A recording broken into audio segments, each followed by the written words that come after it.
Welcome to Moonlit Publishing.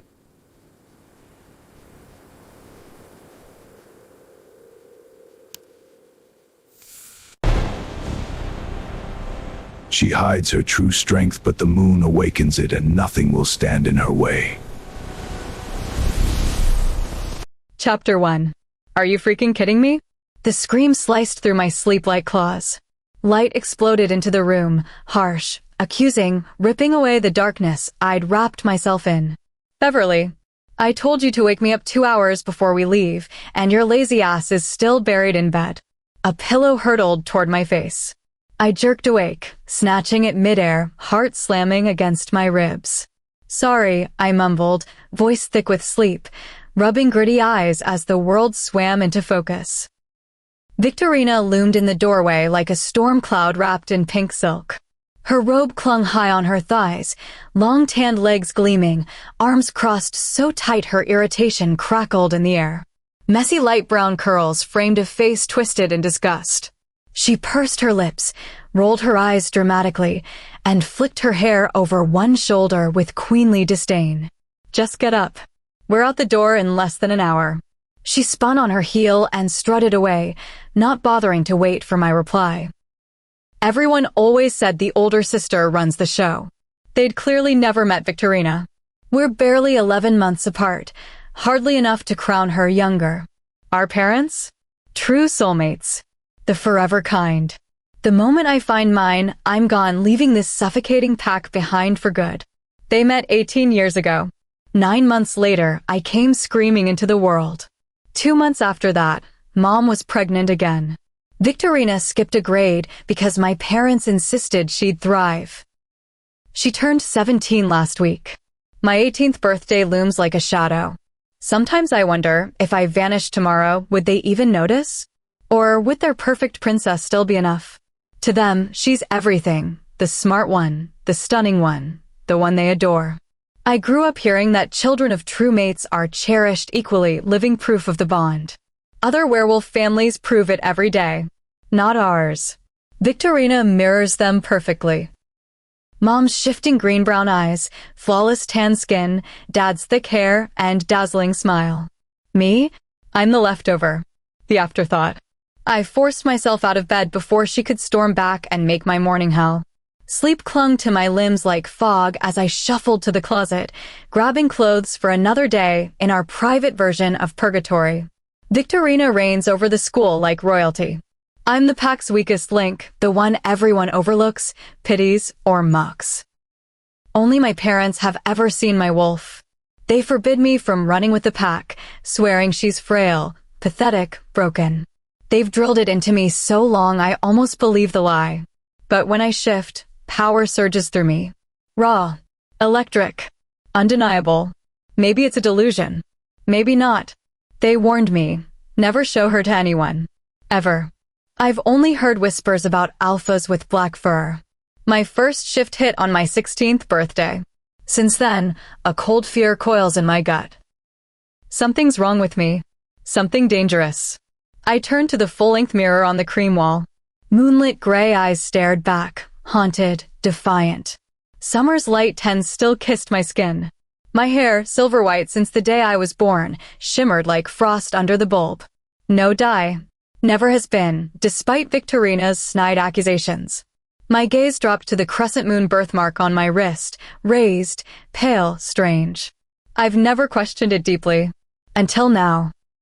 I have Mom's petite build, her smooth skin. When she smiles, truly smiles, which is never at me, I catch the same wide, bright curve of lips, the deep red stain. I yanked my tank top higher, hiding more skin, then tore my eyes away. Victorina could stare at herself for hours. I'd rather claw my own reflection out. Ripped cuffed jeans. Plain t-shirt. Bag slung across my body. I headed for the bathroom, praying Victorina had finished her endless routine. To her, every morning is a performance. To me, it's just survival, another arena where werewolves circle, sniffing for weakness. Mostly mine. Come on, Eve. Her shout echoed up the stairs, sharp as a whip. I sighed, splashed icy water on my face until it stung, brushed my teeth, dabbed on the barest makeup. Maybe today Mom wouldn't dissect my appearance with those silent, cutting eyes. I descended slowly, shoes scuffing the steps, dreading the kitchen's bright silence. Victorina stood at the island, mirror in hand, glossing her lips with precision. Mom packed a lunch nearby, movements efficient, distant. I managed a tired smile. Mom's green-brown gaze flicked over me, messy bun to scuffed sneakers, but her lips stayed sealed. Not a word about the silver strands escaping my tie. Her own blonde hair fell perfectly to her shoulders. Tan. Radiant. Just like her favorite daughter. Morning, I said softly. Nothing.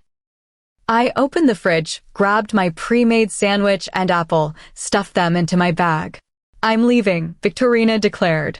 She crossed to Mom. Their identical eyes met. They hugged, warm, lingering. Bye, sweetie. Have a good day. Mom kissed her forehead, handed over the lunch. Where's Dad? I asked. Mom turned, eyes sliding past me. He went to check on your uncle. He wasn't feeling well last night or this morning. Oh, is he okay?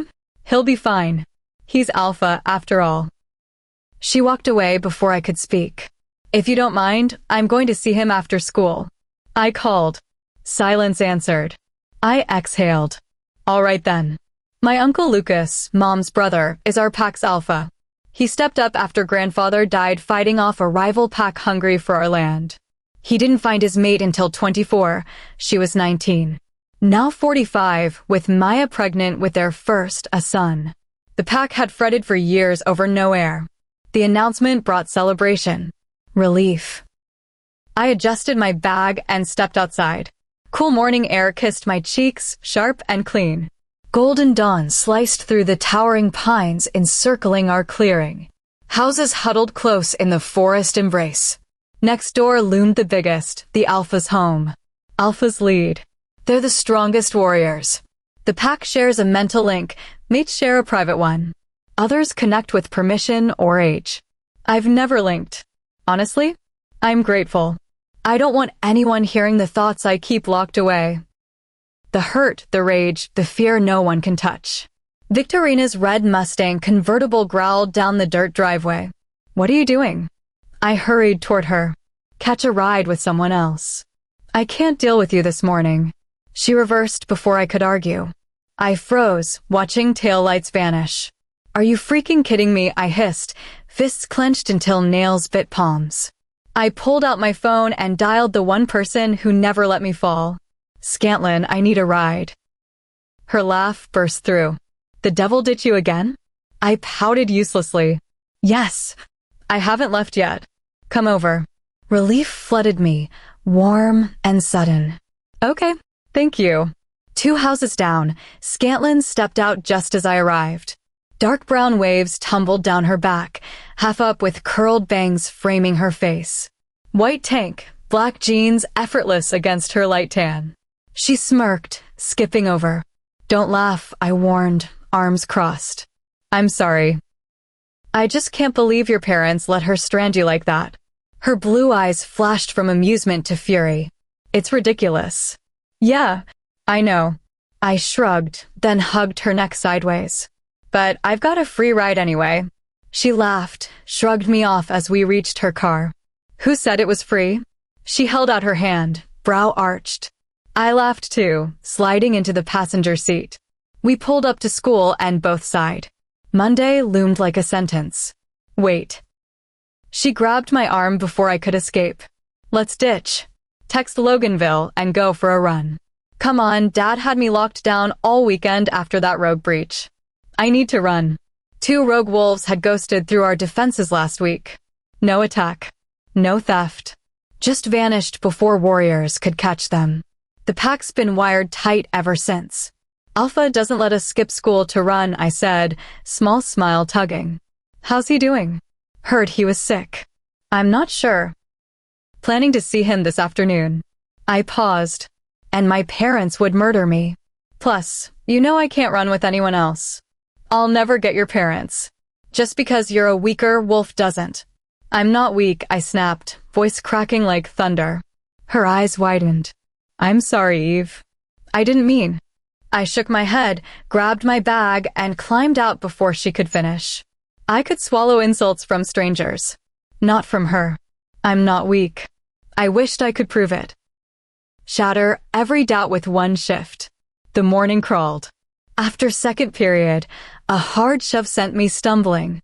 Watch it, weak mutt, the boy sneered, one of Victorina's pack warrior lackeys. I frowned, kept walking, swallowing the familiar burn. Then a familiar smile cut through the hall.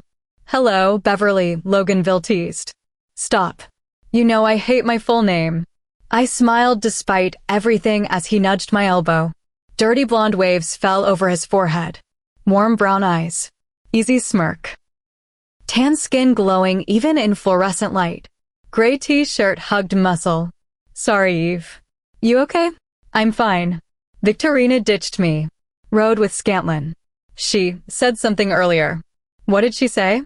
He frowned, gently tugging me aside, backing me against the wall. Nothing new. I looked away. He pulled me into a hug. I melted against his chest, warm, safe, familiar. Wow, Victorina's voice cut in, heels clicking. I stepped back. Not saving yourself for your mate? Not that I'm surprised. You'll probably never find him, and even if you do, he won't want you. Hair flip. Get a room. She sauntered off, minions trailing. We'll get a room as soon as you keep both sets of lips shut, Loganville shot back, ending in a low growl. Victorina froze. Gasped. Stormed away. Her friends gaped, then scurried after. I smacked his chest. Why? Now everyone thinks we're. He smirked. Would that be so bad? The words hit like lightning. He'd never. Before I could answer, Scantlin appeared. What did I miss? Victorina just stormed past like she was about to shift. You fill her in, I told him. I've got class. See you. The day blurred on even fourth period with Victorina. Rumors flew, but she'd twist them by tomorrow. After sixth, Loganville caught me. Need a ride home? No, scars texting apologies. Can't stay mad. He blocked my path. Eve, you're not weak. I know you're not. You're too strong for your wolf to be weak. Size doesn't matter, I'm sure she's powerful. His brown eyes held mine earnest. I smiled, aching to hug him, but hesitated. So she told you? Didn't have to. I know what hurts you most. She shouldn't have said it. He stepped closer. Gaze dipped to my lips. I just wish I could prove I'm not weak, I whispered, slipping past. So do it. Why don't you? I sighed, tucking silver behind my ear. I'm afraid what they'll say. Come on, I'll run with you, he stopped. Actually, maybe not. Why not? His eyes darkened. Because I might. My phone rang. Think Moon. Hello. Hey, ride. Scantlin. Yeah, meet you out front. I glanced at Loganville. His breathing had roughened, eyes still shadowed. Gotta go. See you tomorrow. Wait, Eve, he caught himself. Never mind. Tomorrow.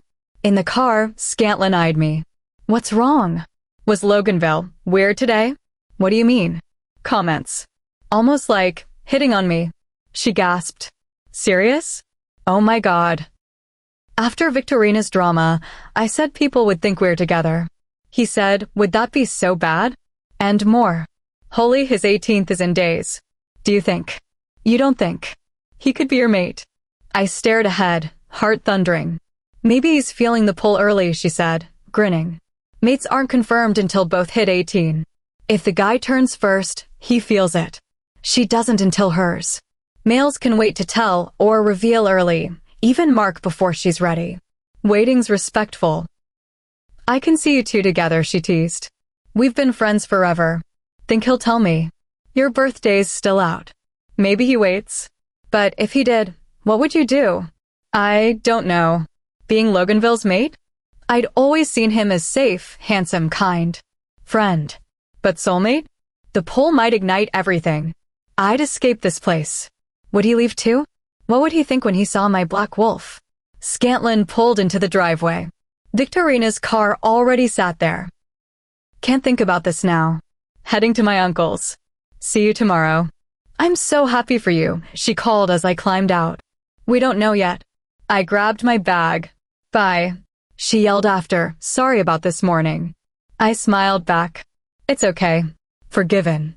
I waved as she drove off, then crossed the grass toward my uncle's house, knowing Victorina had already run to tattle the second she got home. Chapter 2. I knocked lightly on the large wooden door and waited. Footsteps approached, so I stepped back.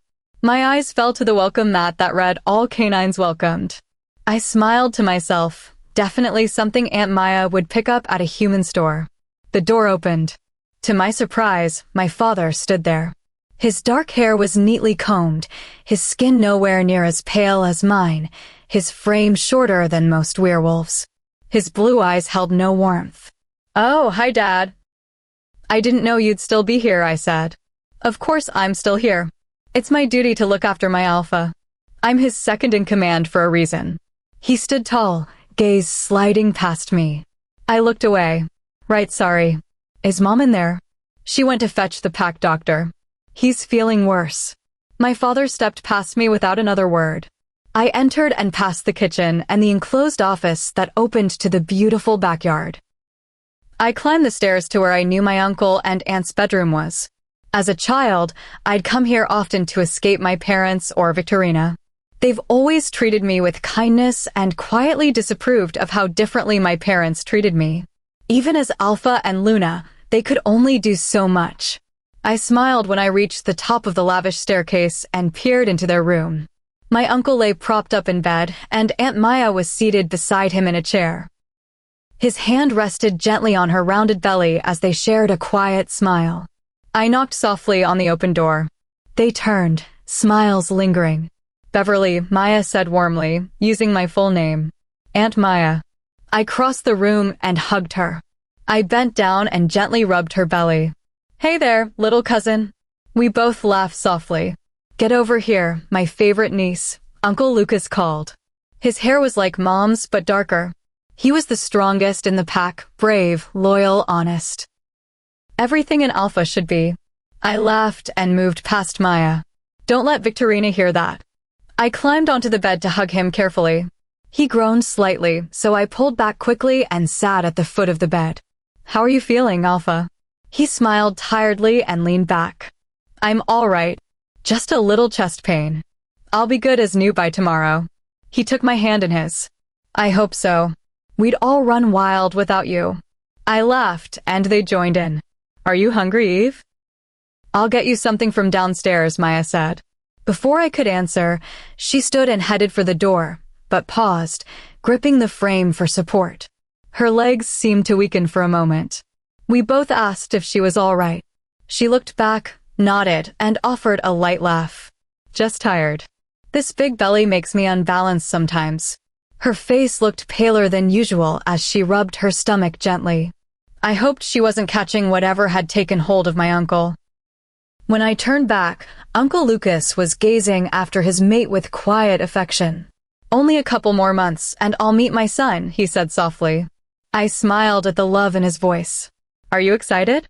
"One day you'll know. The excitement you'll feel to share a child with your mate." His eyes stayed on the doorway where she'd disappeared. "I hope so," I whispered, knowing I would never let my own children feel the way my parents made me feel.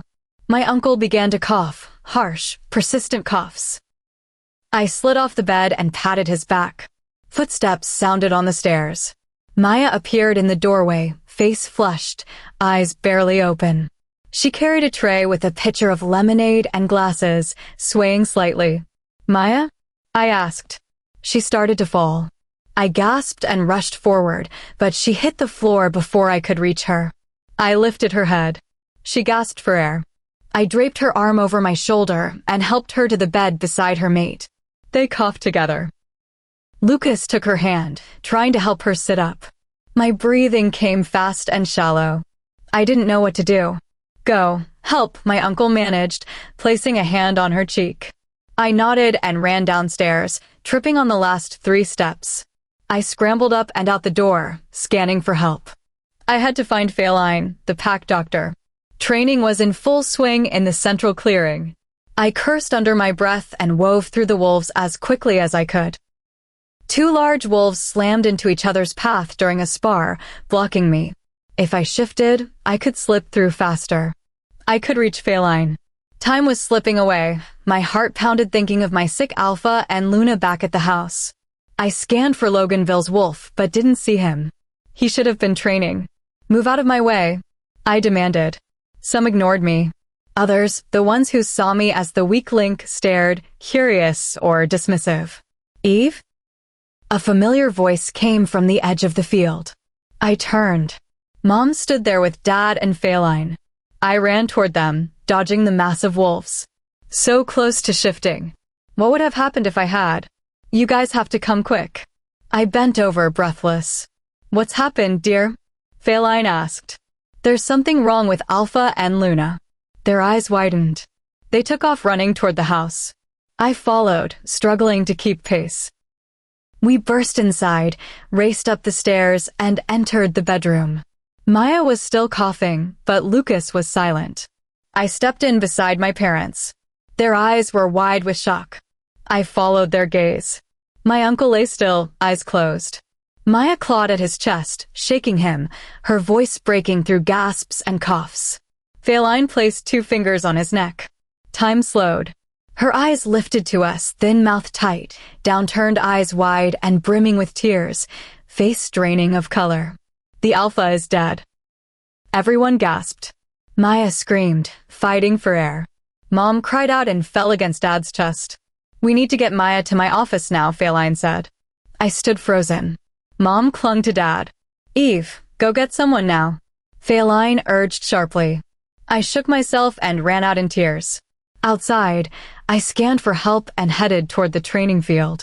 Eve, what's wrong? Loganville stood in my driveway, confusion on his face. Loganville, I breathed. Please help. I ran back inside, trusting he'd follow. I raced up the stairs, his footsteps behind me, calling my name. I ignored everything but Maya's weeping. Back in the room, I fought my own tears. Loganville, lift Maya and bring her to my office, Feline instructed. His brown eyes fixed on his fallen Alpha. Loganville, I said quietly. He shook himself, stepped forward, and gently lifted Maya away from her mate. She kicked and cried, struggling for breath as he carried her out. Tears spilled down my face as I followed Feline and Loganville.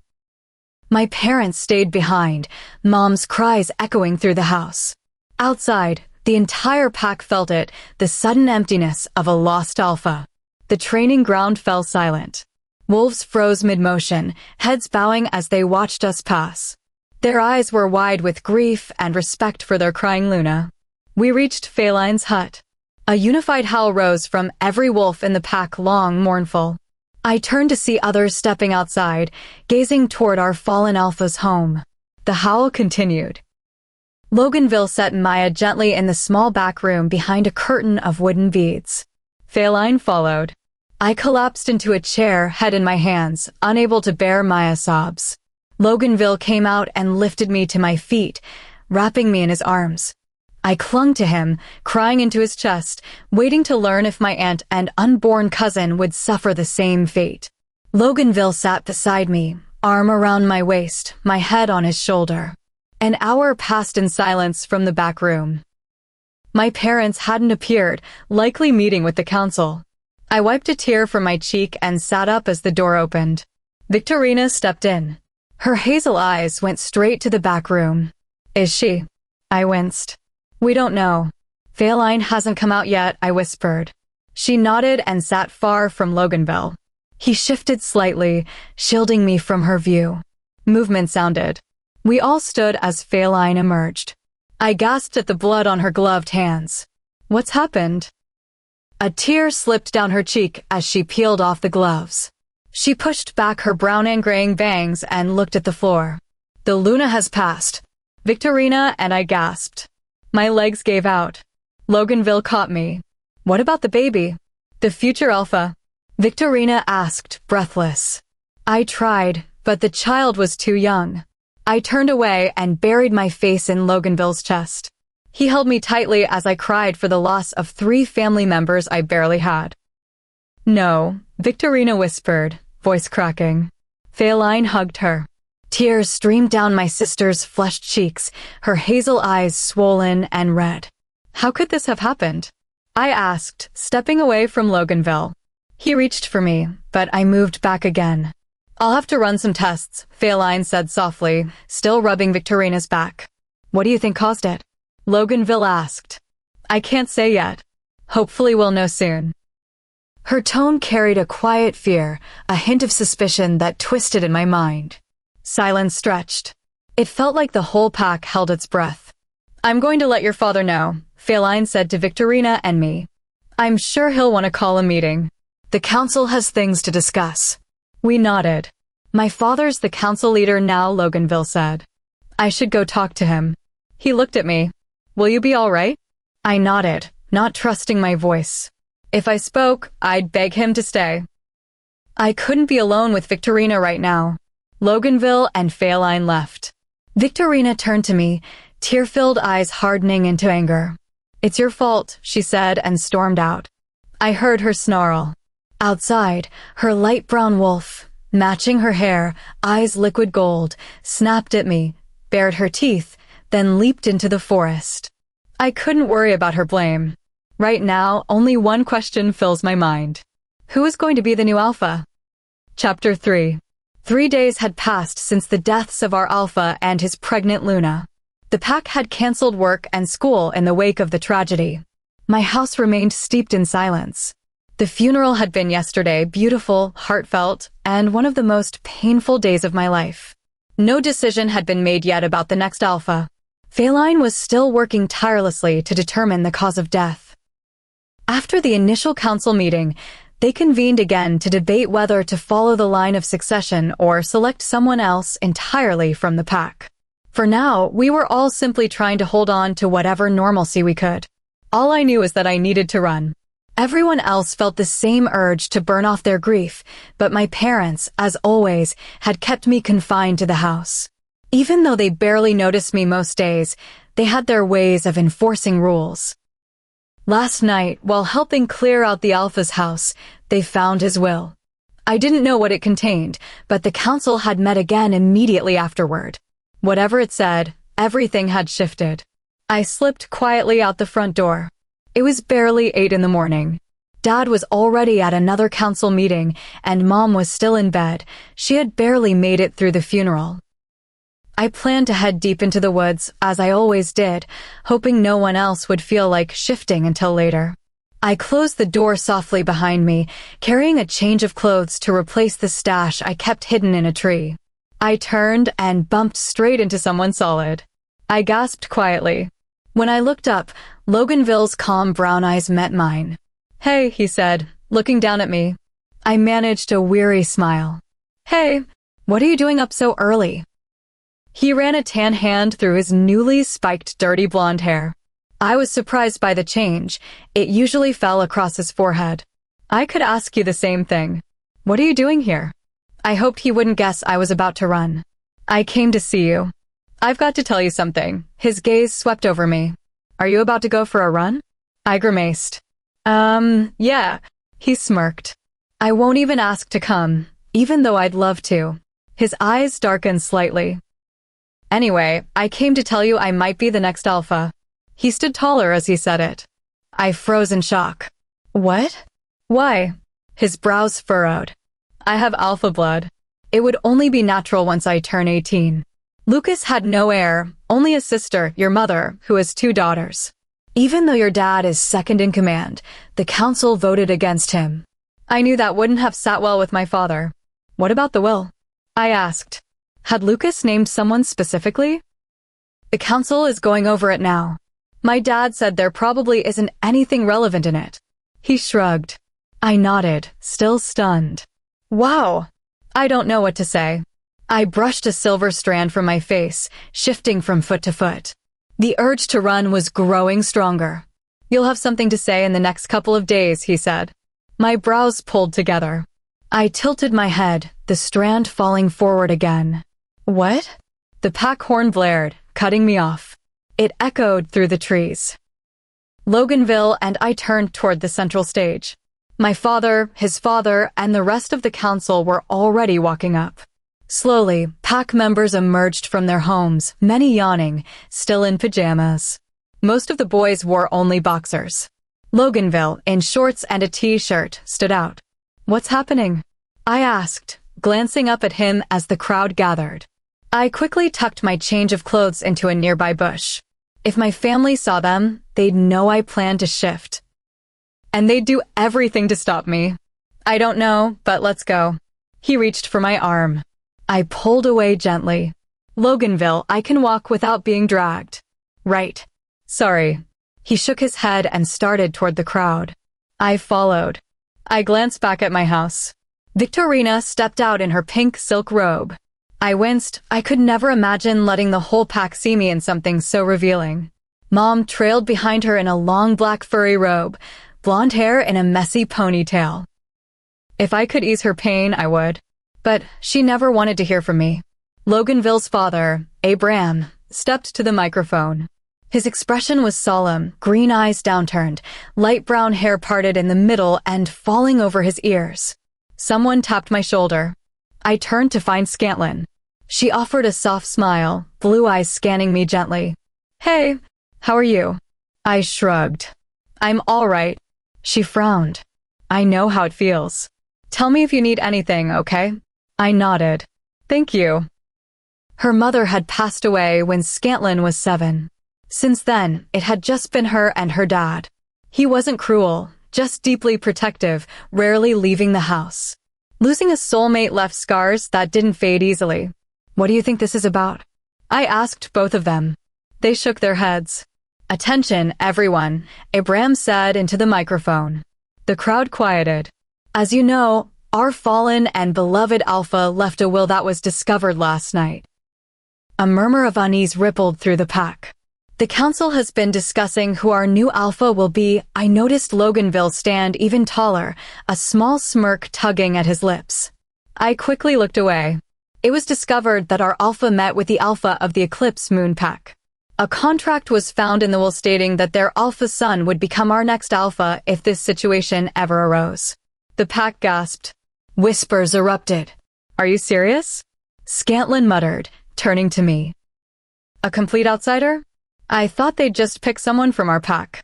Her blue eyes were wide as she brushed her curled brown bangs aside. I didn't respond. I looked at Loganville. His shoulders had slumped. I glanced up at Abraham, who frowned at his son. Loganville hissed under his breath and pushed through the crowd. I reached him after, but he vanished into the sea of bodies. "Where's he going?" Scantlin asked. I sighed. "I don't know." Silence, everyone, my father's voice boomed. Abraham nodded in thanks. "We will welcome our new Alpha with open arms," my father continued. He paused. "He'll be here by 2 this afternoon." Gasps rose again. Whispers of the arrival time spread. "That is all. You might be dismissed." My father stepped back. The warriors bowed. The rest of us nodded. I turned to leave and caught my mother and sister staring at me. They blamed me for the deaths. They believed I should have gotten help faster. I sighed and looked away from their glares. "Hey, Scar, can I come over to your house?" "Sure." She gave a sympathetic smile, took my hand, and led me away. For hours later, Scantlin had done her best to distract me from the chaos of the week. We watched some TV, and she filled me in on the latest pack gossip. "Did you hear about Lillian Morrison? She just found her mate." "Oh my gosh, really?" "How?" "They went out of town to visit family in another pack. Now they're moving there." "Wow. Good for them." "Ugh, I want to find my mate." "Seriously, I turned 18 3 months ago and nothing." She flailed her arms dramatically and frowned. "He'll come. Don't worry." I thought of my own approaching birthday and my heart sped up. "Anyway, what do you think the new Alpha will be like?" she asked. I sat on the floor, leaning against her bed while she lay on her stomach flipping through a magazine. "I don't know. I didn't even know the Alpha of the Eclipse Moon Pack had a son." She smirked, blue eyes glinting. "Well, I've heard plenty." "How? You only found out he was coming a few hours ago." "Please." She waved me off. "You know I linked with the pack once I turned 18. That's how I get the gossip." She laughed. I smiled softly and shook my head. Silence settled for a moment. Do you hear anything about me? I asked quietly. She looked away. It doesn't matter what they say. You know I block out most of their nonsense anyway. I nodded, heart sinking in the quiet pause. I shook it off. Well, spill. What's he like? She sat up straight, pulled her brown waves back, and took a dramatic breath. He's young, 21. He has an older brother who will take over their pack when their father steps down. His father's been looking for packs that would accept him as alpha so they could form an alliance. Our packs were already allies. He reached out to Lucas 6 months ago, when there was still no heir and Maya wasn't pregnant yet. Lucas signed the contract. When Madison's father, Alpha Jameson, learned about the pregnancy, he looked at other packs, but none signed. Now that this has happened, he's ours. Madison. I repeated, intrigued by the name. That's the new Alpha's name. She grinned. I nodded, liking how it felt. But I heard he's eye candy, she continued, and super tough, mysterious. Supposedly the best warrior in all the surrounding packs. She waggled her eyebrows. He's bringing his closest friend as his second in command, and his friend's mate. I raised my eyebrows. How do people even find this stuff out? I laughed lightly, surprised at how much the pack already knew. I don't know, but I'm actually nervous to meet him. If he's anything like they say, you should be too. Why should I? She glanced over the top of her magazine. I don't know. Big men like him, you know they don't want. Winklinks? I finished, sitting up straighter, brows creased, lips pressed thin. No, that's not what I meant. I just mean, you're just so fragile? I don't know, Eve. She shook her head. You know I have no filter. Before I could snap back and defend myself, my phone vibrated. I pulled it out, turning away from her apologetic face. Hello. Get your ass over here now. The Alpha will be here soon and you have yet to get ready. Mom's voice boomed. I'm sorry. I'll be there soon. I hung up. I've got to go. Scantlin frowned. I'm sorry. You know I don't mean half the things I say. Yeah. I'll see you at the ceremony. I walked out without another word. As I passed the living room, Scantlin's father sat in his rocking chair. His blue eyes, identical to his daughter's, lifted to me. Bye, Mr. Odin. I waved. He offered a small smile. Bye, Eve. Will I see you at the Alpha ceremony? He shrugged. I knew he wouldn't go. Since Scantlin's mom passed, he only left the house to run. But I asked anyway. We'll see, he said softly. I gave him a sympathetic smile and left. Chapter 4. I hurried home and stepped into chaos. Mom darted around, tightening Dad's tie while brushing her own hair. Victorina raced upstairs to the bathroom, half her hair already curled. Go get ready now. Your dress is laid out, Mom instructed, slipping in a pair of dangling earrings. I nodded, taking her in. She wore a dark gray dress that fell to her knees, cinched at the waist with a belt, paired with matching heels accented by small dark blue bows. Her blonde hair was curled, half pulled back, the rest cascading over her shoulders. Light makeup perfected her features. You look nice, I said. She waved me off. Hurry. She seemed back to her usual self. Upstairs, I paused outside my room, wondering why I had to dress up. It wasn't like the new Alpha would notice me. Scantlin had made that clear. His type was probably more like Victorina's. The rest of the pack adored her, and I had no doubt my parents would do anything to pair their favorite daughter with someone as powerful as an Alpha. On my bed lay the dress Mom had chosen, a light blue summer dress with thin straps, white trim along the hems, buttons down the front, and a small bow at the bust. I smiled, thankful she hadn't forced me into one of Victorina's flashy numbers. I slipped out of my leggings and t-shirt, pulled the dress over my head, and zipped it up. Twirling in front of the mirror, I had to admit it looked good. I ran my fingers through my silver hair. Maybe curl it? No, that would be too much. The natural waves from the layers were enough. I brushed through it once more, slipped on flats, and stepped out. Victorina emerged from her room across the hall at the same moment. Her bright red dress hugged her hourglass figure perfectly. 3-inch heels, flawless makeup, dirty blonde curls bouncing. She rolled her eyes at me and headed downstairs. I sighed and ducked into the bathroom. Compared to my sister and mother, I felt underdone. I added a touch of eyeliner, mascara, and clear gloss over my already red lips. I smiled at my reflection, ran my hand through my hair one last time, and headed for the stairs. "Come on, Eve. We can't be late," Dad said irritably. I nodded and hurried down. They were already out the door by the time I reached the bottom step. I followed them across the grass to the pack entrance, where the new alpha would arrive. A crowd had already formed, splitting to create a wide walkway. The ground was still damp from an earlier light shower. Sunlight filtered through pale gray clouds, making the wet grass sparkle. Everyone had dressed in their best.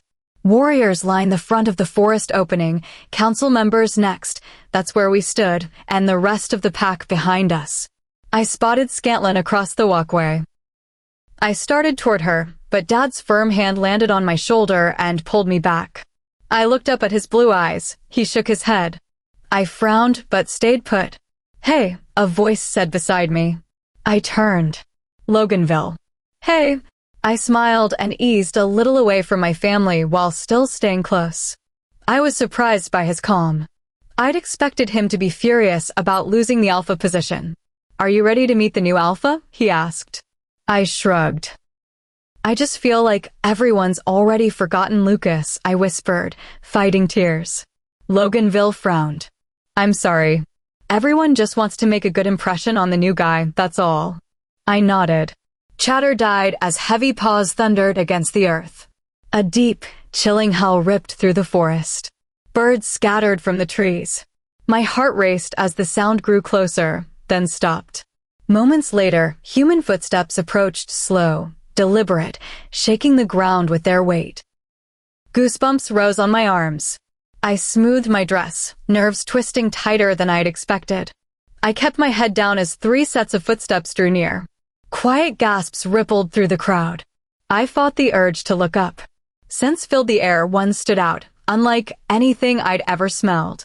It had to be the alpha. Part of me desperately wanted to see him, but something deeper kept my gaze fixed on the ground. I glanced at my family instead. Dad stood rigid, chest puffed out. Mom clung to his arm, beaming like she'd won a prize. Victorina tugged her already low neckline lower, exposing more cleavage. She ran a hand through her hair, bit her red lip, and smiled brightly. I rolled my eyes, but my pulse hammered. I had to look. Slowly, I lifted my gaze and scanned the pathway. 3 figures approached. First, a man about 20, chestnut brown hair spiked in a messy quiff, dark green eyes, tan skin. A woman his age clung to his arm. Blonde hair streaked with natural dark lowlights, golden eyes bright as she waved and smiled at the crowd. I smiled back, catching her excitement. Then the man in front, walking like he owned the earth. I sucked in a breath and stepped back, bumping into Loganville. He was massive, at least 6'4". Dark hair like midnight, light tan skin glowing in the sun, golden eyes scanning the area with predatory focus. His jaw clenched, sharp line shadowed by short dark stubble. He pressed his lips into a thin line, dark brows furrowed. My heart stuttered.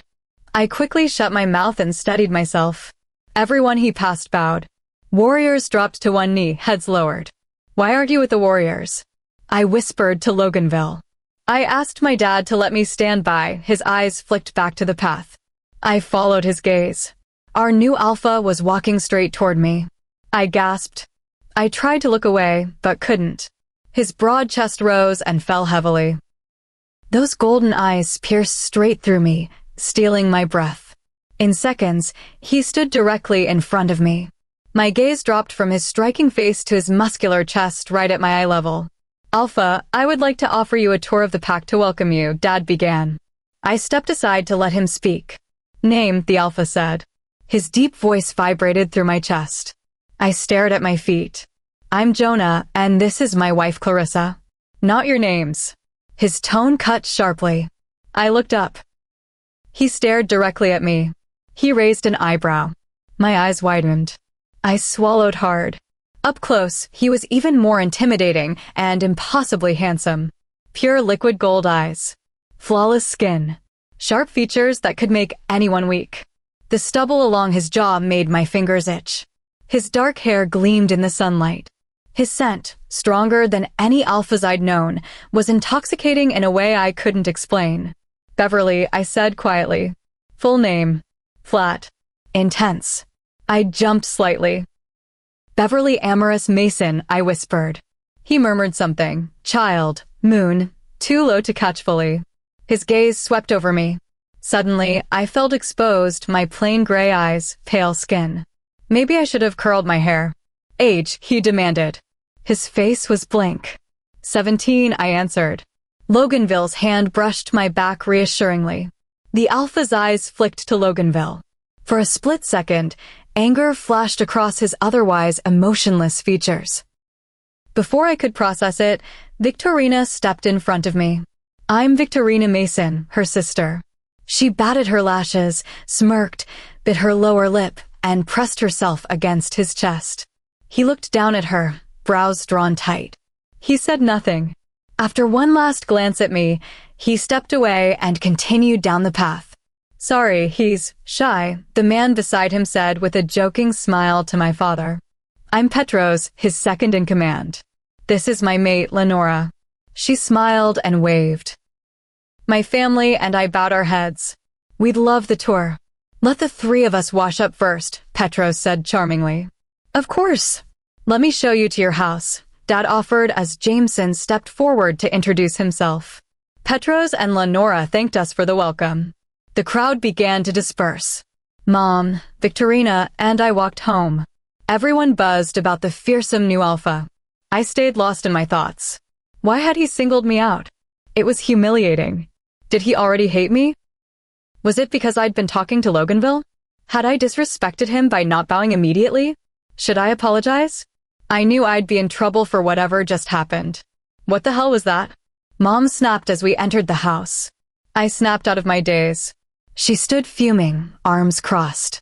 Victorina hovered behind her, smirking like the devil. What? I asked quietly, slipping off my shoes and edging toward the stairs. Don't what me. How dare you humiliate your entire family? I'm sorry. I just asked Loganville a question. I took the first step up. She ran a hand through her blonde hair. Next time you're in the presence of your alpha, maybe you'll learn to hold your tongue. Yes, ma'am, I muttered, anger rising in my chest. Leave. Get out of my sight. I turned and ran upstairs. Footsteps followed. I reached my doorway before Victorina spoke. Congrats. Not only will our new alpha hate you for being the weak link, but also for disrespecting him. She laughed, smirking. All I know is you better not mess this up for me. Her eyes raked over me. I growled, patience gone. At least I didn't throw myself at him like a... The words slipped out before I could stop them.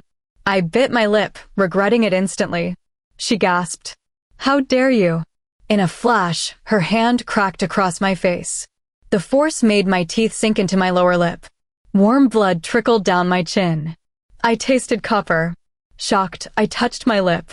Crimson coated my fingertips. When I looked up, surprise flickered across her face, then pride. Learn your place, she spat and walked to her room. Rage, sadness, and pain choked me. Breathing hurt. I hated her.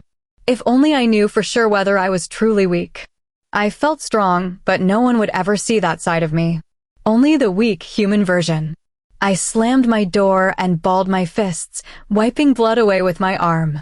Blood from my fingers had smeared on my dress. I groaned, everything pushing me to the edge. I yanked the straps down and shoved the dress off, standing in my bra and underwear. I didn't care. I sighed, hands on my hips. I needed a shower to calm down. I turned for my towel and froze. My curtains were open. Sunlight poured in.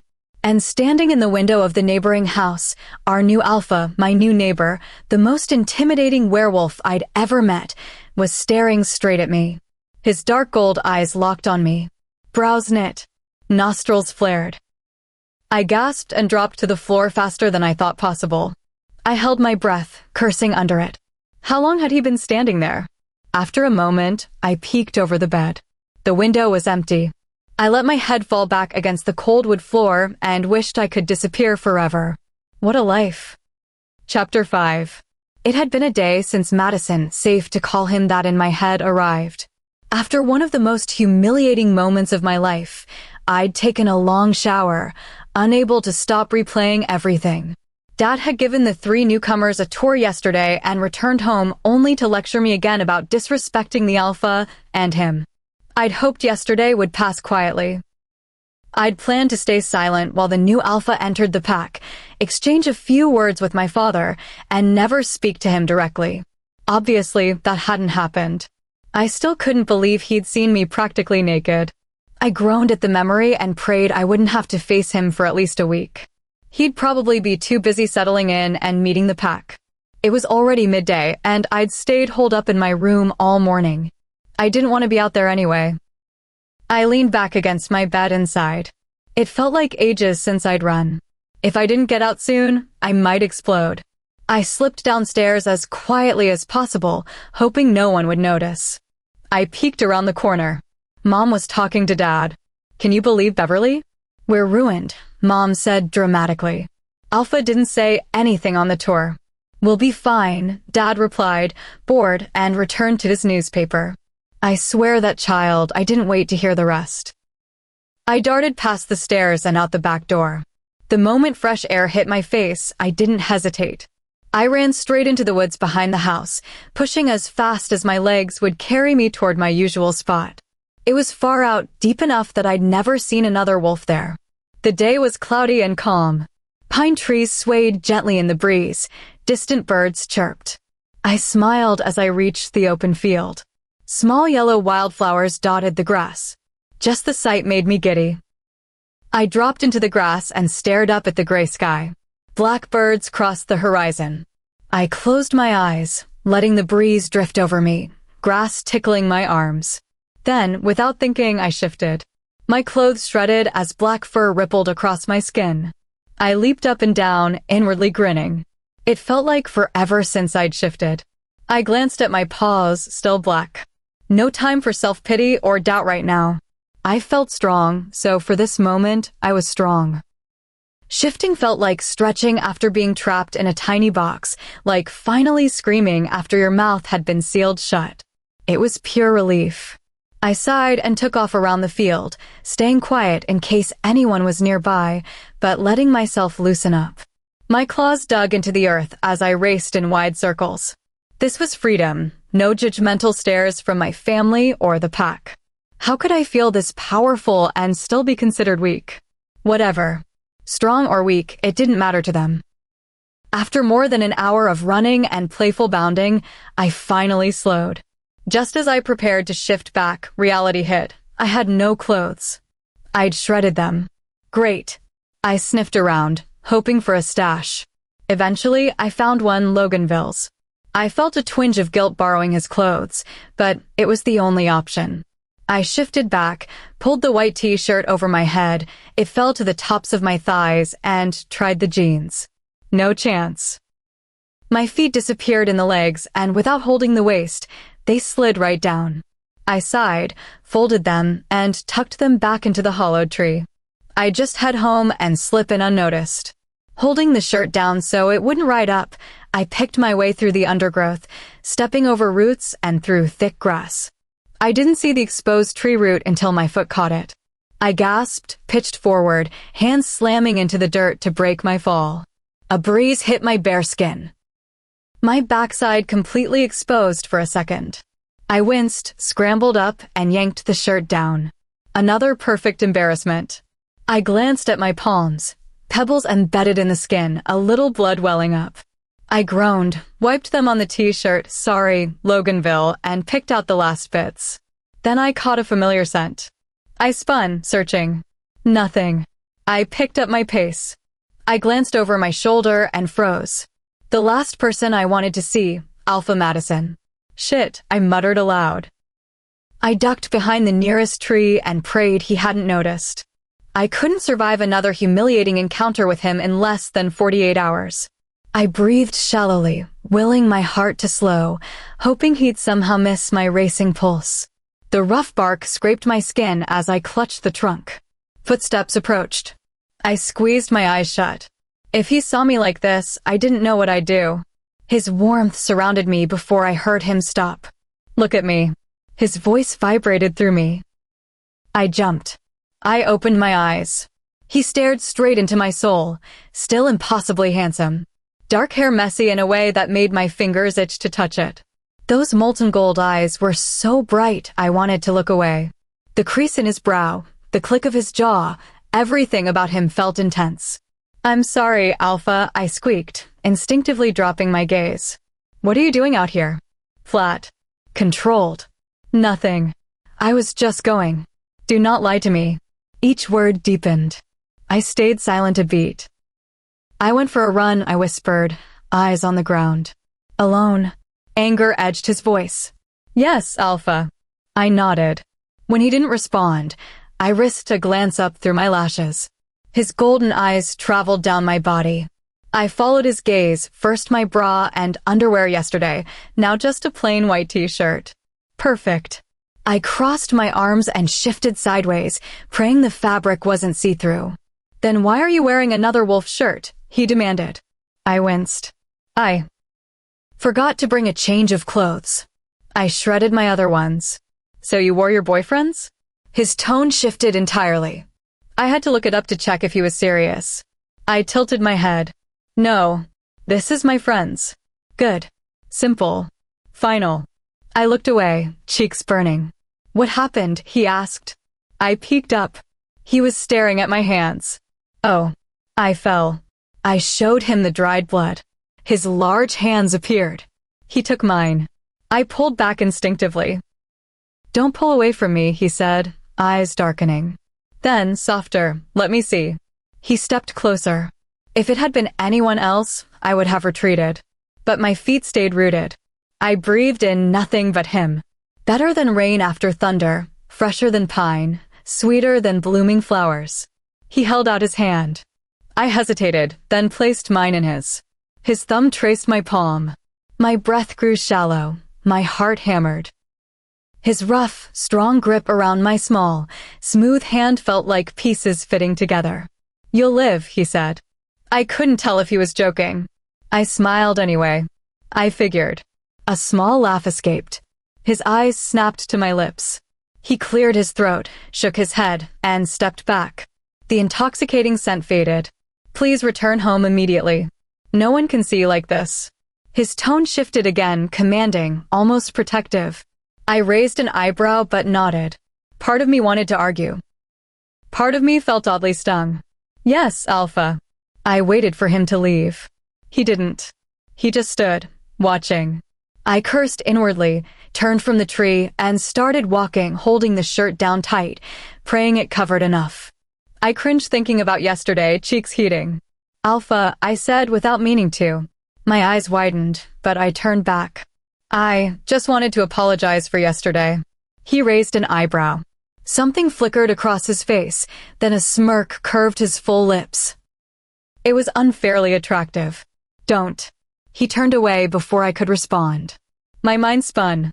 What did that mean? I walked home in a daze, trying to unravel our new Alpha. What had he meant by not apologizing? By not wanting anyone to see me like that? I shook my head, slipped through the back door, and raced upstairs before anyone spotted me. In the bathroom, under the shower, I replayed every word. His hand around mine, how perfectly it fit. Did he hate me? Had he actually cared about my cuts, or was it just Alpha duty? I couldn't tell. I ran my fingers through my wet silver hair, droplets clinging to my pale skin. I wiped the fog from the mirror and stared at my reflection. Wet strands fell over my shoulders and back. My lips looked redder against my flushed cheeks. The cut from Victorina's slap had already healed. My gray eyes, moon-like, sparkled. After a run, I always felt better about myself. A pounding on the door jolted me. My heart lurched. "Hurry up. I need to get ready for dinner," Victorina yelled. I clutched my towel and opened the door. "Where are we going?" "Nowhere, dummy. The Alpha's coming for dinner." She stormed past me and started digging through her makeup bag. My eyes widened. The air left my lungs. He's what? She huffed, rolling her eyes. He's coming for dinner. Whatever you do, do not embarrass me or I will kill you. She sneered. I walked away into my bedroom. Was he coming here? Seeing him once today had been overwhelming. Yet something warm bloomed in my chest at the thought of being near him again. Chapter 6. Please change, Eve, Mom complained the moment I sat at the kitchen bar. She stirred the pot of sauce with hurried, jerky motions. What's wrong with my outfit? I glanced down at my loose striped t-shirt and tight skinny jeans. Look at yourself. You could look a little nicer since your alpha's coming. You need to make a good second impression. I think we're past second impressions, I muttered. What does that mean? Mom snapped, dumping noodles into a strainer by the sink. Her blonde hair was already straightened and gleaming under the light. Her natural red lips, matching mine, were glossed, cheeks lightly blushed. Her hazel eyes sparked with long lashes even as they glared at me. She wore a dark blue dress, shorter than the one from yesterday, with long sleeves and cutouts around the neckline. Nothing. Sorry. I'll change. I slid off the stool and headed for the stairs. Before I reached the first few steps, Victorina descended. Her dirty blonde hair bounced in perfect curls, and her lips were stained the deepest red. A tight black pencil skirt hugged her hips, paired with a low V-neck floral top and a sparkly necklace that dipped low into her cleavage. She rolled her eyes as we passed. I continued upstairs to my room. I had no idea what to wear, but after the last two encounters, I wanted to be fully covered when I saw him again. I rummaged through my closet.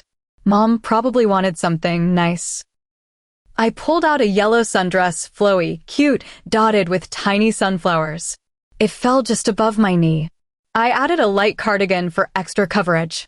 I let my hair down from its ponytail, braided my bangs, and pinned them back. Downstairs, Mom was setting the table with our best china. Victorina sat on one side, scrolling on her phone. Dad was nowhere in sight. Mom placed bread in a basket and lit the candles. Her eyes flicked to me. Better. She nodded. I smiled, smoothing the dress. You could wear shoes, though. I looked at my bare feet and sighed. A knock at the door made me jump. My heart slammed against my ribs. I hadn't considered this. If he mentioned this afternoon in the forest, my family would lose it. I hurried to the table and sat beside Victorina, trying to look normal. No. Alpha's sitting there, she said flatly. I sighed, stood, and moved to the end of the table, leaving the empty chair to my left for him. Dad rushed down the stairs, hair neatly combed, clothes perfectly fitted. He answered the door. Mom stood beside him, flashing her practiced, award-winning smile. Alpha, it's so good to have you in our home, she said warmly. I kept my eyes fixed forward, away from the doorway. Please come in. My wife made spaghetti. I hope that's all right, Dad said. Footsteps approached. I bit back a quiet giggle. Spaghetti for the Alpha? Mom's cooking skills were limited. That's fine, his deep voice echoed through the house and straight into my chest. Mom and Dad took their seats across from Victorina and the empty chair. I stayed at the end. Madison was last to the table. I kept my hands in my lap, eyes glued to my plate. Hi, Alpha, Victorina purred, sitting up straighter and pressing her arms together to deepen her neckline. From the corner of my eye, I saw him sit and nod at her. Mom stood and carried over the bowl of noodles and sauce. Please, dig in.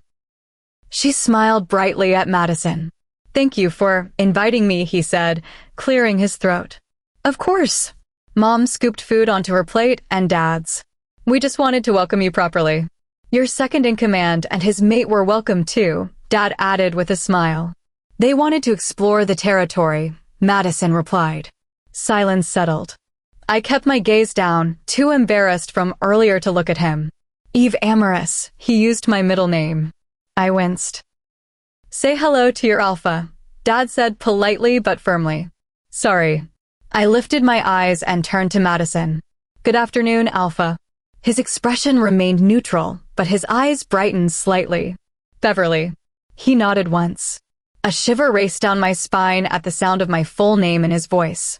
I usually hated it, but not from him. I hid a blush and picked at my food. It really is good to have you here, Mom continued, gesturing toward Victorina. Victorina wanted to see you again.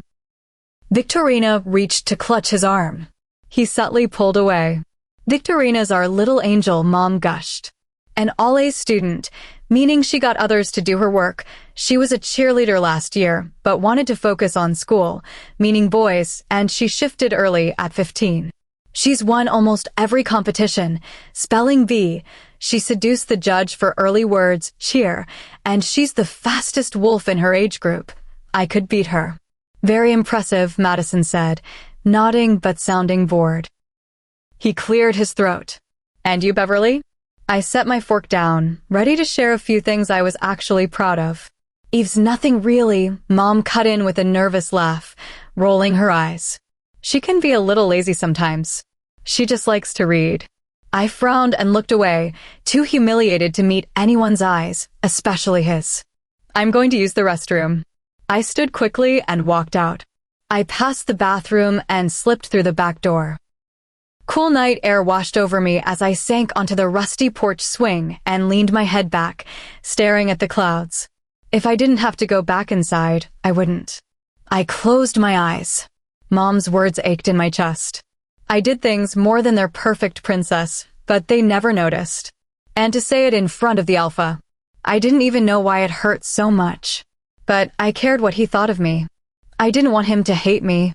He was confusing and intimidating, yet when he spoke, my heart skipped. When he was near, warmth spread through me. When I dared look into his eyes, I got lost. It's too late for you to go on a run. I jumped at the voice and stood. Madison stood there, arms crossed over his broad chest, gold eyes fixed on me. I wasn't going to run, I said quietly, eyes on the ground. How often do you run? His tone was flat. I sighed. Not often at all. Good. I tilted my head. Confusing again. Did he mean it was good? I didn't run because he disapproved. Why would he care? I didn't answer. I tried to step past him toward the door.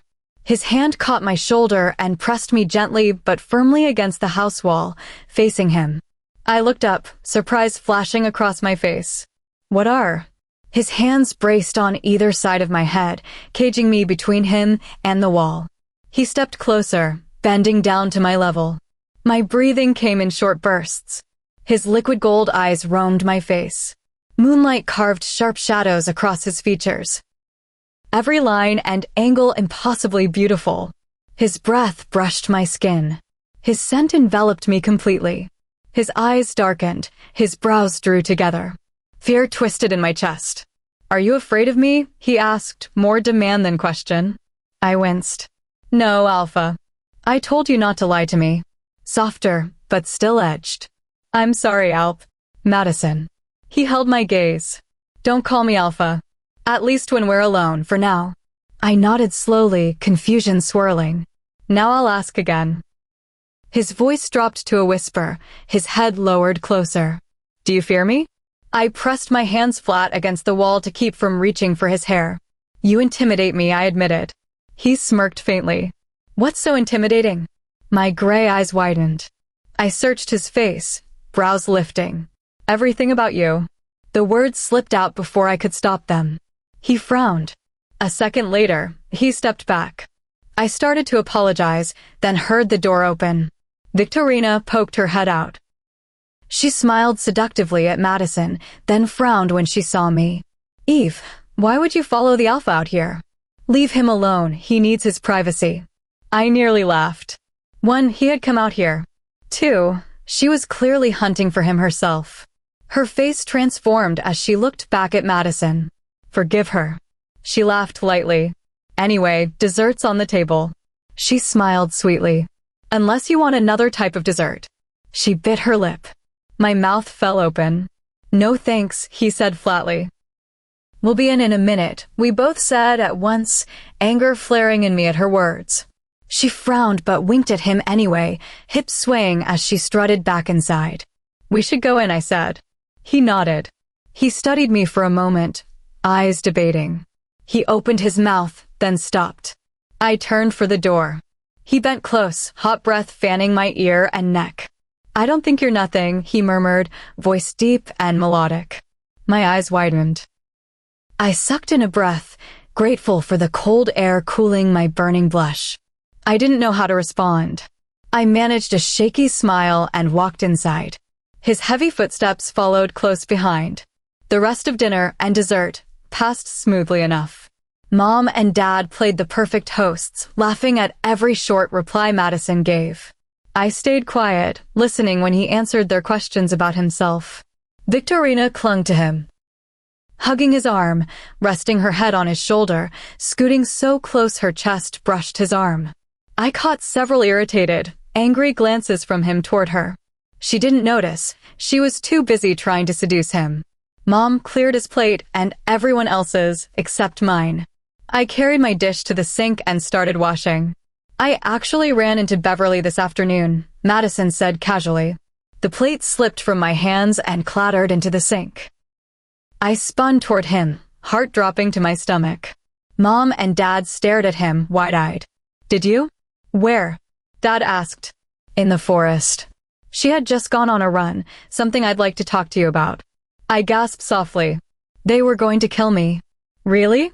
Mom's tone edged toward a growl, but fear filled her face. I backed away from the sink. It was just a quick run, I said. I'm going to my room. I walked away before they could respond. Behind me, I heard Madison stand. I raced upstairs and cursed myself for not being more careful. Of course, I'd run into the one person we'd be having dinner with, the one who didn't know I wasn't allowed to run with anyone. I collapsed onto my bed and fought tears, knowing the moment he left, my parents would storm up here. An hour later, I heard the front door close. I cringed. I hadn't caught much of their conversation, just a few sharp words from Madison. Footsteps thundered up the stairs. I closed my book and waited. They burst in. What were you thinking? Mom whisper-yelled. Eve, you know you have to tell us when you go for a run. Dad fumed. I'm sorry. I couldn't take it. He didn't see me, I promise. It was after I ran, I swore. How could you be so stupid? He could throw you out of the pack. Mom flung her hands up, blonde hair shaking. I froze. What? You think he'd do that? Eve, you're weak, Dad said flatly. Strong men, alphas like that, don't want weak wolves in their pack. My heart shattered. Tears stung my eyes. I tried to hold them back. I don't feel weak, I whispered, so quiet I barely heard myself. But you are, Dad said. The tears broke free. Warm trails slid down my flushed cheeks. I stared at my hands in my lap. Fear of being cast out by Madison, the man who made my insides warm and my knees shake.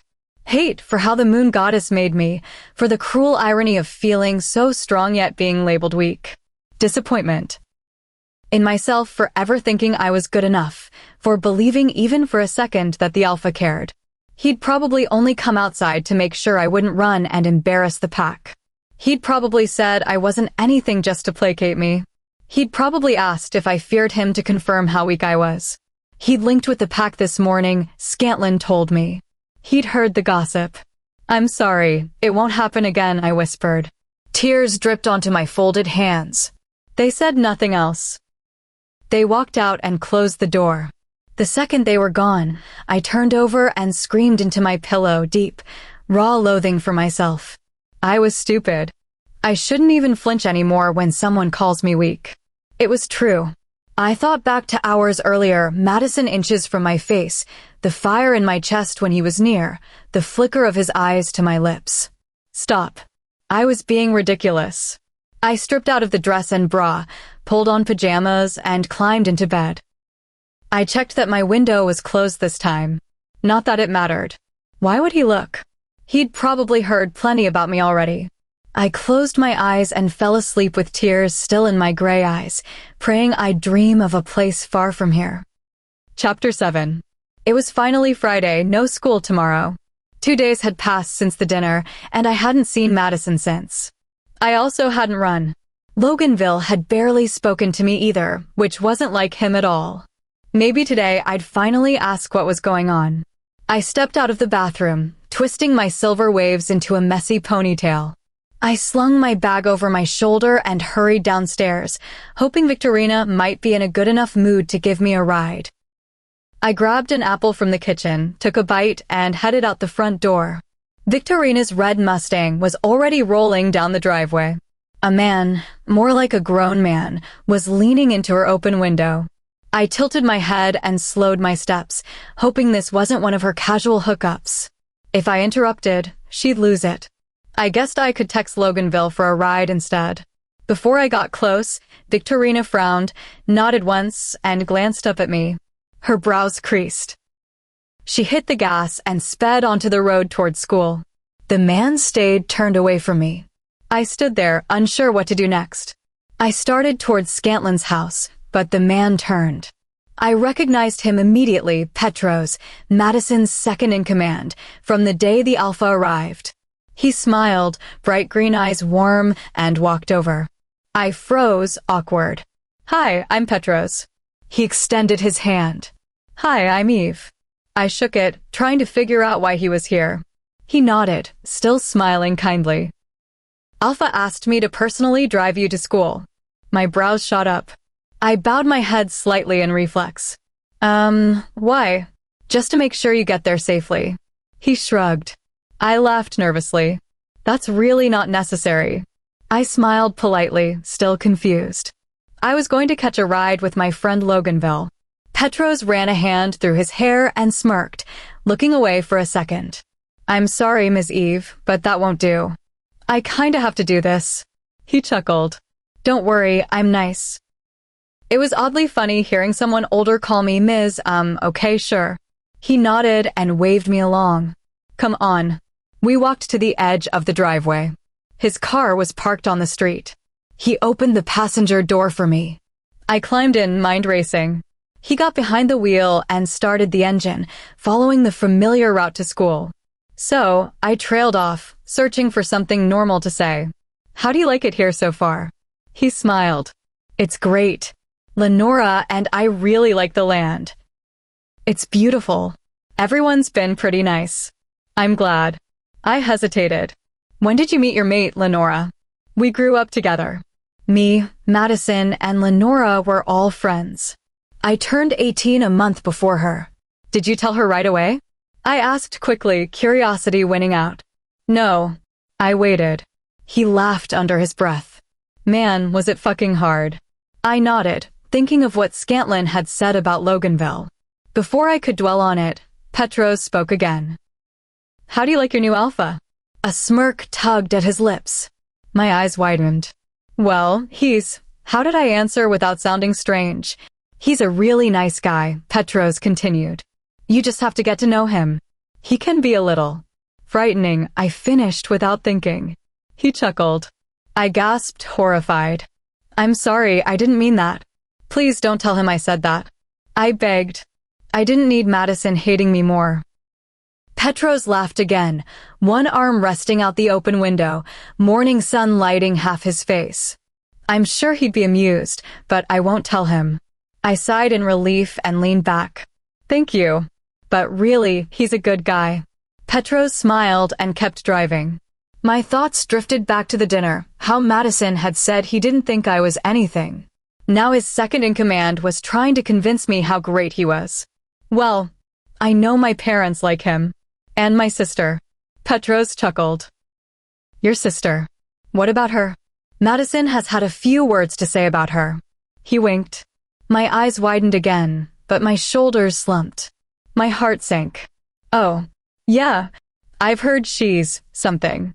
He smirked. I sighed. "Same as every guy, really." "Yeah, she is my voice dropped to a whisper. His phone rang. He answered with short responses, mostly listening. When he hung up, he glanced at me. "Sorry, kid. Alpha needs me. I can pick you up after school."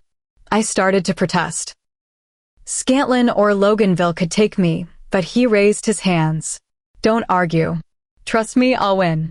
I'm more afraid of Madison than I am of you." He laughed. I forced a smile. "Bye." I grabbed my bag and stepped out. I sighed, the conversation still looping in my head. I had no idea what to think. An arm slung around my shoulders. I gasped and jumped. Scar, you scared me. I laughed nervously. She grinned, blue eyes bright. Sorry. But after I saw you get out of that car, I had to know who the hell you rode with. She glanced around. I think everyone's wondering the same thing. I followed her gaze. Half the school was staring. My eyes widened. I tugged her toward the nearest building, away from the curious looks. The new beta, Petros, drove me, I explained as we stepped into the air-conditioned hallway. She stopped walking. I turned back, tilting my head at her confused expression. Why? She asked. I don't really know. He said the Alpha wanted to make sure I got to school. She stared, stunned. What does that mean? I've got no clue. I hadn't told her about the dinner, the window incident, or the forest. I needed to figure it out first, before I said something ridiculous. That's so weird. She paused. But on a different note, I can't give you a ride home today. My dad said Grandma wants to see me. I'm going to visit her for a bit. Scantlin's grandma hadn't shifted in 10 years. She'd never liked pack life and lived about 5 miles out. She was still technically part of the pack, just didn't come around. She used to be our storyteller, passing down tales of ancestors and old prophecies. I hadn't seen her much since she moved. Sometimes I went with Scantlin, but not lately. After Scantlin's mom passed, her grandma stayed with them for a while to help them through it. Mr. Odin was still grieving. It's fine. I'll figure something out. Maybe Loganville can take me. Her eyes widened. She frowned. Why don't you catch a ride with someone else? I blinked, surprised. Why? Weren't you the one who said a couple days ago he could be my mate? Yeah, but I don't know. She shook her head.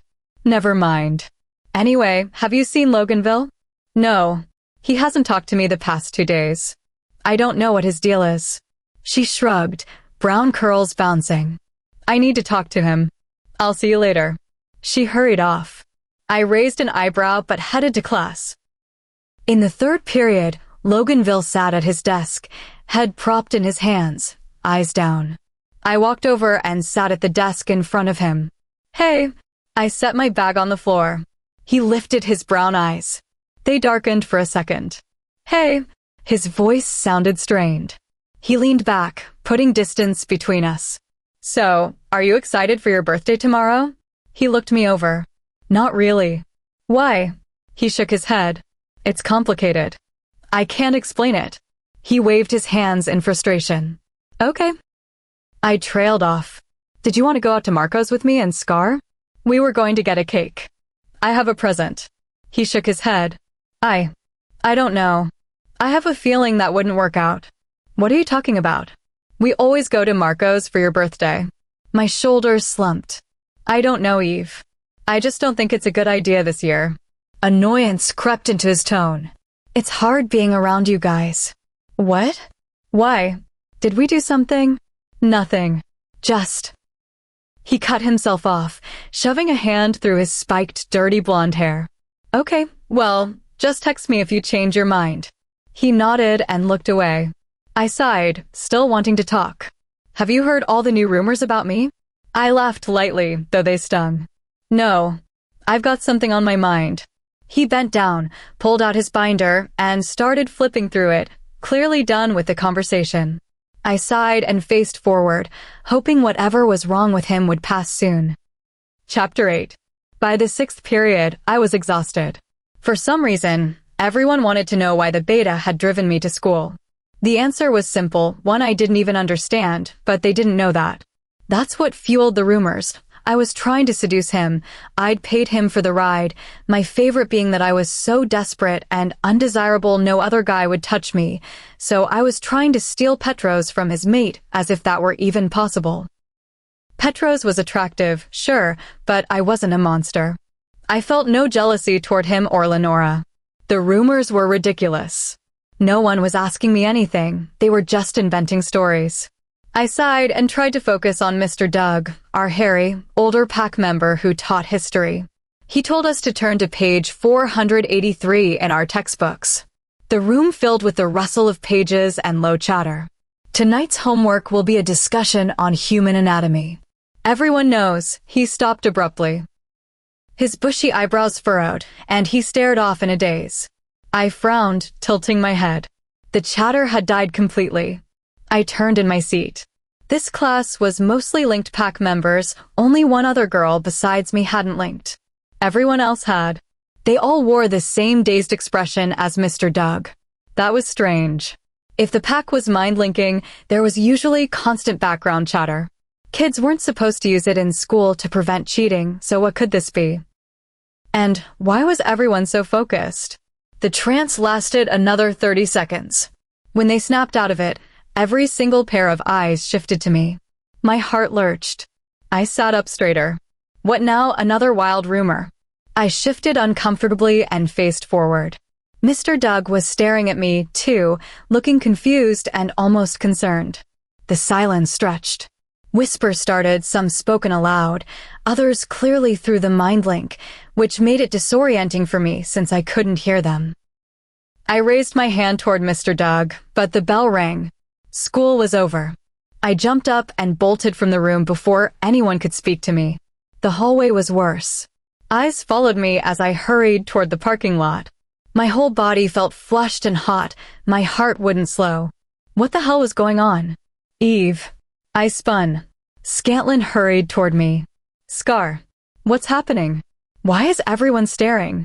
Tears pricked my eyes. She grabbed my arms and pulled me into a hug. Her blue eyes were soft, and her wavy brown hair fell into her face. It was the Alpha, she said quietly. I gasped. What do you mean? What did he say? She shook her head. He said no unmated male wolf is allowed to run with you. And if anyone does, they'll be punished. I gasped again. My mind raced, trying to process. Nothing Madison did made sense. But I can't run with anyone anyway, I whispered. I know, but I don't think he does. A tear slipped free. Why would he do that? Am I that weak that even the new Alpha doesn't want me running with anyone? Lucas always treated me as an equal. He hated that my parents kept me separated from the pack. This is so embarrassing. I covered my face. That might not be it, she said, rubbing my arm. You can't say that, Scar. I already know how you feel about me and my wolf. I remembered her past slip-ups about my weakness. I've got to go. I stepped past her into the crowd of staring eyes. Tears blurred my vision as I stepped outside, desperate for fresh air. My life hadn't been perfect before, but this was pure humiliation. I hurried into the parking lot, then cursed. I'd forgotten who'd driven me here.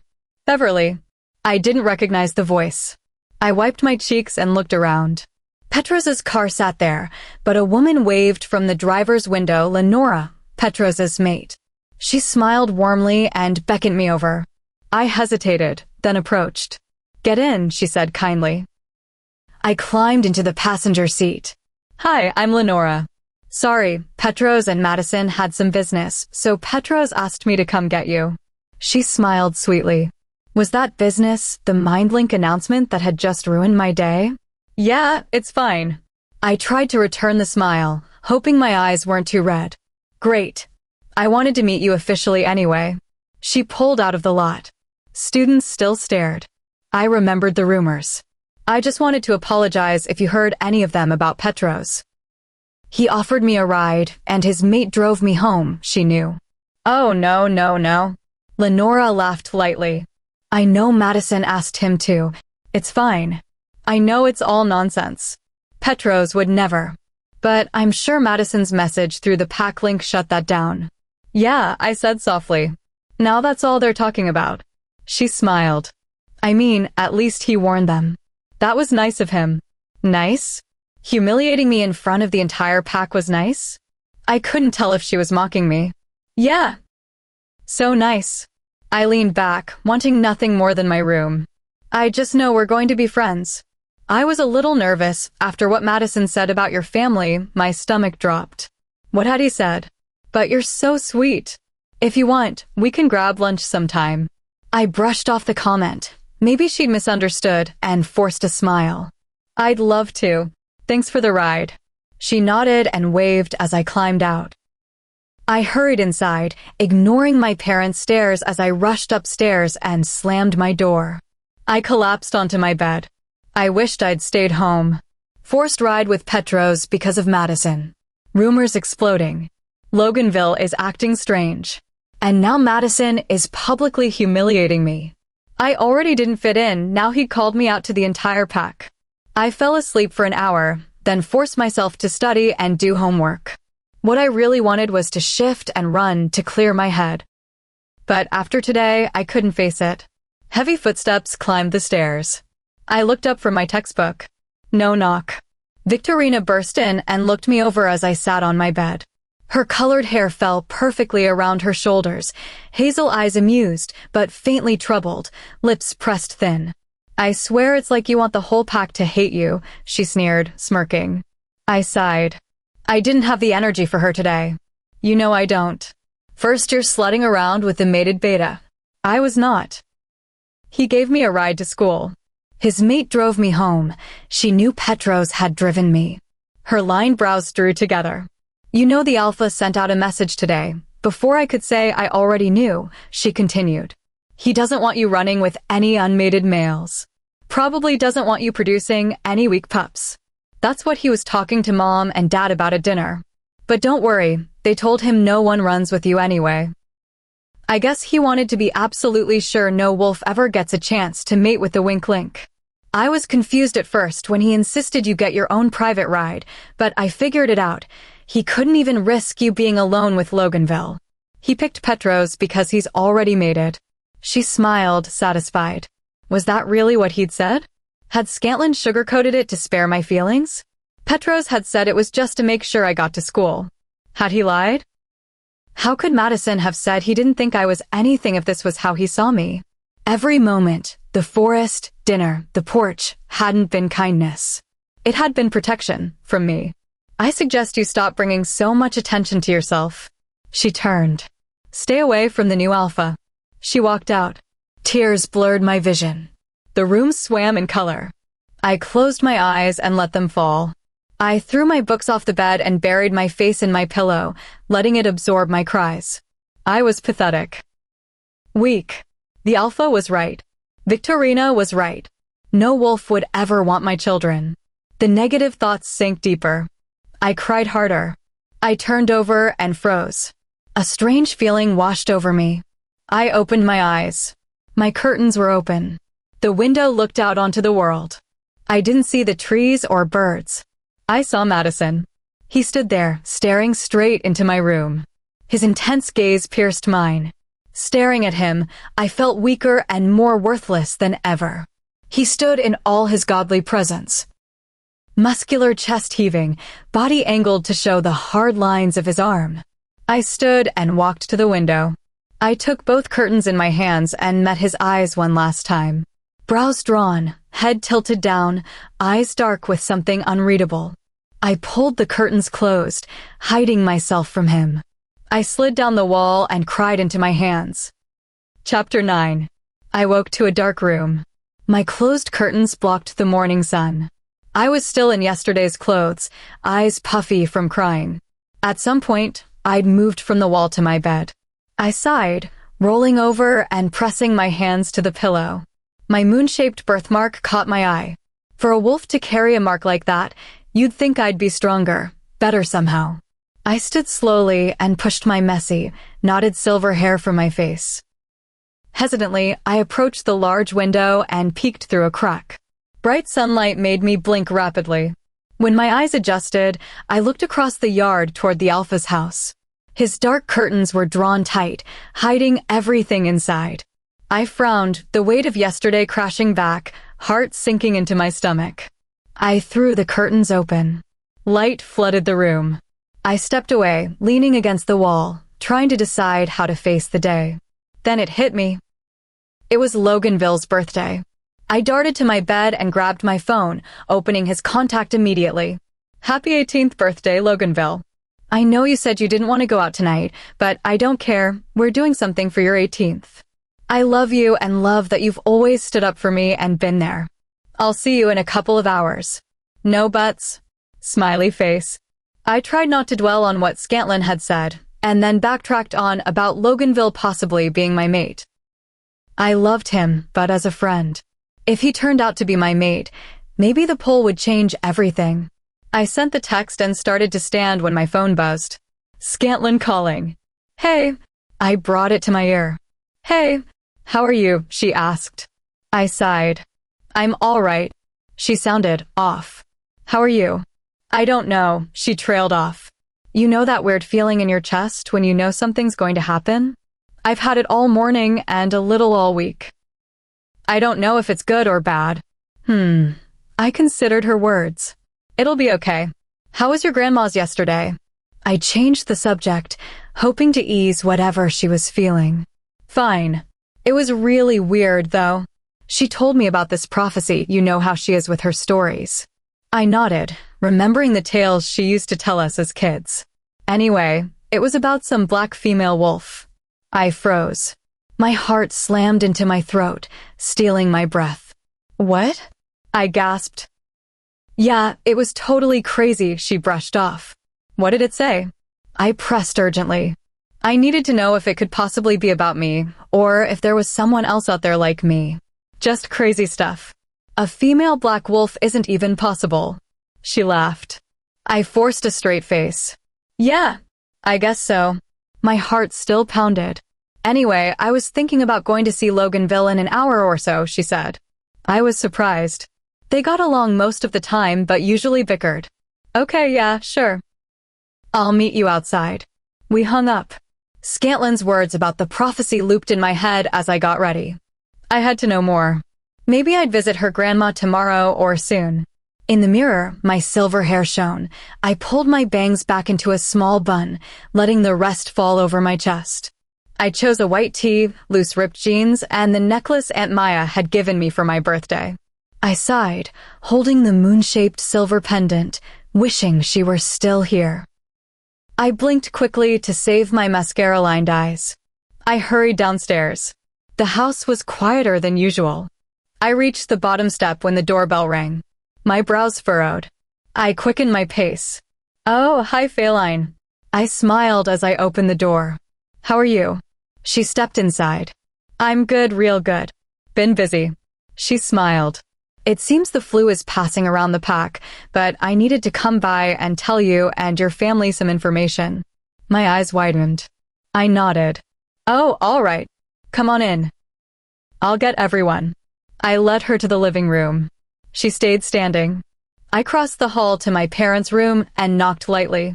Mom? Dad? Eve, what do you want? Dad called, fixing his tie in the mirror. Well, I started, but Mom emerged from her bathroom in her robe. Eve, I heard about you riding with Petros. Why would you do that? He's already mated. No use trying there. She frowned. She'd Victorina mate high status rather, but she still wanted me to mate well.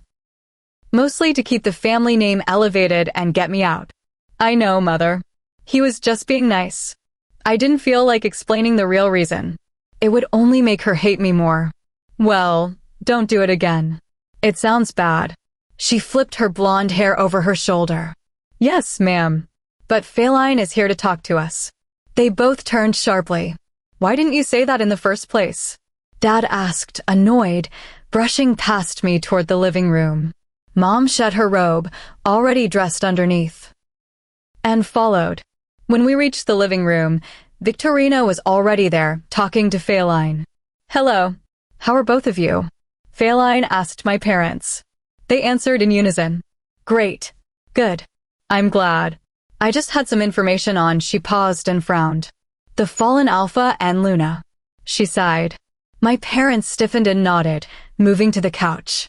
I leaned against the wall. Victorina sat on the armrest. Feline remained standing, facing us. What is it? Dad asked for Mom. His arm wrapped around her, her head rested on his shoulder, showing real emotion for her brother and sister-in-law. I'm sorry I couldn't get this to you before the funeral, but as I told Eve, I've been busy. She glanced at me. Their autopsy showed everything was fine, but I sent the blood to a larger werewolf hospital. I didn't have the tools here in my hut. The blood should tell us more. Results won't be in for another month. She frowned. That's all I have for now. I hope I'll be able to tell you more soon. Her voice softened. Tears pricked my eyes. Mom burst into tears. This was only the second time I'd seen her cry for them.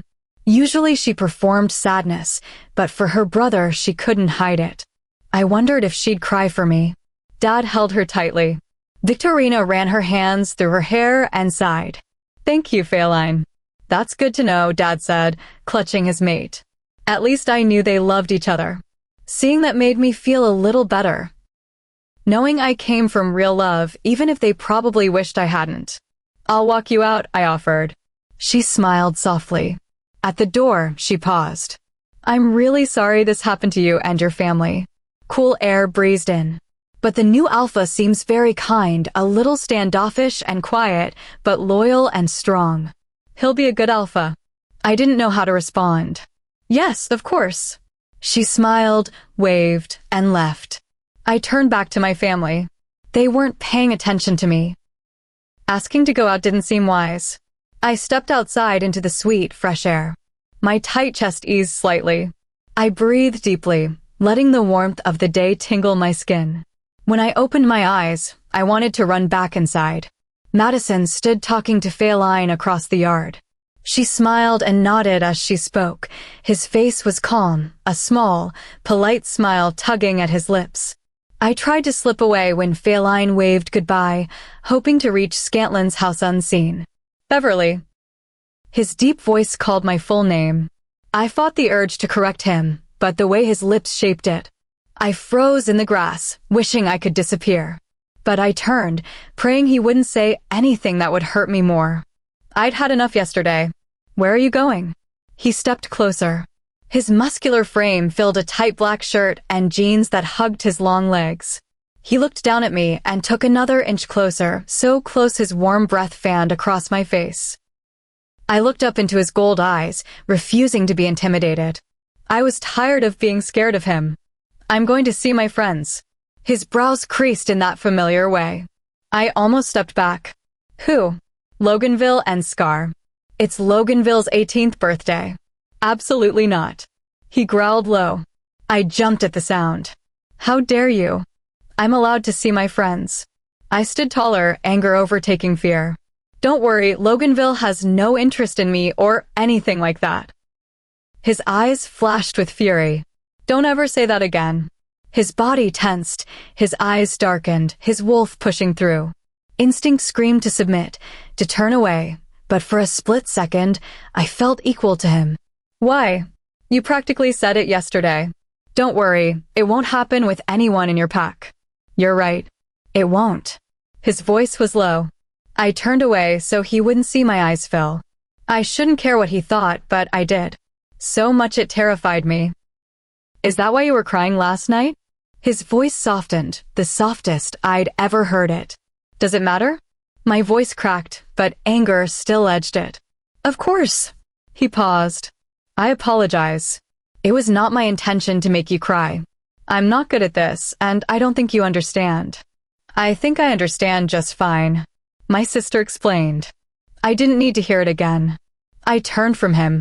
His hand caught my arm, light, gentle for such a powerful man. I looked at him, surprised. "Beverly, please. If you go with him, I won't be able to contain myself." He frowned, gold eyes pleading. My eyes widened. My legs went weak under his gaze and words. "I'm sorry," I whispered, caught in his emotion-filled stare. "I have to go." I hesitated, then reluctantly pulled my arm from his warm grasp. His hand fell slack. He frowned, defeated. I was shocked I'd disobeyed an Alpha's order. Wolves were supposed to obey.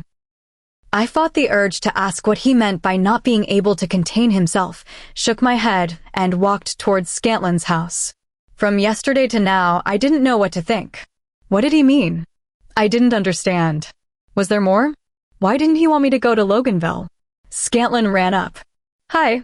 She beamed, unusually giddy.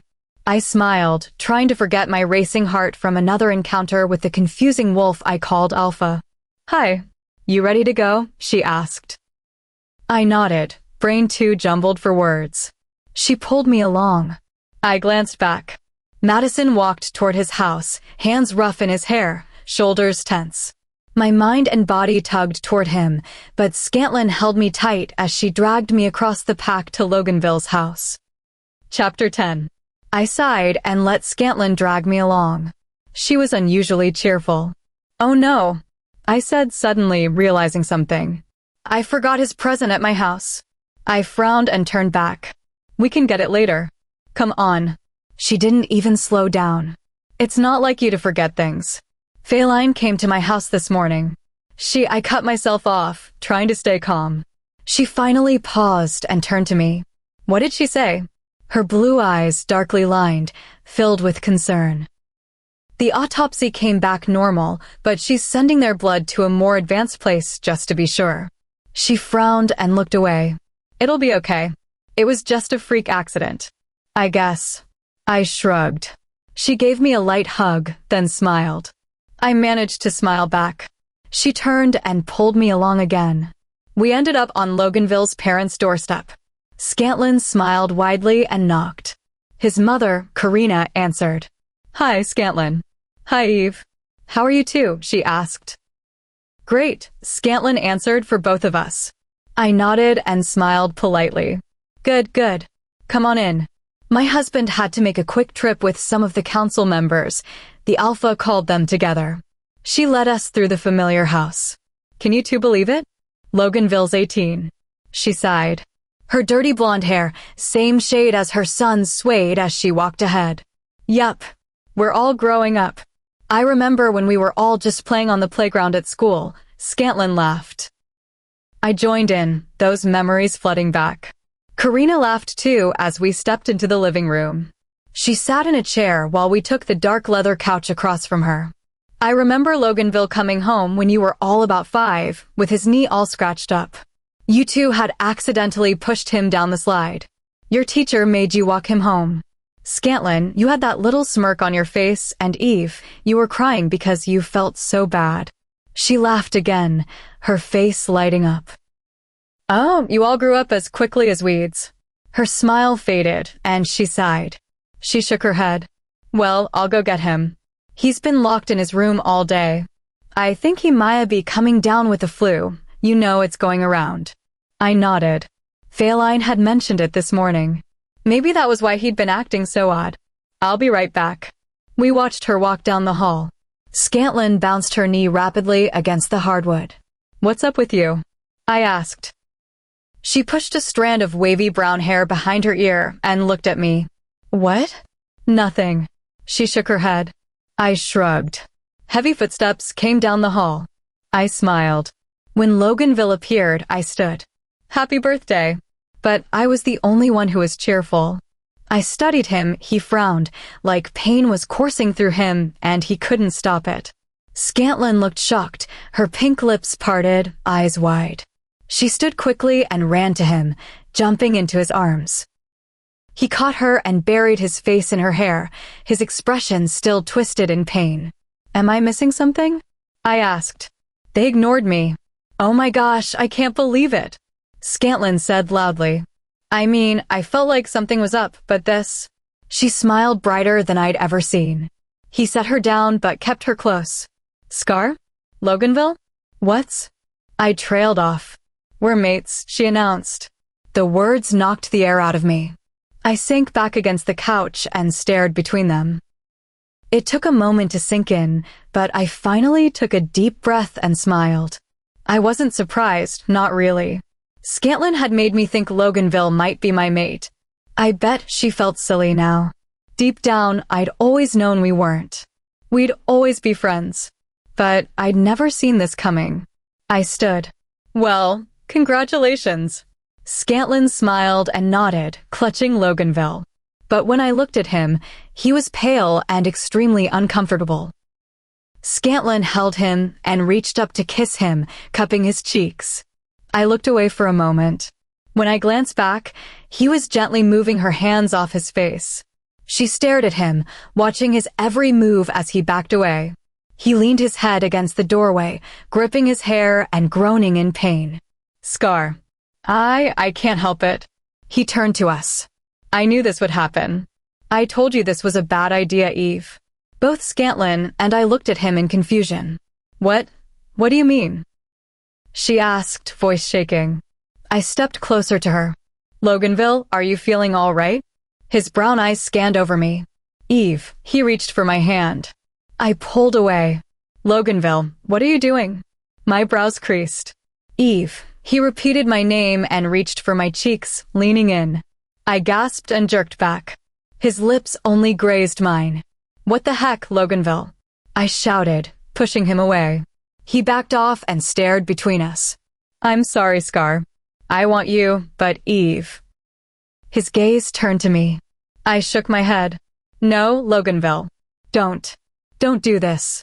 I begged, feeling Scantlin's heartbreak beside me. You don't know what you're saying. He ran his hands roughly through his hair and paced. I can't help it. Eve, you're doing something to me. I'm sorry, Scar. I don't know what to do. Tears clouded his soft brown eyes. I turned to Scantlin.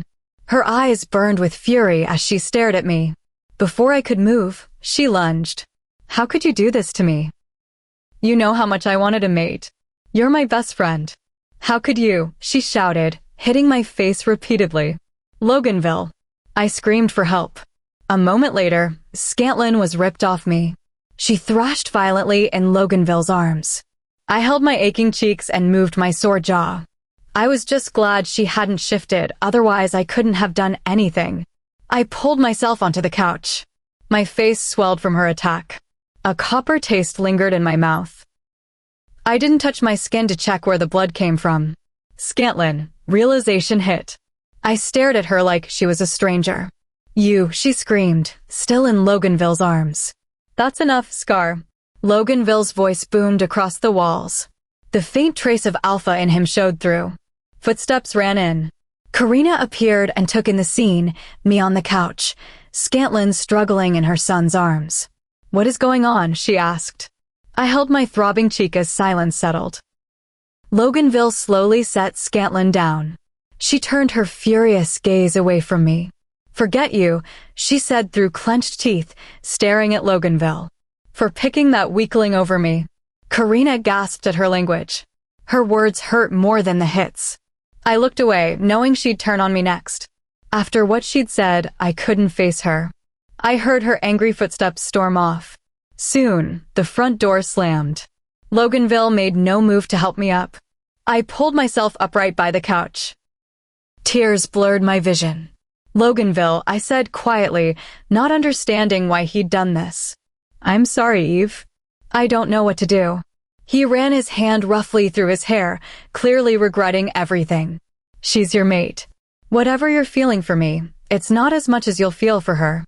He'd never shown romantic interest in me until recently. Now this. My best friend hated me, and Loganville thought he wanted me. Loganville, what have you done? His mother asked. Her green eyes were shocked and scared for him. He shook his head, a tear falling. If I'm going to fix this, Eve, you have to stay away from me from now on. His eyes begged, full of pain and sadness. I gasped, but after a moment I nodded. My tears overflowed. I knew this had to happen. Okay, I whispered. He gave me one last glance, reached toward me, then pulled back. He walked to his mother. Please fix this, I begged as he turned the corner. His brown eyes were torn from me. After the front door closed, Karina came over. She pulled me into an unexpected hug and led me to the bathroom. Even though my wounds would heal by tomorrow, she gently cleaned my split lip and small cut above my eyebrow. When I looked in the mirror, I instantly looked away. The person staring back was someone I didn't recognize. One eye was already black, the other bluish-purple. My cheeks were red and swollen. Thank you for this, Karina, I said softly as she dabbed the cloth across my still bleeding lip. You're welcome, darling. I don't really know what happened. I'm so sorry Scantlin did this to you, and I don't know what was going through my son's head, saying all that in front of his new mate. She shook her head, green eyes confused and disappointed. I just hope all of you can get past this. Friendships should never be lost over something like this. We'll see, I said sadly and stepped away. Thanks again. I'm sorry Loganville's birthday went like this. It's okay. He's a man now. He has to make his own decisions and fix his own problems. She frowned. I hope I see you soon. Me too. If you would, could you give me updates on what's happening? I know I should stay away from them for now. She nodded with a sad smile. We waved. I walked through the house I'd slept in, laughed in, and made memories in for years. But I'd never left like this. My head hung low as I stepped into the afternoon's golden light. The warm glow lifted my mood only slightly. I wondered where they'd gone. Had Scantlin run home or into the woods? I sighed and let my silver hair fall over my face, hoping no one would see me until I healed. Beverly. I startled at my name. I'd made it to my driveway, and then he appeared. I'm sorry, Alpha. I can't talk right now. I shielded my face with my hair and turned away, quickening my pace. Beverly, stop. He demanded. 2 steps and he was beside me. He turned me to face him, but I kept my head down, hair covering my battered face. I forced my gaze to the grass, our feet only inches apart. Alpha, please. I have somewhere to go. I lied and tried to step past him. He gripped my shoulders gently but firmly. Warmth spread through me. He muttered under his breath and bent down. Stop calling me that. In surprise, I looked up. Calling you what? His golden eyes scanned my face in an instant. I knew it was too late to hide. He growled low, eyes turning dark. Who did this to you? His voice was deeper than anything I'd ever heard. I backed away, frightened by the sound. After staring at his tense, darkened features, I snapped back. No one. It doesn't matter. I'll heal in a day. I wiggled free and turned. Beverly. When I didn't stop, I heard his heavy footsteps. But they were heading away from me. Puzzled, I looked over my shoulder. He was walking straight toward Loganville's house. I gasped and ran after him, knowing I couldn't let whatever he was thinking happen. Alpha. I called. He didn't slow. Madison, please. I begged. He stopped abruptly. I ran into his back and nearly fell, but he caught my arm and pulled me upright, tight against his chest. His golden eyes softened as they locked on mine. I held my breath, so close to him. Say that again, he said, voice deeper and huskier. I was transfixed by his eyes. My previous words slipped out instinctively. Madison, please. My tone was no longer a plea to stop, it was something else entirely. The need in my voice frightened me. A small shiver ran through him. My stomach dropped at the sight. He reached up, his finger gently grazing my cut lip. I gasped softly. I'm begging you, Beverly, tell me if he did this. His voice was calmer now, his body relaxing after I'd repeated his name. He didn't. I swear. Your sister then? His tone was more question than statement. No, it's complicated. Alpha. Possible breach on the south border, a warrior shouted. Madison growled and turned to him, nodding. We're finishing this conversation later. He looked me over one last time before stepping away and following the warrior. I heard them shift just inside the tree line, disappearing from view. I exhaled the breath I'd been holding. His scent still surrounded me. Once again, an encounter with the new Alpha left my mind spinning with more questions than answers. I sighed and hurried into my house, up the stairs, and closed my bedroom door behind me, thankfully avoiding my family. I collapsed onto the bed and groaned. What would Scantlin do? Would she spread new rumors about me? Would she tell everyone it was my fault? Had Loganville found her and fixed things? I prayed that was what had happened. Madison's plea replayed in my head. The feeling of his finger on my lip sent a tingle through me. His eyes staring at my lips burned behind my closed eyelids. Again, I didn't know what to make of it. The things my sister, pack mates, and parents said clashed with what I sensed and felt when I was near him. I didn't know what to think or feel. Chapter 11. It had been a day since Loganville's birthday, and I'd stayed locked in my room. My parents and Victorina hadn't stormed in with anger or accusations, so I assumed neither Scantlin nor Loganville had spread the story through the pack mine link. Not that I would know. I got up and started my usual school routine. Dressing casually, I was too tired after the weekend to care much. I wondered if either of them would be at school today. Karina hadn't given me any updates. I sighed and pulled my silver hair into a long ponytail. My reflection caught my eye. As expected, my face was almost completely healed, still a faint red tint and slight swelling, my jaw aching a little, but otherwise back to normal. I looked away, grabbed my bag, and reached for the door.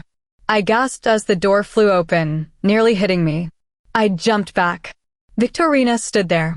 I can't believe you. You disgust me.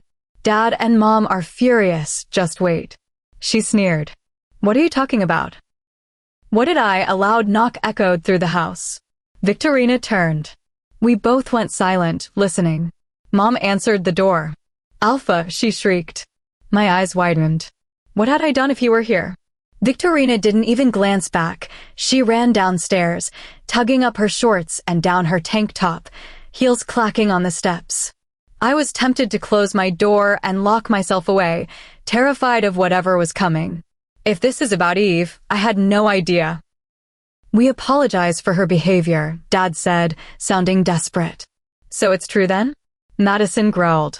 I stood frozen in my doorway, unsure whether to move or stay hidden. Don't jump to conclusions, Madison, Petros said. Heavy footsteps climbed the stairs. I slowly backed away. Out, all of you, Madison ordered. But Alpha, I could, Victorina whined. Out. Now. Footsteps retreated. The front door closed. I imagined Victorina pouting her way out, my parents already planning their next lecture. I gasped when Madison appeared in front of me. I took in his state and felt dizzy. He wore only jeans, shirtless, muscles tense, breathing uneven. Is it true? He demanded. I gasped, afraid. What? What is everyone talking about? Tears welled from fear and confusion. He muttered under his breath. Right, you're not linked. He shook his head. Is it true that you, he looked like he might be sick saying it, were with Loganville even though you knew Scantlin was his mate? He stepped closer, examining my face. What? I cried, tears spilling instantly. How could she say that? I knew it was Scantlin. How could she do this? I hadn't done anything, it was Loganville. He came nearer, bending to my neck, inspecting the skin.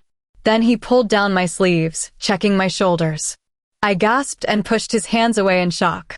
He lifted the hem of my shirt, exposing my stomach. Alpha Madison, stop. I'm not marked. And no, I haven't been with anyone, I said firmly. He sighed and stepped back, trying to calm himself. He leaned against the wall. Thank the moon goddess, he muttered, running a hand down his face. Tears streamed down my cheeks. I broke into sobs. She'd really done it. My best friend had spread a lie to the entire pack to hurt me for something I hadn't done, something I couldn't control. Why was I always the one punished? I sobbed harder and turned away from him. More footsteps climbed the stairs. Petros's voice followed. Darn it, Madison. I told you not to jump to conclusions. Now look what you've done. Watch your tone, Petros. I'm still your alpha, he growled. Sorry, but what did you do? Petros asked. Nothing. What do I do? Madison whispered the last part. Petros sighed. Eve? What's wrong? I choked down my tears, wiped my cheeks, and turned to them. Madison now wore a shirt. Petros must have brought it. I wished he hadn't. Scar, was it her who said I did it? I asked. Madison stepped closer and nodded. Yes. Why? What happened that would make her say that? His tone softened, trying to calm me. My eyes widened. I turned away and sat on my bed. It happened on his birthday. We went over to surprise him. I knew I shouldn't have let you go. I told you not to, Madison muttered, clearly upset with himself. I would have gone anyway, I said. We got there, and when Loganville walked in, Scar jumped on him. She turned 18 a couple months ago, so she didn't know.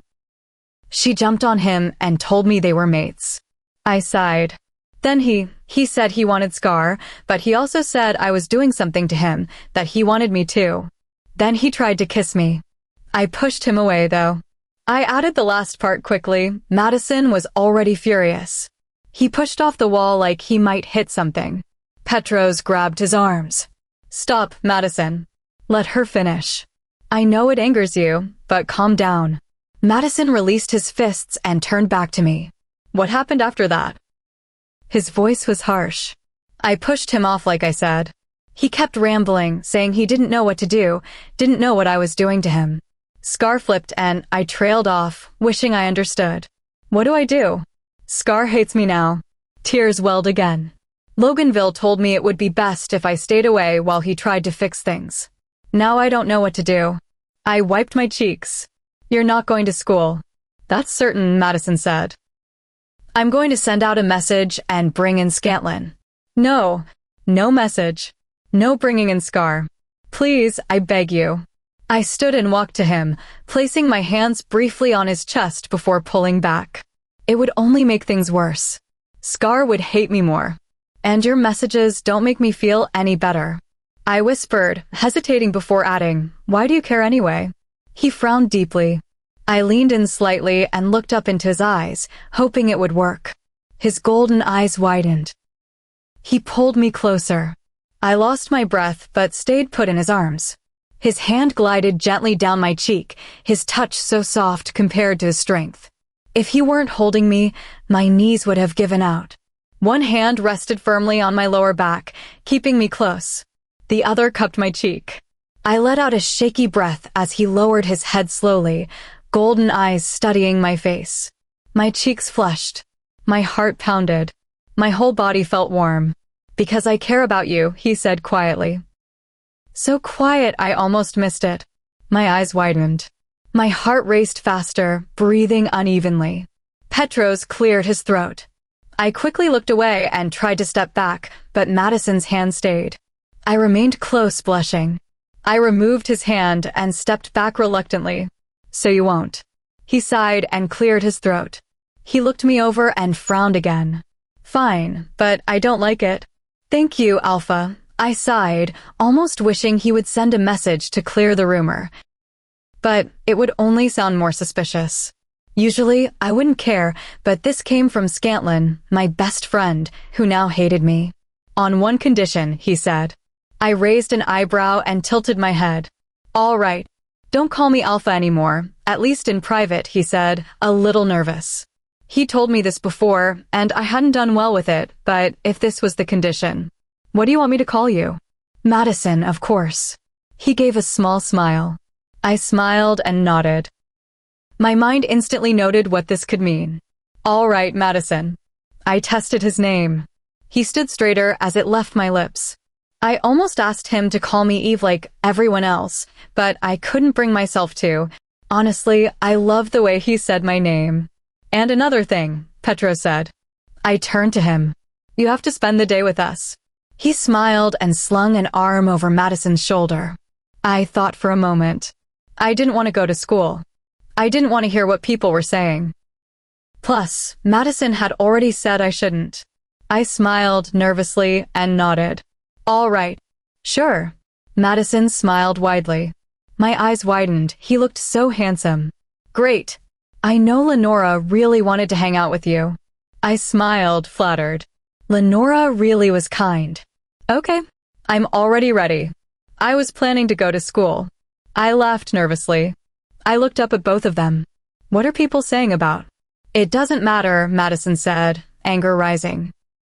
I won't send out a message, but I will tell them to stop talking about it through the mind link. I can't stand the nonsense. Please let me. He begged. I sighed and nodded. Okay. I'm just glad I can't hear it, I whispered under my breath. They both sighed and nodded. It'll pass. Loganville might say something if you won't let Madison, Petros said. He won't if it's not what Scar wants. I really don't know why he did that. I wished I'd never gone over there. I wished Scantlin had gone alone. Well, let's not think about it anymore, Petros started. Or I might do something you won't like, Madison finished, frowning. Well, let's go then, I said, agreeing because I didn't want to think or talk about it anymore. They both nodded. Petros walked out first. I followed. I jumped slightly when Madison placed his hand gently on the small of my back. Warmth spread through me. Chapter 12. My parents and Victorina were nowhere to be found, and neither were their cars once we stepped outside. I felt relieved they weren't here to see me leaving with the Beta and Alpha. Who knew what they would have said? I followed behind Petros.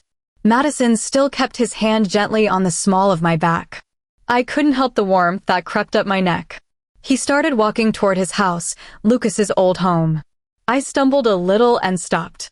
Madison looked down at me. After a moment, he realized, if it makes you uncomfortable, we can go somewhere else. I want you to be comfortable in your— He stopped and cleared his throat. Never mind. I raised an eyebrow but shook my head. No, sorry. I'll be fine. He nodded, still a little reluctant. We followed Petros inside. I looked around. The last time I'd been here, I was helping clear out their things. I shivered at the memory. It looked completely different now, which helped. I was surprised by the decor. Nice, modern, and simple. Not what I'd expected from Madison. The two of them, Madison nodded toward Lenora and Petros, had to move in yesterday. Their house next door had a plumbing issue. I hope you don't mind, they'll only be staying a few days. He paused. It's actually been helpful. Lenora forced me to go to the store with her. The house was pretty empty, and she insisted I fix it up for when people come by. He looked away, rubbing the back of his neck with a small smile. I smiled too. It looks nice. We heard a happy shriek as we entered the living room. Lenora walked out of the kitchen. Eve, I didn't know you'd be coming over today. She smiled brightly, then swatted Petros for not telling her. He laughed and hugged her tightly. Anyway, I was just making a snack for these two hungry boys, but I have plenty. She hurried back into the kitchen. She's happy you're here, Petros said.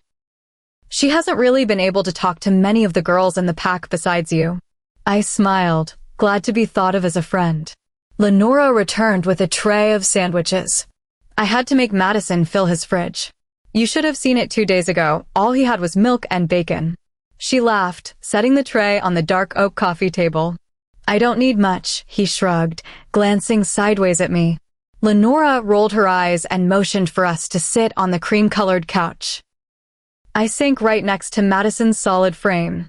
Petros took the silver-stitched, patterned chair across from us. Lenora sat in the golden Victorian-style chair beside him. You did an amazing job decorating, I told her. She beamed. Thank you. I looked around. A large bookcase held hundreds of books. Framed pictures of beautiful places around the world lined one wall, and a few family photos lined the other. The marble fireplace glowed, flames dying down but coals still red-hot. The air carried Madison's scent, maybe because he kept scooting closer every passing minute. Thank you, Lenora said. Madison was very open to suggestions. Honestly, I just let her pick everything, he chuckled. His hand inched toward mine, where it rested on the couch. One day, when the plumbing's fixed, you have to come over and see what I've done with me and Petros's place, she suggested. I would love that, I answered honestly. Her eyes lit up. I started to ask another question, but I felt Madison staring intently. I tried not to notice, but his gaze was overwhelming and sent a shiver through me. Petros looked between us with amused green eyes. Well, if you two don't mind, I'm going to eat. He reached over and grabbed a sandwich. Oh, I forgot to put mustard on yours, Lenora said and jumped up. I sighed in relief. I hated mustard. Oh, no, you don't.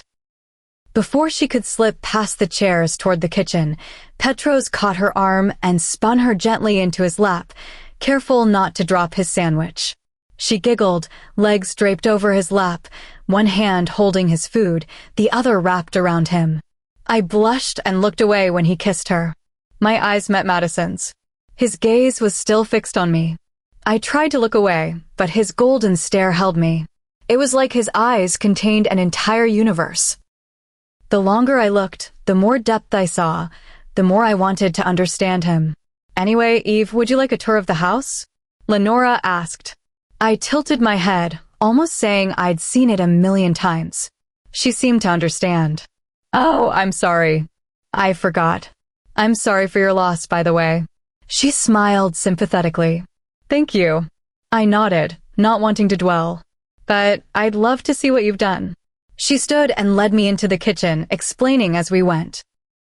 I followed her through the house that had been completely transformed. The office now held maps of the territory, a dark mahogany desk, and matching bookcases. A patterned rug and dark leather chair sat behind the paper-covered desk. My mind drifted to an image of Madison sitting there, brows furrowed, focused on pack matters, enemies, and allies. She led me upstairs. I followed hesitantly. Like the rest of the house, the master bedroom had changed since their passing. All new furniture, rearranged. I was glad, but I could still picture my uncle lying there, fading, with Maya clinging to him. My thoughts quickly shifted to the day I'd seen Madison in the window, his eyes dark and intense as I stood across from him in my undergarments. I stared at his unmade bed against the wall, sheets pulled back on one side, pillows in a chair beside it. My heart fluttered, cheeks warming at the sudden image of us together. We finished the tour and returned to the living room. Madison and Petros were talking in the same spots we'd left them. Madison stood instantly when we walked in. "How do you like it?" he asked. I blinked, confused for a second. "Like what?" Petros chuckled. "The decor. Look at him. He's a nervous wreck just waiting to see if you like it." Madison shot him a look. "I told you to trust me," Lenora sighed, settling back into Petros's lap. "Oh, yes, it's beautiful," I said honestly.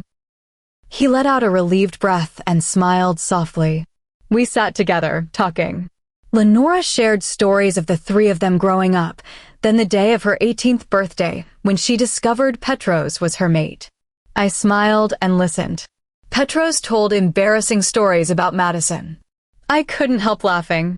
Even Madison smiled, bigger than I'd ever seen. He'd cracked a few grins before, but here in the quiet of his home, with just the four of us, he seemed so much more relaxed. I helped Lenora with dinner. We'd talked straight through lunch. The boys watched and listened. Madison never took his eyes off me. It was so distracting that I nearly caught a hand towel on fire while taking food from the oven. I blushed as red as the flames, but everyone laughed and only checked if I was hurt. I felt like I was in my own little bubble here. No one judged me. No one saw me as weak. No one looked at me like I was nothing. All three of them made me feel like I belonged. Like they actually wanted me around. I smiled, sitting next to Lenora and Madison, Petros across from us at the table. I wiped my mouth with a napkin. This was good. I looked down at my empty plate, stained red from the sauce. It was. "You two did a great job," Petros said, mouth full of his third helping. "Yes, you did," Madison agreed.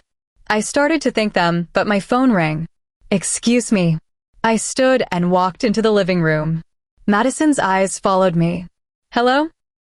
I answered, looking out the window into the darkness. "Where are you, young lady? Are you with Loganville? How dare you? I knew you were trouble, but this." Mom's voice screeched through the line. I pulled the phone away. Chairs scraped against tile. A moment later, all three of them stood behind me. Madison looked furious. The others frowned. They must have heard. "Mom, I'm sorry. I'm not with Loganville. I'm with—" I stopped.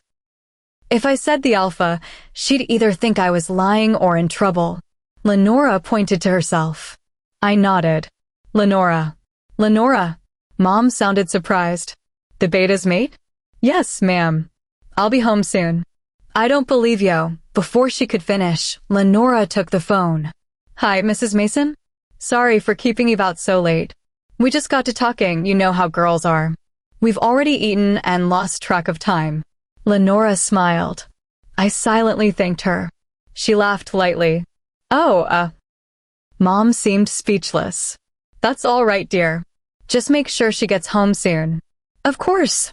Thank you." Lenora hung up and handed me the phone. I didn't speak for a moment, then burst out laughing. Lenora joined in. Petros chuckled. Madison just frowned. After we calmed down, he spoke. "Do you want me to walk you home?" Even though it was right next door, I nodded. I waved to Lenora and Petros. They said they'd see me soon. Smiling, we stepped into the brisk night air. The pack was quiet. Most lights already off. Crickets and distant birds echoed through the trees. I smiled up at the clear night sky. Hazy gray clouds drifted across the star-filled darkness like mist. Madison stood beside me. "Beautiful," he whispered. I smiled and nodded, eyes still on the sky. I turned to him. The moon glowed behind his tall frame, making him look almost otherworldly. But his eyes weren't on the stars, they were on me. Dark gold orbs scanned my face. He turned and started walking. I followed. He didn't stop at the front door. He moved to the side of the house, so I followed. "Thank you for letting me stay over today," I said, breaking the silence. He didn't reply, just stared at my face, studying every detail. He reached up slowly, as he'd done before. I didn't pull away. His hand cupped my cheek. "Did you have a nice time?" he asked quietly, voice deep. I nodded. "Yes, a lot. Why do you let them treat you like that?" He stroked my cheek gently with his thumb. I sighed and shrugged. "I don't know any other way. I've gotten used to it, honestly. You will know another way. Things will change," he said. I smiled. "Maybe." I looked up at him through my lashes. He sighed, eyes widening slightly, and looked away. "I can't do this much longer." His voice was strained. He pulled me against him. I didn't know how to respond, so I didn't. I waited until he looked back. His eyes locked on my lips and stayed there.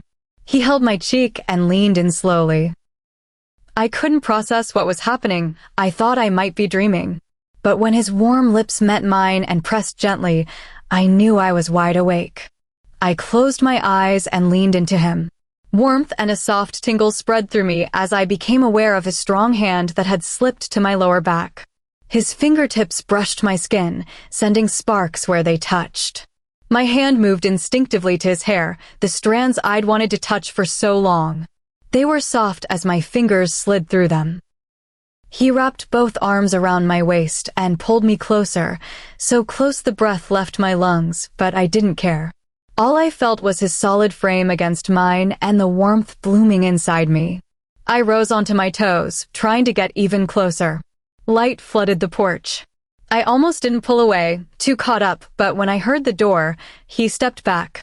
His minty breath brushed my face. He released me. I stepped toward the door. Breathless and flushed, I smiled as Mom opened it, blonde hair in curlers. Her hazel eyes widened as she looked me over. "What's wrong with you?" she asked. I tried to stop smiling but couldn't. I held my uneven breath. "Nothing. Just ran from Lenora and Petroza's. Wanted to get home. I'm tired." Her perfectly sculpted eyebrow rose, but she nodded and pulled her white robe tighter. She stepped inside when I didn't move, then walked farther in. I looked back into the bushes. He was still there, watching. I blushed deeply and waved. He smirked and raised his hand. "Bye," I whispered. He smiled. "Good night, Beverly." My feet felt rooted in place. Half of me knew I had to go inside. The other half wanted to run after him. He watched as I stepped into the house. As I slowly closed the door, my eyes stayed locked on him for as long as possible. I leaned against the door, lightheaded. A smile stretched across my face until my cheeks ached. My mind spun. I couldn't catch my breath. Had that really just happened? Was I losing my mind? What did it mean? I shivered, thinking back to our first meetings when I hadn't known if he hated me. And now this. My heart felt like it might burst out of my chest. Dreamily, I walked upstairs and into my room. I felt like I was floating as I fell onto my bed. My body still tingles from moments ago. I sighed, kicked off my shoes and clothes, and slipped into a long t-shirt. I curled around my pillow, pulling it close, and drifted into an effortless sleep, feeling more alive than ever. Chapter 13. Waking up, I know I'm not going to school again today. Victorina came into my room this morning before she left for school and told me everything people are saying about me. The rumors are harsh, and I had to fight the tightness in my throat to keep from reacting. Most of the time, while she spoke, my mind kept drifting back to the most amazing kiss of my life. I still can't believe it happened. I pinched myself multiple times to make sure it wasn't a dream. She talked, and I remembered his hands on my waist, pulling me close. I recalled the scent of pine and the strength that clung to him, the soft feel of his thick hair between my fingers. I could almost feel his minty breath on my face when he finally pulled away, how flushed and breathless I became the moment my mother opened the door. My heart had pounded against my ribs, my whole body alive with excitement. When I went downstairs for breakfast, my father looked at me like I was a criminal. I tried to ignore it, but it was impossible. He finally broke the silence with sharp words. "How could you be so desperate? Was it worth it? Ruining your name?" and more along those lines. When I tried to explain that Scar was only saying those things because she was upset with Loganville, he raised his hand as if to strike me. He stopped himself, called me a liar, and stormed out. My mother came to me last. She asked what the Alpha had wanted and why he needed to speak with me. I told her he just wanted to understand the real story and work things out. She seemed calm, almost like she believed me. So he wasn't angry? She asks, sitting on the edge of my bed in her work clothes. Her slim frame is neat, blonde hair styled in bright curls, hazel eyes catching the light with their brown-green mix. No, ma'am. He just wanted to know what really happened. I promise, like I said, Loganville tried to kiss me, but I pushed him away. Then Scar got upset. I know, she says. I just got off the phone with Karina. She told me what happened. My eyes widen. That explains her calm reaction. I silently thank Karina. Oh, so you know the truth? I ask. She nods. We have to fix this. She looks away, thinking, then adds, this could ruin our family's reputation. I frown and shrink back against the pillows. I glance out the window, half hoping to see Madison standing there, but the yard is empty. She continues talking about speaking to Scar's father and how she and my father will sit down with Loganville and Scar together. I tune most of it out and barely notice when she stands to leave. Oh, and call Karina. She wants to talk to you, she says on her way out. I nod and pick up my phone. The line rings. Hello? Eve? Karina asks. Yeah, it's me. How is everything? Well, Scar is staying with her grandma for now. My plan to visit Scar's grandmother and ask about the old stories of a black female wolf vanishes. I sigh, still wondering if those tales could be about me and what they might mean. She just wants to stay away from everyone for a while. Correction, from me. Loganville's tried to apologize multiple times, but she's so angry. He's pretty upset, still a little conflicted about the two of you, she says, and I wince. But things are getting better the longer you stay away. Oh. The words sting. Well, I hope this all passes soon. Thank you for telling my mother what happened. My father and sister didn't seem to get the truth in time. I'm sorry I didn't call sooner. I've been trying to look after Loganville. My husband is pretty upset with him and Scar for spreading that through the mind link. I lean back against the pillows, the stress of the week pressing down on me. I'm so sorry about that. That was awful of her. Yes, it was, I agree quietly. I told Loganville to tell everyone the truth, but he's still focused on getting her to forgive him. She says, exactly what I expected. I frown. I understand. I just wish people didn't believe it. Anyone who really knows you knows it's not true. And whenever anyone asks me, I tell them what actually happened. I manage a small smile. Thank you, Karina. Of course, honey. I'll let you know if anything changes. We hang up. At least my mom believes me now. She'll tell my dad, and then Victorina will find out too. Hopefully, the truth will spread through the pack quickly. I stand from the bed and suddenly feel the urge to run. It's been too long, and with everything going on, I know it will help clear my head. I pull on a hoodie and shorts, pack a change of clothes just in case. I don't want to end up in another awkward situation like last time. I head downstairs quietly, hoping to catch my mom before she leaves for work. I round the staircase and see her in the kitchen, searching the fridge and then moving to her purse. Her black heels click against the tile. Mom? I ask. What? She doesn't look up. I was wondering if I could go for a run. She stops, lifting her hazel eyes to me. Why? I haven't run in a while. It's not fair. Victorina runs almost every day with her friends after school. No one will be out now. Everyone's in class. I'll go deep into the forest like usual. She frowns, pursing her lips. I suppose. But be careful. I'm serious, no mishaps. Who knows what people will think if they see you? My heart lurches at her words. Yes, ma'am. Go on. You only get an hour, she says sharply. I nod, forcing a smile to push aside her comment and hurry outside behind the house before she can change her mind. I clutch my bag of spare clothes and head into the forest. I really hope Madison doesn't come looking for me. The fresh scent of pine and wood fills the air, reminding me of him. Sunlight filters through the branches, warming my skin. My thoughts drift back to last night, and part of me wishes I had just gone to his house instead. But what would I even say? What would he say? I shake my head. Maybe being out here alone is better, it gives me time to think. I wander deeper, not really paying attention to my path. My mind spins with thoughts of him, and what he might think if he knew I was a black wolf. Ridiculous scenarios play out in my head. When I finally look around, I realize I'm still in Madison's territory, but near the edge close to Scar's grandmother's house, actually. I hide my bag behind a tree, deciding I like this shirt too much to risk shifting in it. I step behind another tree and strip down. Taking a deep breath, I let go, allowing my wolf to rise. When I open my eyes, the world shifts. Colors are richer, sounds sharper, sense overwhelming. The pines and leaves glow deeper green and gold. Birds chirp in the distance. The sudden change always feels disorienting, everything amplified at once. I try to filter out the noise in my head. If my parents let me shift more often, it would feel normal by now. I look down at myself.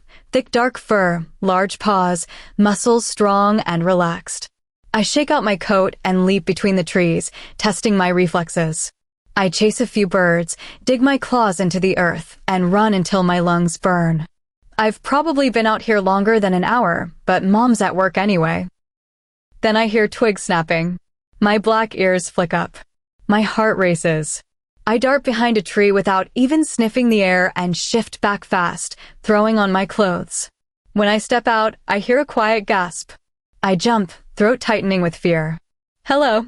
I call, praying it's just my mom coming to scold me for staying out too long. Silence. Maybe I'm imagining things. I sigh, shake my head, and start toward the house. Then dead leaves crunch behind me again. I turn, scanning the open spaces between trees. Nothing. Who's there? I call, walking slowly toward the sound. A moment of quiet, then a wolf bursts from behind a tree. I gasp and stumble backward, hitting the ground hard. Sticks jab my palms, grit coats my fingers. I stare up at the light brown wolf, frozen. Something about her eyes feels familiar. But they glare at me with fury. Her fur bristles. She paws the dirt, head low, muscles taut. I've only seen a handful of wolves up close. My parents, rarely, Victorina's, Loganville's, and some of the warriors. Never this one. She has to be packed. No outsider could slip past the border patrols. And she knows what I am. The realization steals my breath. Maybe I should shift and face her. This could be my chance to test myself, to see if the strength I feel inside shows on the outside. Before I can move, she snarls, drool dripping from bared teeth. I start to rise, but she barks and charges past me, clipping my shoulder. Pain flares. I groan and fall back. A rush of wind whips around us. The female wolf flees, vanishing between the trees. I stay on the ground, clutching my shoulder, waiting for it to heal. Who is that? What will she do now? I stand, brush myself off. My shoulder pops back into place with a groan. Heart pounding, I walk home, glancing over my shoulder every few steps, terrified someone is watching. This is exactly what my parents feared. If she tells anyone, the whole pack will know about my wolf. They'll believe every rumor about my weakness. The walk home blurs. My mind races with worst-case scenarios. What will my parents do if everyone finds out? What will Madison think? Will he hate me and cast me out? The thought makes my heart sink. I shiver as the weight of it settles in. The house is empty when I get back. I wish I could access the mind link. Maybe then I could listen for any sign of that wolf spreading the news. But I can't. So I retreat to my room, avoiding the outside world. I close the curtains, even afraid to face Madison, no matter how much I want his arms around me. One moment, I'm terrified Madison hates me. The next, I'm reliving his message to the pack, then the fallout with my best friends, then the kiss, and now this, a mystery wolf who knows my secret. I collapse onto the bed, feeling like I might burst. For the rest of the day, I try not to think. I read and watch movies, but the distractions only last so long. I cry for my aunt and uncle who died, taking my unborn cousin with them, for the confusion with Madison, for the harshness from my family, for the mess with Loganville and Scar, and for someone knowing what I am. I hear my parents come home, Victorina, after her run. I hear them talking and laughing in the kitchen, eating dinner without me. I lie there, tears refusing to stop. By the time the sun sets, I'm still in the same position. My room is dark, no moonlight reaches the window. My eyes are heavy. I don't know what time it is. The house is quiet, everyone must be asleep. I roll over and close my eyes, already drifting. My phone buzzes in my pocket. I fumble for it and answer without thinking. I hum sleepily. I know what you are, a voice says. The words don't fully register. The call ends. The phone slips from my hand into the sheets. I drift into a deep, exhausted sleep. Chapter 14. I wake to my mom yelling that I need to go to school. She has no idea what happened yesterday. If she did, she'd probably keep me locked in my room forever. I pull on leggings and a t-shirt. I pray whoever saw me yesterday keeps quiet about it. I hope my parents and Karina have spread the truth about what really happened with Loganville and Scar enough that no one at school brings it up. I gather my gray-silver hair, running my hands through the silky strands, and sigh at my reflection, sleepy gray eyes, pale skin. Last night I was so exhausted I don't even remember falling asleep. I glance at the bed, my phone is tangled in the sheets. I gasp. The words from last night replay in my head. I know what you are. The voice echoes like an alarm. I know that voice, but it can't be. Fear surges through me. I rush to the phone and scroll through recent calls. The name on the screen makes my stomach drop. It's her. Scar. Scar was the wolf who saw me. She's the one who called last night and confirmed she knows I'm a black wolf. The prophecy. She and her grandmother are the only ones who understand what that means. I don't even know myself. What will she do with this? Will she tell everyone? My heart lurches. My breathing stutters. The realization nearly knocks me over. I have to see her. I need to know if she hates me enough to destroy my life. I grab my bag and leave the house. No one stops me as I pass my family. I hope this doesn't take long. I still need to get to school. The morning air is cold against my heated skin. I'm angry. Angry that she's so furious over something I couldn't control. Angry that she knows my secret. She must have followed me or tracked me down. Now she holds my biggest vulnerability like a weapon. Fog clings to the grass. With each step towards Scar's house, it lifts and swirls around my feet. I decide to speak to her father first. Maybe he can tell me how she feels toward me and whether she plans to expose me. Her house is just 2 doors down. Someone calls my name. Eve. Eve. I ignore it, the fire inside me burning hotter. Beverly, stop. The voice is insistent. Finally, I turn. Loganville jogs up, breathless. What, Loganville? What do you want? I thought you weren't supposed to talk to me or even be near me, I say sharply. Only now do I notice people moving around us, many staring. It's Scar, he says, ignoring my tone. His brown eyes are wide with worry and fear. His dirty blonde hair is messy, and there are dark circles under his eyes. His skin looks paler than usual. His clothes are thrown on haphazardly. My brows knit together. What about her? She's gone. She disappeared. He drags a hand through his hair, tugging hard. My eyes widen. I'm not sure if this is good or bad. Hold on, Loganville. What do you mean she's gone? I went to check on her at her grandmother's. Ava said she left a note saying she was leaving for a few days to run errands. What does that even mean? Maybe she really is running errands, I offer. He shakes his head. No, trust me, she's gone. I don't know why or where. I'm her mate, and she left because she's upset about something I had no control over. He growls low. Why would she leave? She just found her mate and discovered my biggest secret. Telling the pack would hurt me more. Why run? I've got to go find her, he says urgently. Call her. Or ask her dad. I did. Her father doesn't know where she is, and she won't answer her phone. He looks around frantically. When did you find out? Not 5 minutes ago. I ran straight here to tell you. When was the last time you spoke to her? Her words echo in my mind. I shudder. Last night. His eyes widen. She spoke to you? What did she say? Did she tell you where she was going? Did she say she forgave you? He grabs my upper arms, shaking me gently in his panic. No, Loganville, I stop myself. I can't tell him the truth. She said goodbye and hung up, I lie, meeting his worried brown eyes steadily. Damn it. He yells. Where should I go? Where do I look? I grip his arms. Loganville, calm down. I try to think where she might go. I can't. He throws my hands off. I frown, heart sinking a little. Log, what's going on? A deep voice booms across the area, sending a shiver down my spine. Loganville and I turn. For a second, I forget everything as I take him in. Madison strides toward us in dark jeans slung low on his hips, pulling a black shirt over his head. He tugs it down over his sculpted chest. His eyes are dark as they flick between us. Petros and Lenora step out of his house, looking confused, and follow him. What's going on? Madison repeats, stopping a foot away.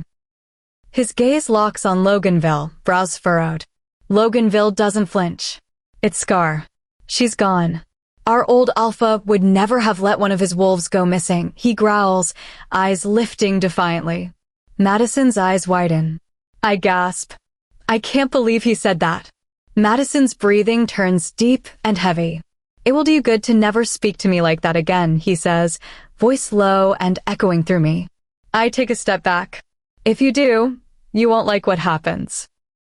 Then tell me where my mate is, Loganville snaps. Loganville, stop, I whisper. Madison is radiating anger. They stare each other down, neither yielding. Petros steps between them, gently pushing them apart. Hey, let's cool down. Loganville breaks the stare first. He can't hold a pureblood alpha's gaze for long. Scar isn't gone, Madison says, tone still rough. I would have heard from my guards. No one leaves or enters this pack without me knowing. Lenora slips beside me and loops her arm through mine. You okay? She whispers. Yeah, I nod, managing a small smile. She holds me closer. Then we must search for her, Loganville says, voice frantic now, fear replacing anger. Madison says nothing. Petros turns to him. Madison. Madison looks at me, almost as if asking my opinion. I know I shouldn't care where Scar is, she hates me, and maybe she's just avoiding me. But I need to speak to her again. I nod. He studies me a moment, then dips his head in acknowledgement. He sighs. Of course. We can pull some warriors from Border Patrol to search the forest and territory. Loganville's eyes widen. He nods once. Thank you. Madison turns to Petros. Send word to the rest of the wolves. Petros nods, smiles at Lenora, she waves, then heads toward the forest. I'm going with him, Loganville says. I need to search for her. He follows. Two wolves emerge from the trees, Loganville and Petros, and disappear deeper into the woods. Madison turns to me. Are you all right?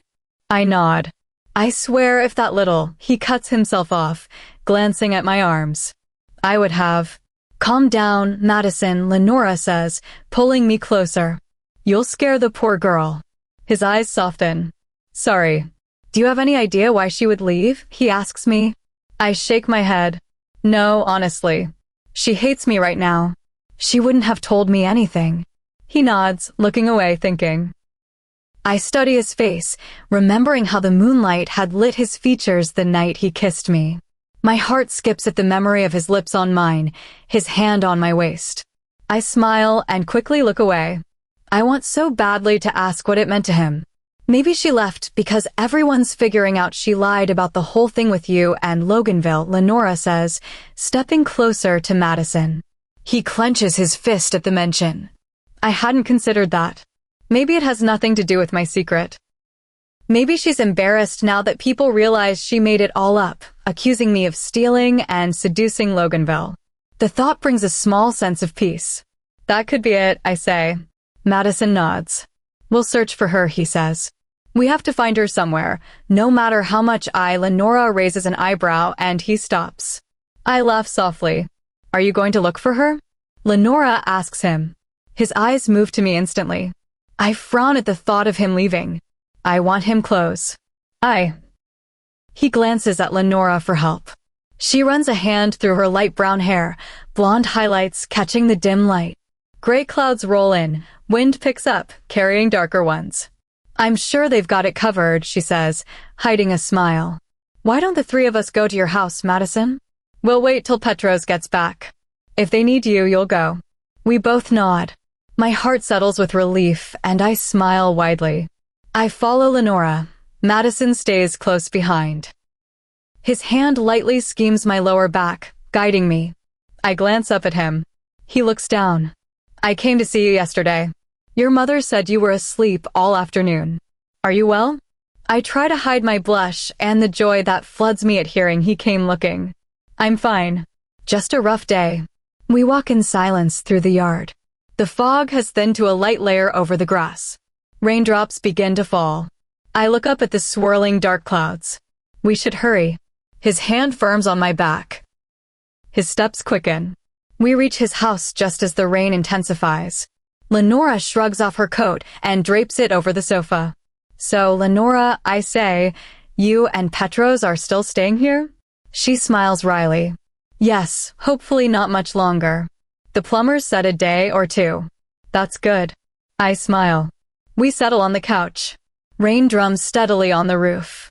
You know you're welcome here as long as you need, Madison says, sitting beside me. Lenora nods. I know. She laughs softly. Anyway, Beverly. Did you and Scantlin ever make up, even a little? I sigh and shake my head. Far from it. I remember her furious eyes, the wild wolf glaring down at me with hate. My heart aches thinking of sleepovers, shopping trips, and classes together. Secrets shared. Tears were cried over my family's treatment, over her mother's death. I push the memories away, knowing I might never get that friendship back. Eve, if I've learned anything about friendship, Lenora says gently, something like this can't come between you two forever. It's over a boy who loves Scar. Whatever impulse he had when he saw you has nothing to do with how he feels about her. I hope she sees that soon. Her words surprise and comfort me. Maybe she's right. Maybe if I talk to Scar, we can fix this. It's clear Loganville loves her. Maybe you should call her? Madison suggests. I nod. I'll have to get my phone. I left it in my room. Rain still pours outside. I'll walk you over, Madison says. Lenora waves as we stand. I tell her we'll be back soon. She says she'll make breakfast. I guess I'm not going to school today. At the door, Madison grabs a black umbrella from the hall. We step onto the small porch. He opens it. Come closer. I step under. The space feels impossibly small. He pulls me against his chest. I rest my head on his shirt, listening to the steady beat of his heart. I breathe in his warm, masculine scent mixed with fresh rain.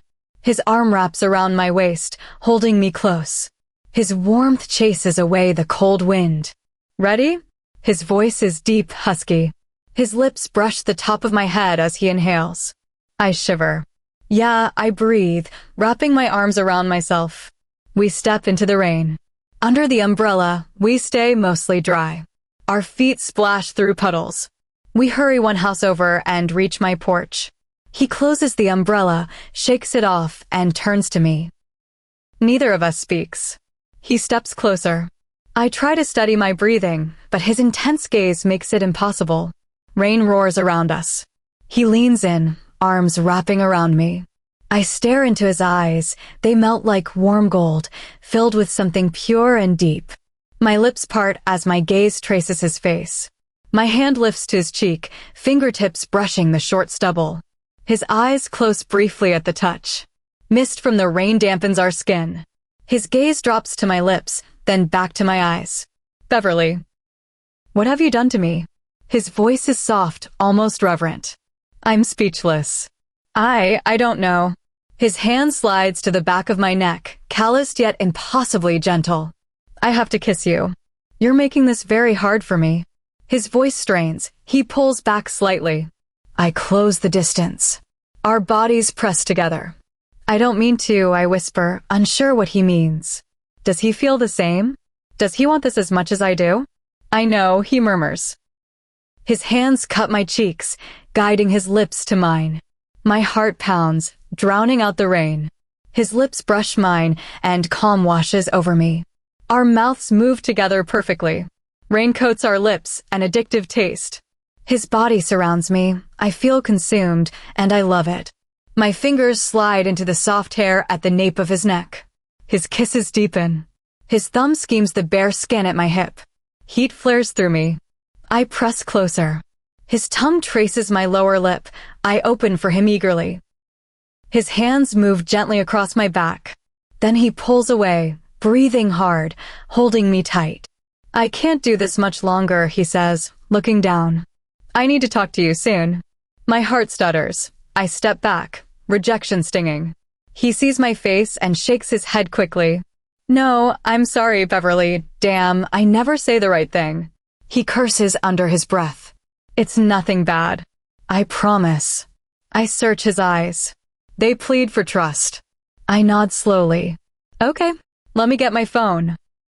He kisses my forehead, then releases me. I walk inside in a daze. What does he want to talk about? Could he want us to be real? I'm turning 18 soon.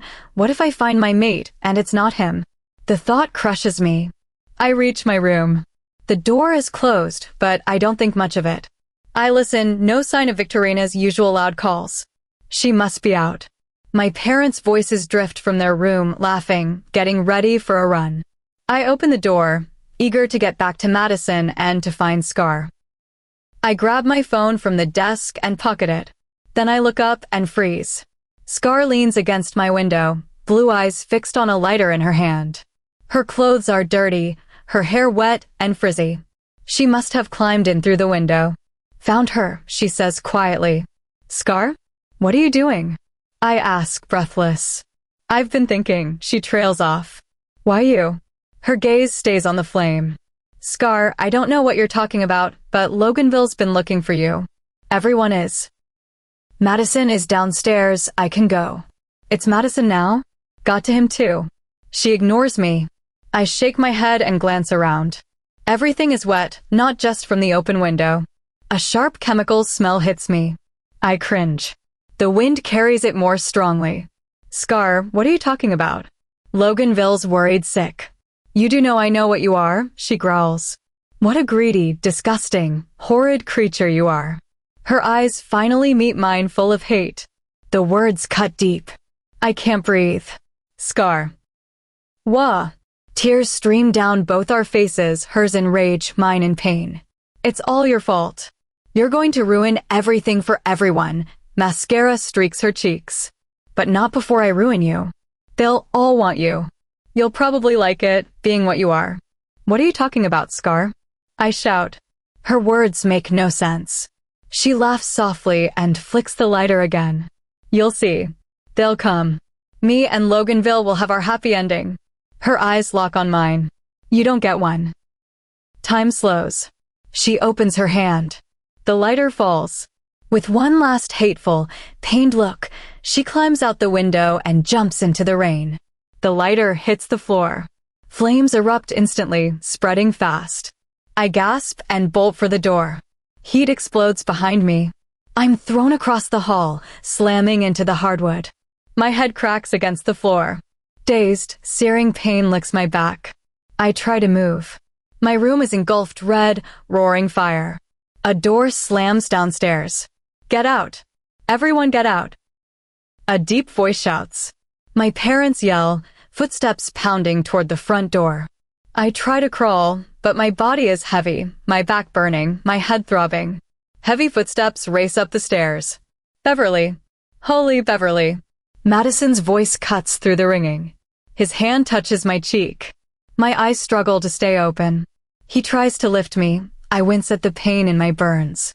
I'm sorry, he murmurs. He shifts, sliding one arm under my neck, the other beneath my knees, lifting me bridal style. Smoke chokes me as he carries me downstairs. Flames roar behind us. He holds me tight. Darkness creeps in at the edges. His next words blur. No, Beverly, please stay awake. He begs. I can't. My eyes close, slipping away from the fire, the pain, the smoke, into darkness. Chapter 15. I wake slowly, my face pressed against something soft. A steady thumping pounds against my skull. I groan quietly and try to lift my heavy head, but pain flares across my back, burning, sharp. I freeze. A cool, wet sensation covers the skin there, soothing the fire somewhat. I open my eyes carefully, barely moving. My shirt and bra are gone. Instead, a thin gown with an open back drapes over me. I'm lying on the plastic-covered exam bed in Phaline's back room. For a moment, I think I'm alone. Then I turn my head slightly and see Madison slumped in a chair beside me. His elbow rests on the armrest, hand supporting his tilted head. His usual intense features are softened in sleep, calm, almost gentle. Even through the haze of pain, I can't help staring. His mouth hangs open just a little. His head is slowly slipping from his palm. I smile faintly and look away. Gauze covers my back, clear cream glistening over the burns. I wince at the sight, but silently thank my fast healing and whatever ointment Phaline used to prevent scarring. Noise comes from the hallway. A moment later, Phaline enters. Good, you're awake, she says with a kind smile. Madison stirs, blinking awake. His gaze darts between us. In one fluid motion, he stands and crosses to me in a single stride. Are you okay? Any pain? Do you need anything? His eyes scan me urgently. I manage a weak smile and shake my head. My back hurts. Can I sit up? He glances at Phaline. She nods. I push up on my elbows. Madison steadies me as I twist and sit upright, careful not to pull at the burns. Phaline steps behind me, gently inspecting the wounds and peeling back a section of gauze. How are you feeling? She asks. All right. It still burns. How long until I heal? It's healing well already, she says, coming back into view. But those were serious burns. I'd say at least 2 days, maybe 3. How long have I been out? I ask. Madison's face darkens. 10 hours. My eyes widen. Silence stretches between us. Then Madison looks up, voice rough. What happened? His golden eyes melt with something raw, pleading, almost broken. My heart races. The memories flood back. Scar's furious blue eyes, the lighter in her hand, the drop, the instant eruption of flames, the heat exploding around me. I look away, breathing unevenly. How could she do this? Does she really hate me that much? After a long pause, Madison speaks again. They put out the fire. Your room was doused in a flammable liquid. They tried to salvage what they could, but everything in there is gone. Only your room was damaged. The rest of the house is fine. He never takes his eyes off me. Oh, I whisper. I didn't have much attachment to the things in my room, but the thought of having nothing left settles a dull ache in my chest. Another silence. Beverly, he says my full name so gently it sends a shiver through me. No one else says it quite like that. Please. I need to know what happened. Who did this? His voice cracks.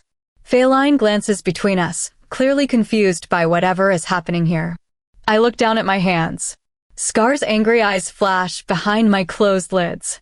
They both wait, breaths held. It was Scar. They both gasp. I tell them everything. By the time I finish, Phaline is seated in the chair Madison had been sleeping in. Madison stands beside me, holding my hand. That explains it, he growls low. He releases my hand and strides to the wall, slamming his fist into it. Phaline and I both gasp. I try to slide off the bed, but the movement sends fresh pain shooting through me. Phaline stands instead and approaches him carefully. Alpha, please calm down. She rests her hands on his shoulders. He turns slowly. She's gone. I tilt my head. What do you mean she's gone? She slipped past the border. When I pulled warriors off patrol to search with Petros and Loganville, the border was briefly understaffed. Right after the fire, most of the remaining guards rushed to help. She got through. I didn't realize, not with you in here. He shakes his head, furious with himself. My eyes widen. Her words echo again in my mind. Does Loganville know? I ask. Madison's brows furrow. That's what you're worried about? I nod. He rolls his eyes. Yes, he knows she's gone. He hasn't left yet, though. He wanted to make sure you were okay. He doesn't sound pleased about that. I nod and try to stand. Madison steps forward instantly, steadying me as I slide off the bed. And my family. Both Feline and Madison look away. They were here earlier, Feline says quietly. But they went back to the house to sort things out. Right, I whisper, not surprised. Madison growls under his breath. His eyes glaze over for a moment, mind-linking, probably. Without another word, he leaves the room and exits through the front door. Feline and I stare at each other. All right, she says. Let's change your gauze, then you can head home. What home? I force a smile and nod. By the time I leave Feline's office, the pain has dulled to a steady ache. Changing out of the gown was awkward, but I managed to pull on a large t-shirt that barely brushes the burns. Hey, a weak voice says as I step into the waiting area. I jump, then relax. Loganville, you scared me. He looks me over and winces, brown eyes wide and pained. We stand in silence for a moment. I stare at my shoes, memories of the three of us friends flooding back. I'm so sorry, he finally breathes. He collapses into a chair, head in his hands, quiet sobs shaking his shoulders. I watch him. It's not your fault, Loganville. You didn't know. I thought she was gone, but she wasn't. And then she did this to you. He gestures vaguely toward me. I shrink back a little. I know, I say softly. I don't know who she is anymore. I've done everything to make up for what I did, but now she's fixated on you. He sobs harder. And now she really is gone. I'm sorry, Loganville. Are you going after her? I have to. I'm her mate. But she's not the Scar we knew and loved. He looks up at me, eyes red. I study him. Part of me wants to blame him for everything, but I know it's not fair. I wish I could say I hate her. Please don't, he begs. I'm going to fix this. I'll bring her back, and we'll all be friends again. I wish that were possible, but I know it isn't. Things can never go back. I don't say it aloud. When are you leaving? He sighs.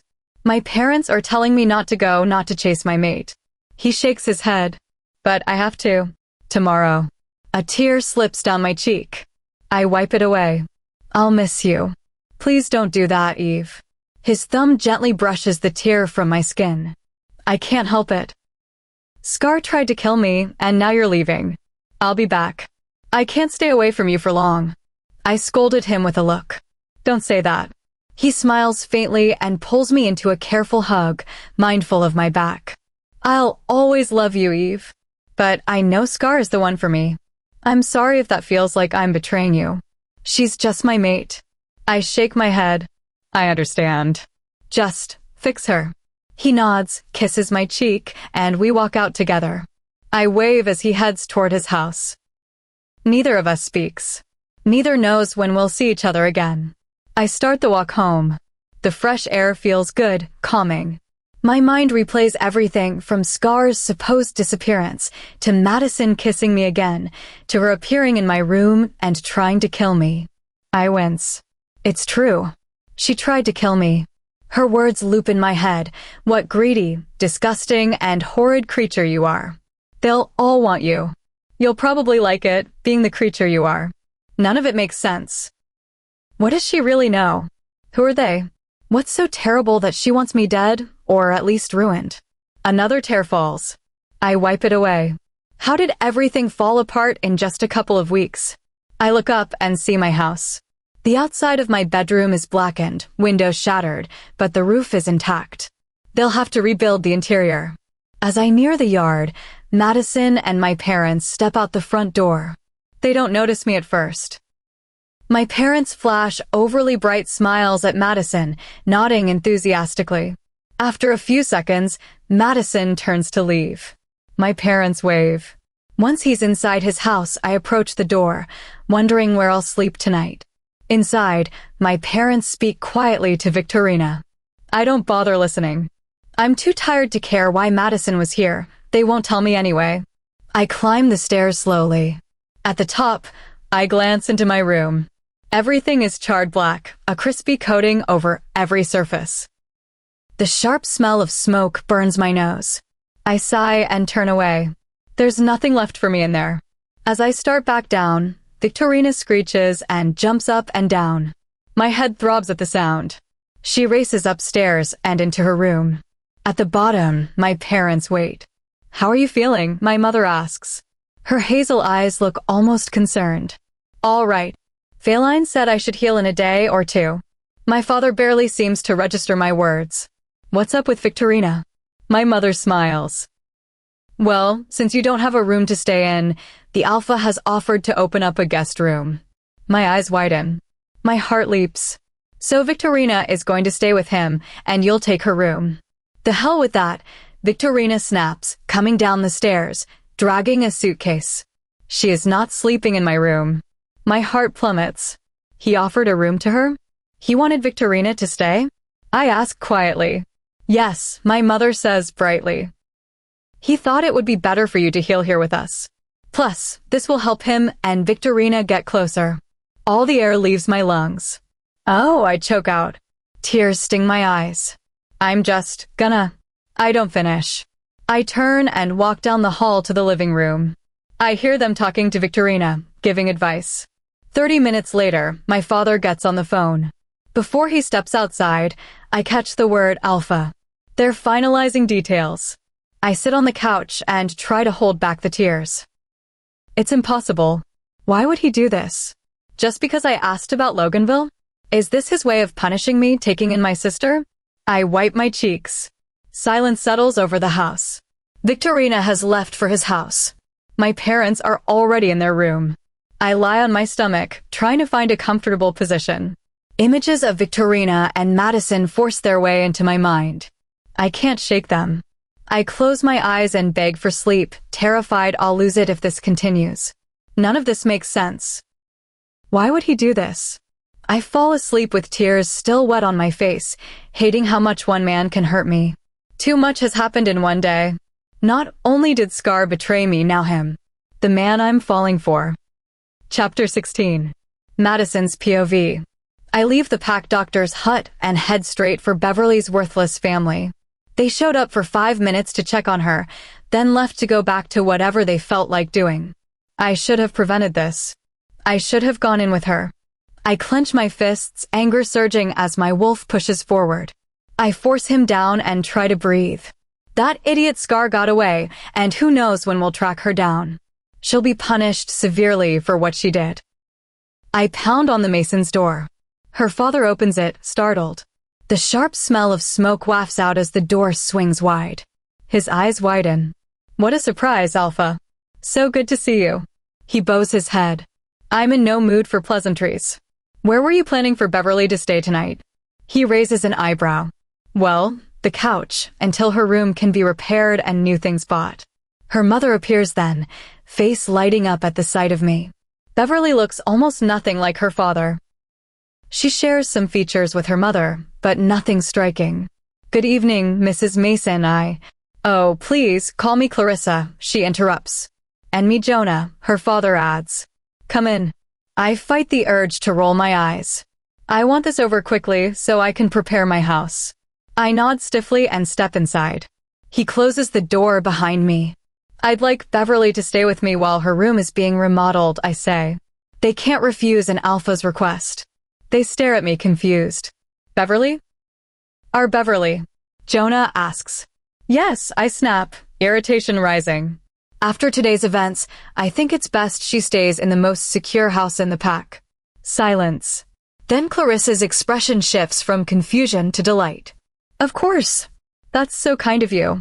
Her parents exchange a glance, mine linking. I wait. "Right, of course," Jonah says finally.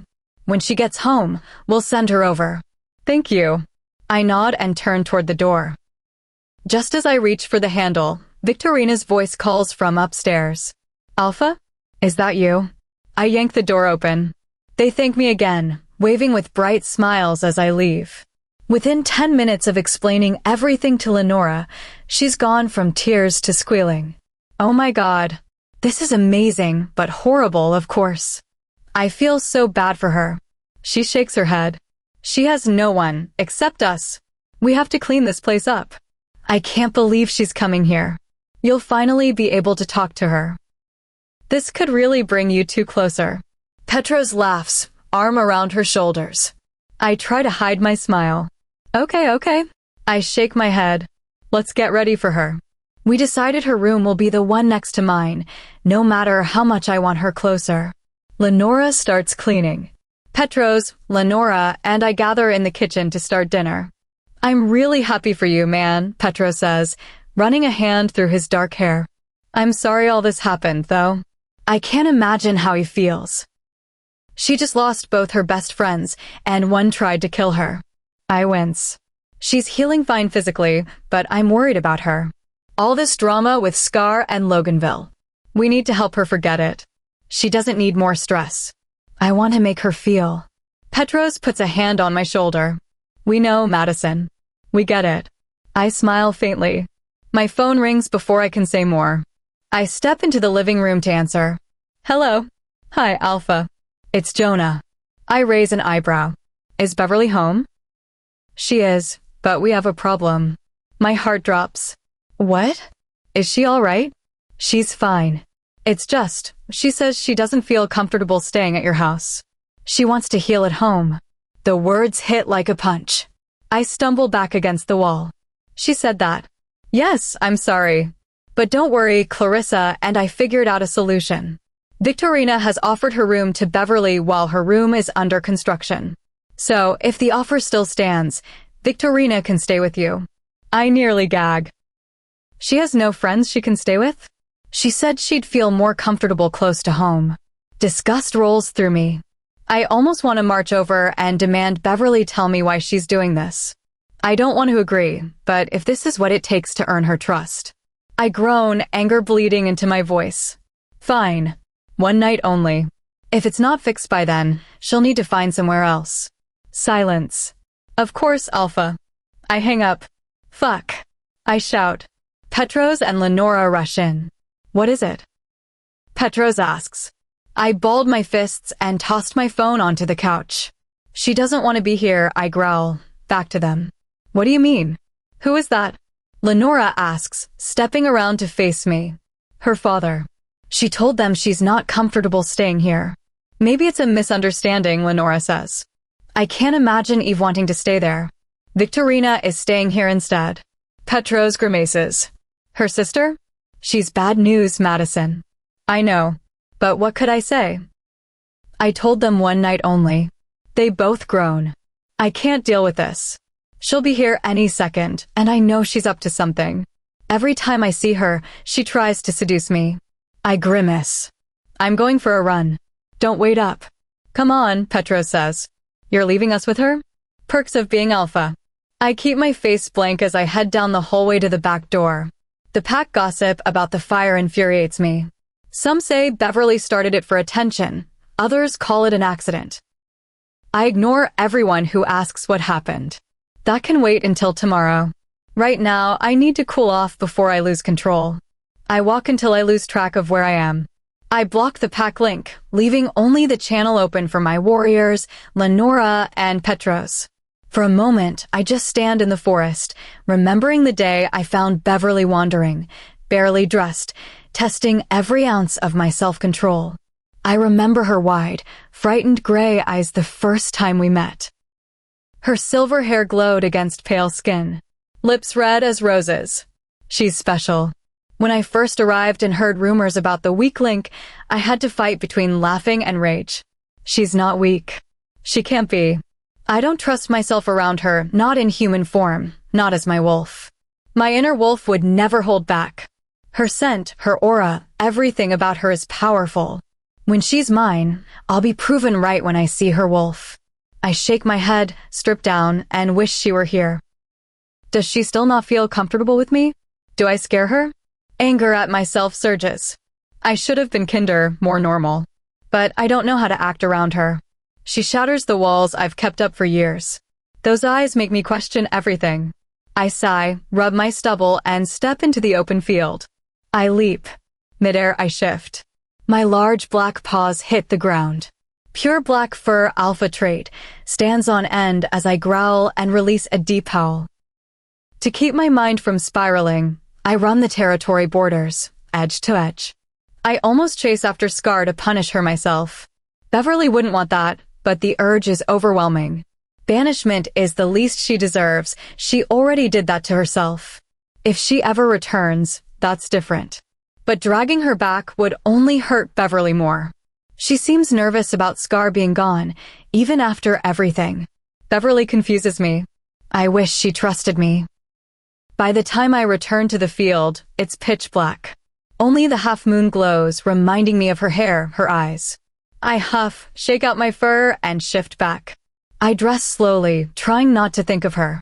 I walk home, kicking rocks, listening for anything unusual. My backyard comes into view, then hers, black inside where her room used to be. I'm amazed the roof held. How did everything spiral in one day? I pray I can slip in without running into Victorina. Maybe I could check on Beverly. Ask if she's all right for the night, then leave. No. If I see her, I won't be able to walk away. I'll drown her in questions. Fuck, I mutter, tugging my hair as I trudge inside. I open the back door quietly. Victorina's overly sweet scent hits me immediately, cloying, suffocating. It's hard to believe Beverly was here earlier, her addictive scent filling the space. Footsteps approach. I panic and duck into my office, sliding the door shut. I lean my forehead against the wood and sigh. Exhaustion crashes over me. I slump into the leather chair behind my mahogany desk. Within minutes, I'm asleep. I jolt awake when my head slips from my hand. Ow. I rub my stiff neck. The clock reads 3 a.m. I stumble to the door, craving my bed. I slide it open and step into the hallway, yawning, wiping my eyes. I don't notice her until I turn the corner and collide with someone. Arms wrap around me. In the dark, with only the porch light filtering through the windows, I think it's Lenora. Similar hair color. Oh, Alpha, Victorina purrs, pressing closer. Didn't see you there. She smirks, hazel eyes dazed in the dim light. Why are you up, Victorina? I ask flatly. I came looking for you. Her hand slides from my shoulder to my chest. I tried to wait up. Did you enjoy your run? Her voice turns sultry. I did. Now if you'll excuse me. I try to step past. She blocks the stairs, pouting and batting her lashes. You're tired. I am. Please. I push past more firmly and climb the stairs before she can follow. I shut my bedroom door, strip to my boxers, and collapse onto the bed, forgetting the encounter entirely. Please, she asks, batting dark lashes, pouting red lips. I chuckle. You really want to meet my father? Yeah. I've always wanted to visit another pack, and I'd love to meet him. She smiles widely. I know I can't refuse her, even if I'd rather delay seeing him. If you're making me endure a day with him, I'll need something in return. I hold her small frame in my lap, both of us in my office chair behind the desk. And what would that be? Beverly raises an eyebrow. I smile and kiss her cheek. She squirms, arms looping around my neck. Come on, tell me. What do you want? I caress her cheek. Only a kiss. My voice drops, husky on instinct.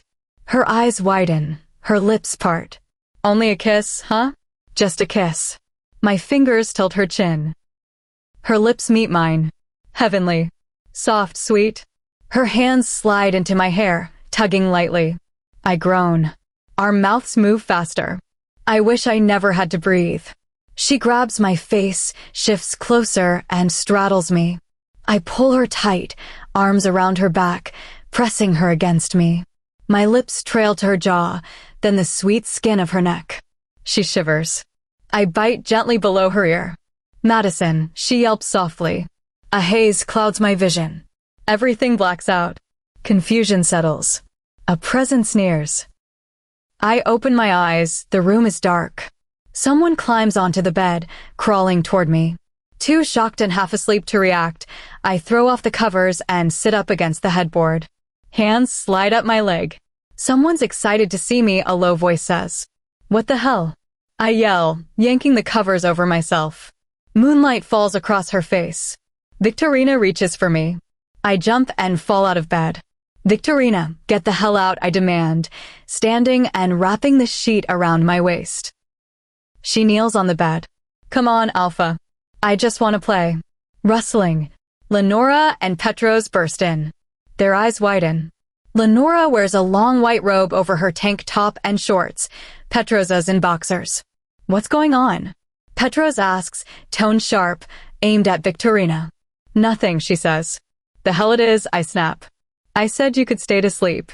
If you don't want to leave right now and sleep outside, go back to your room and stay there. I demand respect as your alpha. Her hazel eyes stare in disbelief. Without a word, she stands. Only then do I notice she's in a tight shirt and underwear. She brushes past Lenora and Petros. They stare like she's lost her mind. We hear her door shut. What the hell was that about? Petros asks. Lenora rolls her eyes. Oh please, you know what that was about. I swear that girl is crazy. You weren't even here when she was hitting on Petros at dinner. I almost lost it. Petros smirks. It was pretty hot. He pulls her close. She punches his shoulder. Ow, not her, he grimaces. You getting jealous? Lenora rolls her eyes, hiding a smile. I shake my head. I just want some damn sleep. Don't worry, Madison, Petros says. Everything will work out. Maybe talk to Beverly tomorrow. I nod, climb back into bed. Night. They chuckle, say goodnight, and leave. Finally, I fall asleep without interruption until morning. Chapter 17. Beverly's POV. Someone shakes me gently. I open my eyes and wince at the sharp ache in my neck from sleeping on the couch. My father stands over me, looking uncomfortable. He starts as I sit up. He's already dressed in a blue-collared shirt and khakis, dark hair neatly combed, eyes darting around. Clarissa asked me to check your back. Feline called this morning, wanted to make sure you're healing okay. Oh, all right. I nod, still groggy, and stand. I lift the hem of my shirt just enough to expose my lower back. He carefully peels back a corner of the gauze. I wince. It still stings. It looks better than yesterday, he says. Seems like it's down to first or second degree now. I nod, unsure what else to say. Okay, thank you. I tug my shirt back down. She brought extra gauze and cream if you need it. He picks up the supplies from the coffee table and hands them to me. I've got to head to work. He shifts on his feet, glancing me over. Will you be all right? My brows lift in surprise. Yes, I'll be fine. He nods. They're coming to clean up your room today. They'll rip everything out, redo the walls and floor. We'll have to buy new furniture. It might be the longest conversation we've ever had. All right. Sounds good. I offer a small, closed-lipped smile. He nods once more and leaves. The house falls silent. To keep my mind occupied, I reapply the gauze. In the bathroom mirror, I see he was right. It has healed noticeably. My mother texted earlier. Contractors arriving around 11. It's 10:30 now. I can't stay here. I've glanced out the window 100 times, hoping for a glimpse of Victorina or Madison. What are they doing? What happened last night? I know how she can be. Did he fall for it? He invited her to stay. What about Petros and Lenora? Would they stop her? I sigh and shake my head, forcing the tears back. Stop it, Beverly, I mutter, turning away from the window. I pull my hair into a messy bun and glance down at my t-shirt and shorts. Not much I can do about it. Maybe I can go to the mall and buy a few essentials. I have some savings. I don't want to ask my parents for money. Upstairs, I make myself halfway presentable. Hair stays up. A few strands fall loose, but I leave them. I dab concealer under my eyes. The shadows are dark from barely sleeping. My skin looks paler than usual, almost sickly. My gray eyes seem dull. I stop staring and head out. In the garage, I realize the problem. How do I get anywhere? Normally, I'd ask Scar or Loganville for a ride. Not an option anymore. Victorina's red Mustang sits in the driveway. I bite my lip, debating. You know what? Screw it. She doesn't need it right now, she's busy with. I shake my head hard. I grab the keys from the counter, back out of the driveway, and force myself not to dwell on everything falling apart. First stop, the bank. I withdraw $200 of my hard-earned savings and head to a furniture thrift store. I find a vintage cream nightstand and matching dresser, chipped at the edges, delicate painted vines climbing the sides. Pretty enough, and only $90. I added a simple lamp for $7. I call my father to ask if he can pick them up later in his truck. Victorina's car won't fit them. He agrees with a simple yes and mentions my mother already ordered a bed frame, comforter, and mattress. It should arrive in 2 days. I just hope it all matches. At the mall, I have about $100 left. Everything has to be cheap. I wish I still had my old clothes. I move quickly through stores, senses on high alert. I'm outside pack territory now. Scar can't get back in, but she's out here somewhere in the human world, no one knows where. I try not to think about it. Part of me wants to call Lenora, ask her to meet me, but I don't want to bother her. I shop fast. By the end, I have 4 shirts, 1 pair of jeans, and 2 pairs of shorts. Not much, but it's what I can afford. I leave with $8.76. I grab food at the court and sit, people watching. Couples walk by, and every time I catch myself staring, I envy them.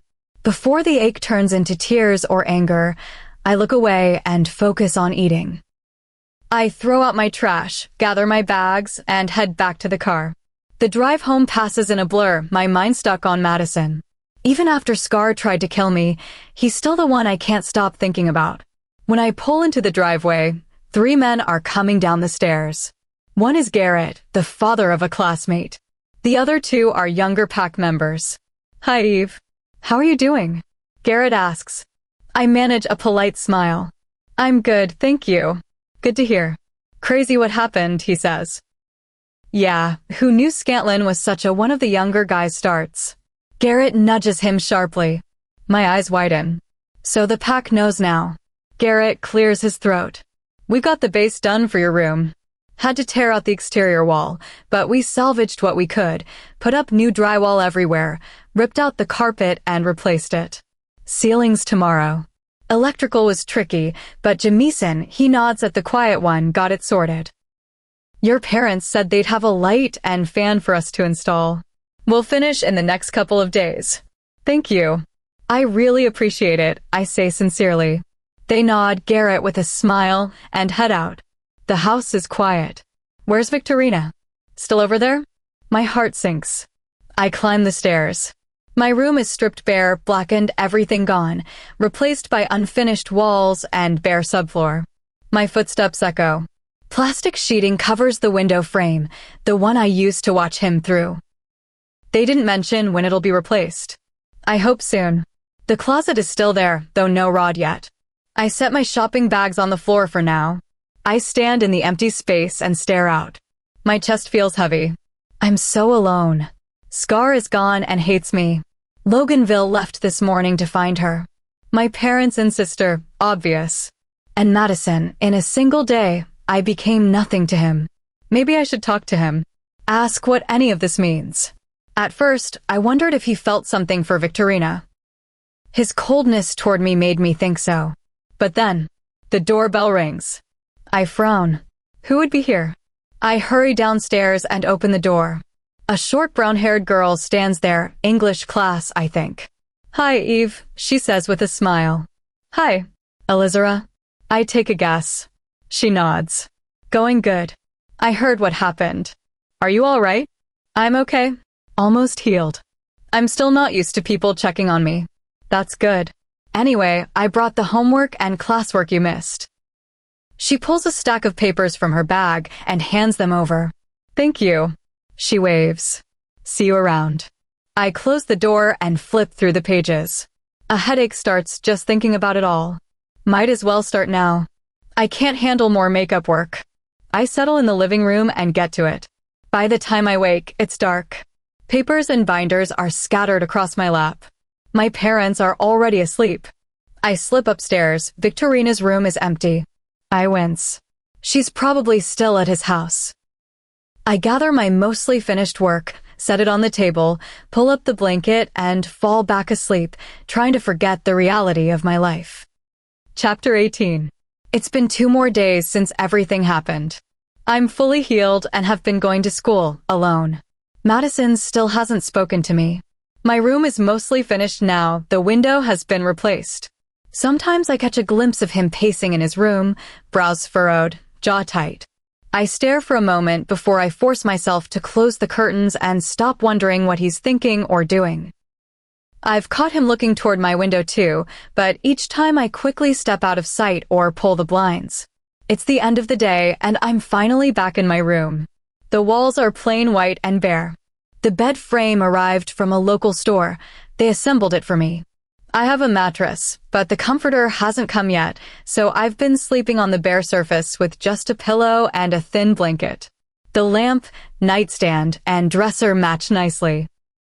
I hope that soon it will feel like my safe place again. Rumors swirl around the school. Scar has been spotted near other packs, running through their territories. All the stories say she's far away, and I pray she stays that way. Maybe she's looking for another pack to take her in. What about Loganville or her father? Loganville sent one short text saying he picked up her trail, but hasn't found her yet. I didn't reply, I didn't know what to say. I visited her father yesterday.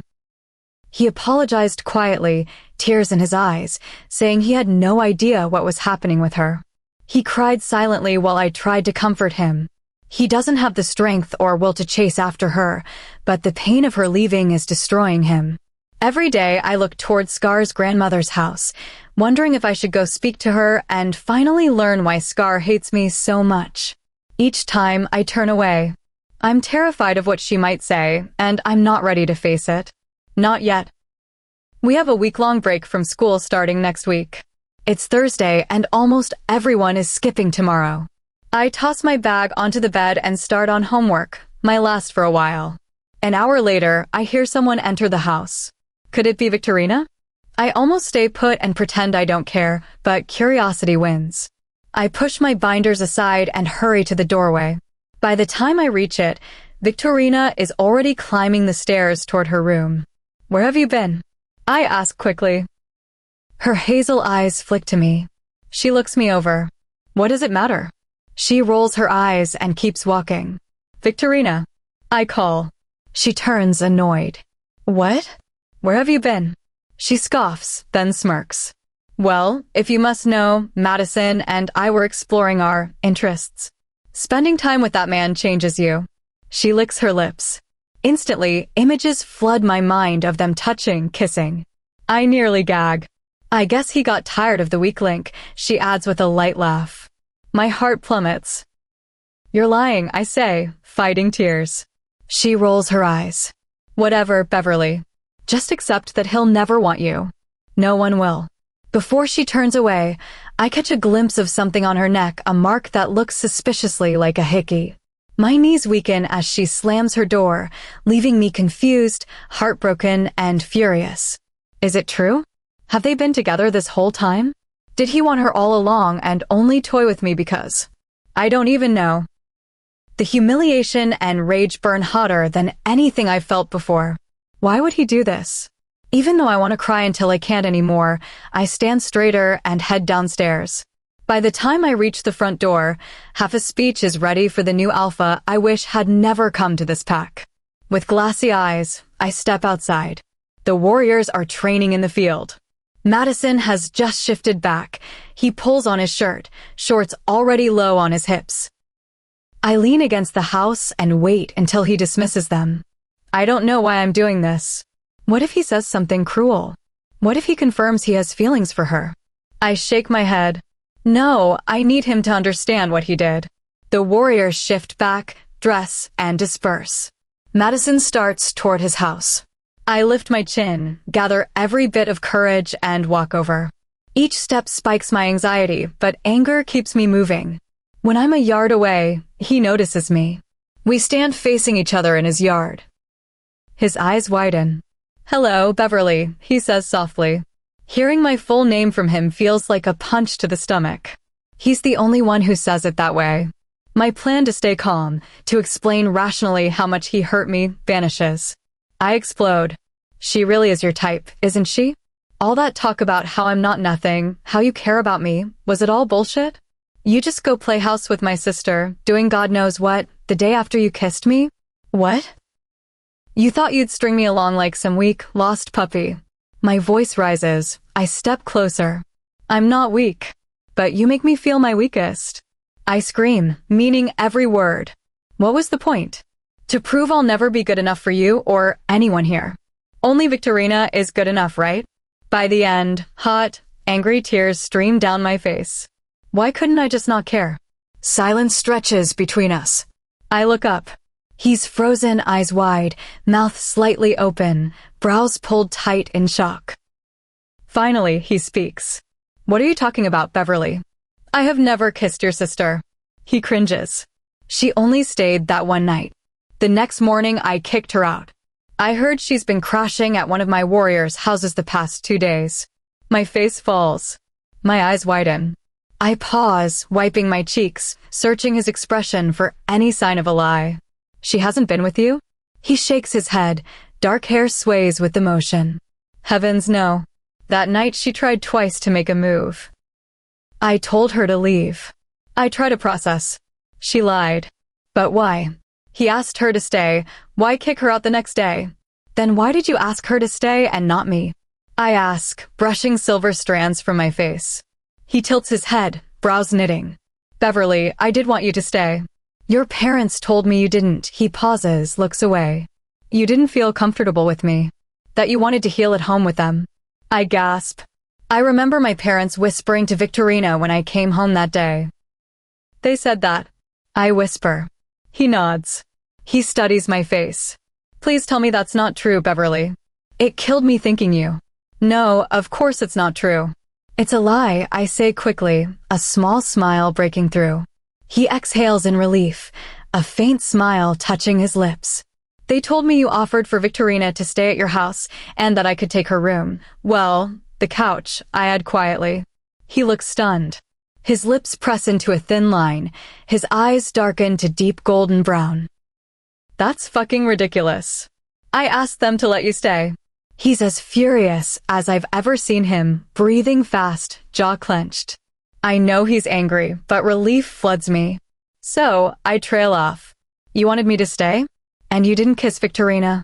At my quiet tone, he softens. He lifts a hand and gently caresses my cheek. I would never kiss her. I wouldn't kiss anyone besides. He pauses, glances away, then meets my eyes again. I would and will never kiss another woman unless that woman is you. He stands taller, stepping closer. My mouth falls open as I stare at him. Really? I whisper, barely audible, half convinced this is a dream. He smiles softly. Yes, I promise. He leans in and kisses my cheek. I blink several times, processing. My parents lied. Victorina lied. Madison was deceived just like me. Madison has feelings for me. I sigh and lean into his chest. His arms wrap around my back, pulling me close. His warmth surrounds me completely, and for the first time in days, I feel safe. I'll have to deal with your parents later. He murmurs against the top of my head, pressing a kiss to my silver hair. But right now, all I want is to be with you. I smile and let myself relax against him. Whatever happens next with my parents can wait. Right now, I just need to be here with him. Chapter 19. Madison takes my hand, and we hurry across the yard. He glances back at me with a smile as we reach his house. The moment the door closes behind us, he presses me gently against it, lifts me, and wraps my legs around his hips. I gasp, but the sound disappears into his kiss. Once the initial shock fades, I melt against him. My arms loop around his neck, my fingers slide into the dark hair at his nape. His lips are hungry yet careful, pressing me higher against the door and drawing my chest flush to his. My eyes snap open. I pull back just enough to breathe. Wait, what about Lenora and Petros? He exhales, breathless. Their plumbing's fixed.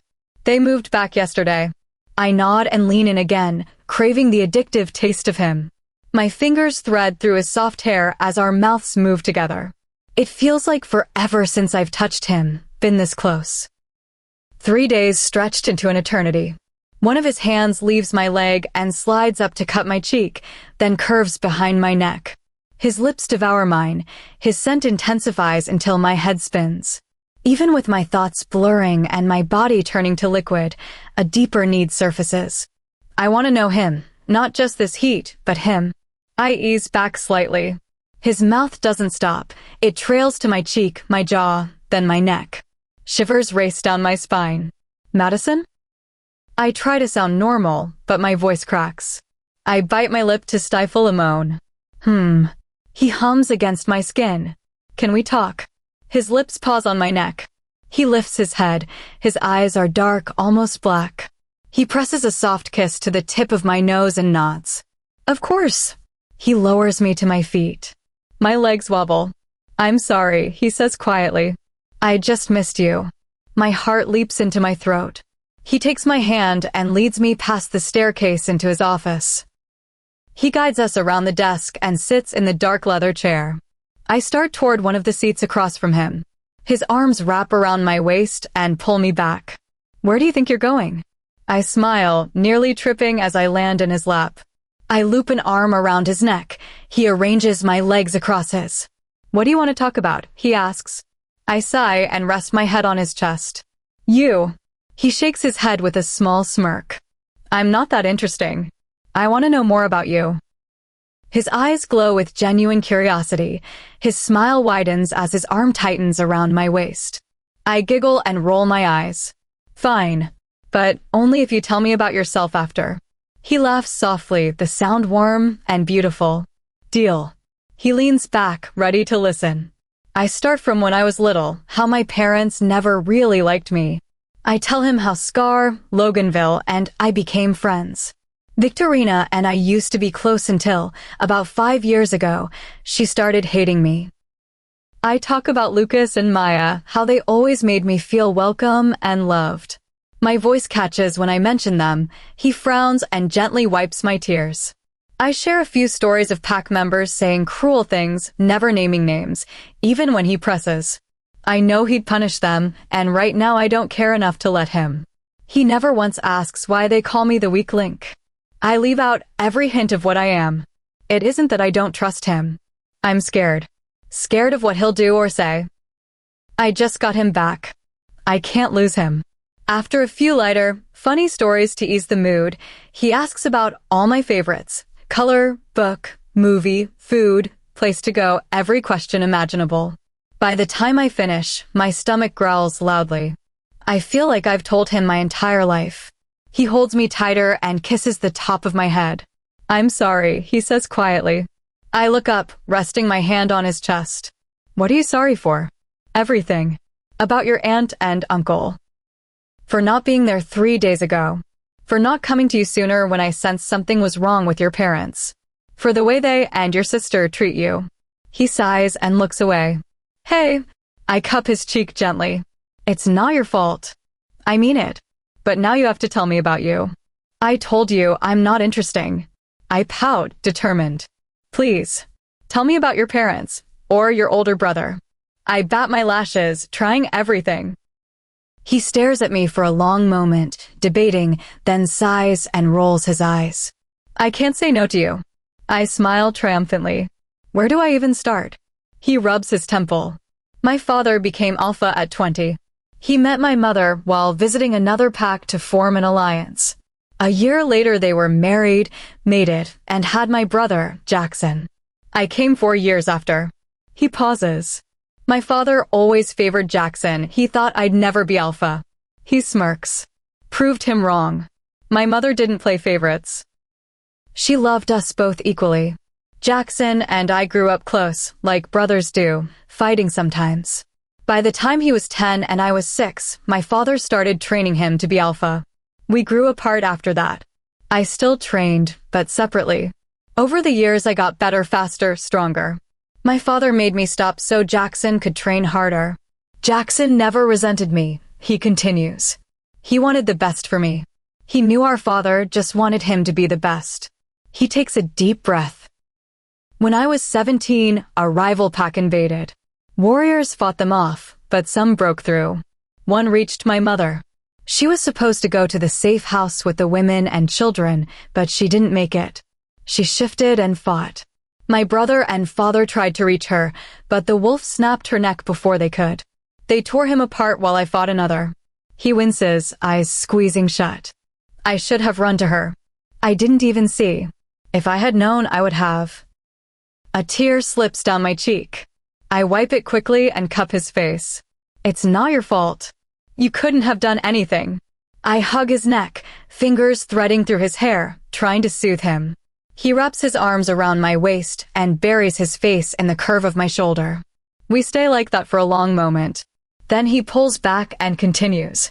After she died, my father made it his mission to wipe out that entire pack. And we did. Shame flickers across his face. We killed everyone. My eyes widen. Everyone? The women, the children? His father really did that for revenge? A chill runs through me. After that, he says, he made sure I wouldn't be nothing. He'd always wanted me to lead somewhere. Jackson had already said he'd make me a second, but my father wasn't satisfied. That's when he started searching packs for a place where I could be alpha or next in line. Most had heirs already. Then he found this pack. They signed the agreement. Jackson was happy for me. My father was proud of himself. He rolls his eyes. He secured me an alpha position and an alliance in one day. Honestly, I was worried about coming here. Now I wouldn't change anything. Of course, when your aunt got pregnant, we had to adjust plans, he adds. He searched more, but never found anything better. He pauses. I think I know the rest. We sit in silence for a moment. I'm sorry, about your aunt and uncle, he says quietly. I wouldn't have wished that on anyone. If they could still be alive and I still met you, I'd be happy. I smile, fighting tears. Thank you for telling me all of that. We spend another hour on smaller details, stories about him, Lenora, and Petros, his favorite color and food, a couple of memories with his brother. I'm exhausted by the end, but closer to him than ever. I only have one more question. I trail off, looking up through my lashes. He raises an eyebrow. Ask away. He holds me tight against his chest. When you sent that message to the pack about me not running with unmated wolves, why did you do that? He purses his lips, brows knitting.